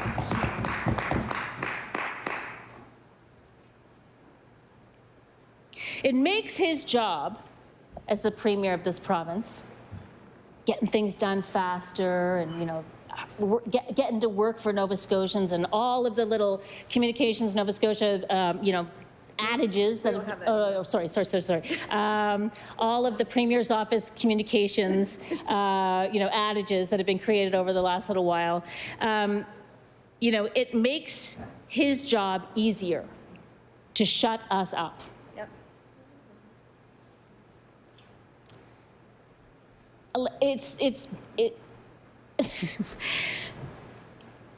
You can't make this up. It's just beyond my understanding.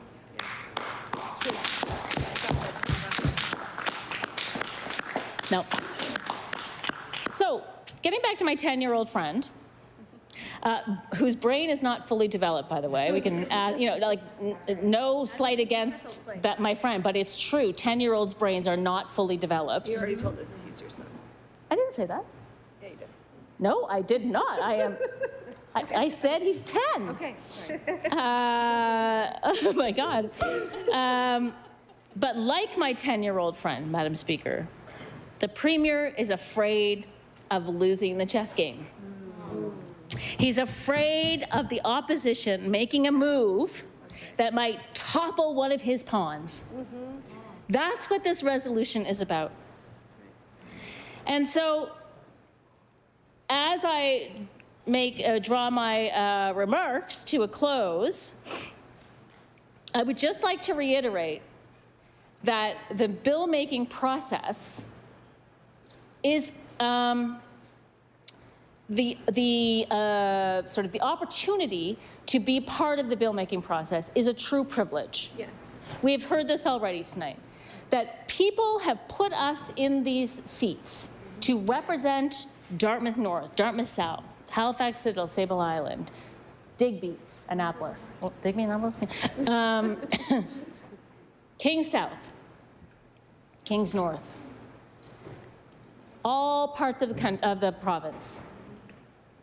People have put their trust in us, checked our name on the ballot, and asked us to come here to voice their concerns in this legislature. And this privilege should not be put into jeopardy in this way.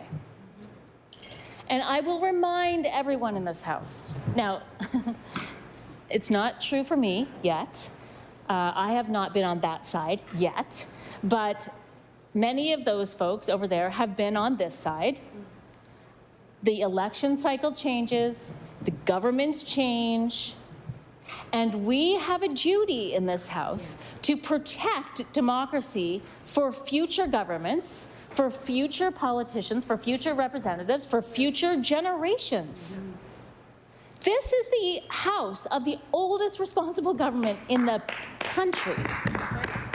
And this House is about to seriously diminish the democratic process that takes place within its walls.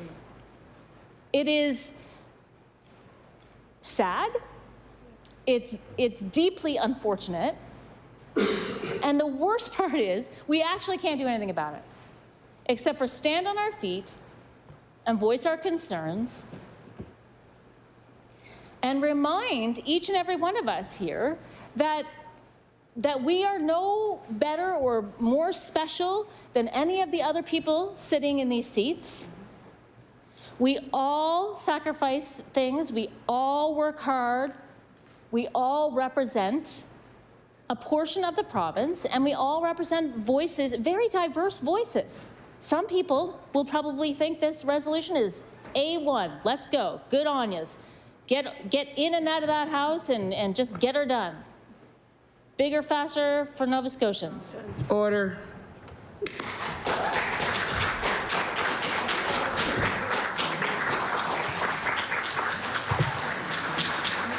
We have reached the time of order. We have reached the time of adjournment. We stand adjourned until Friday, February 21st from 9 until 1.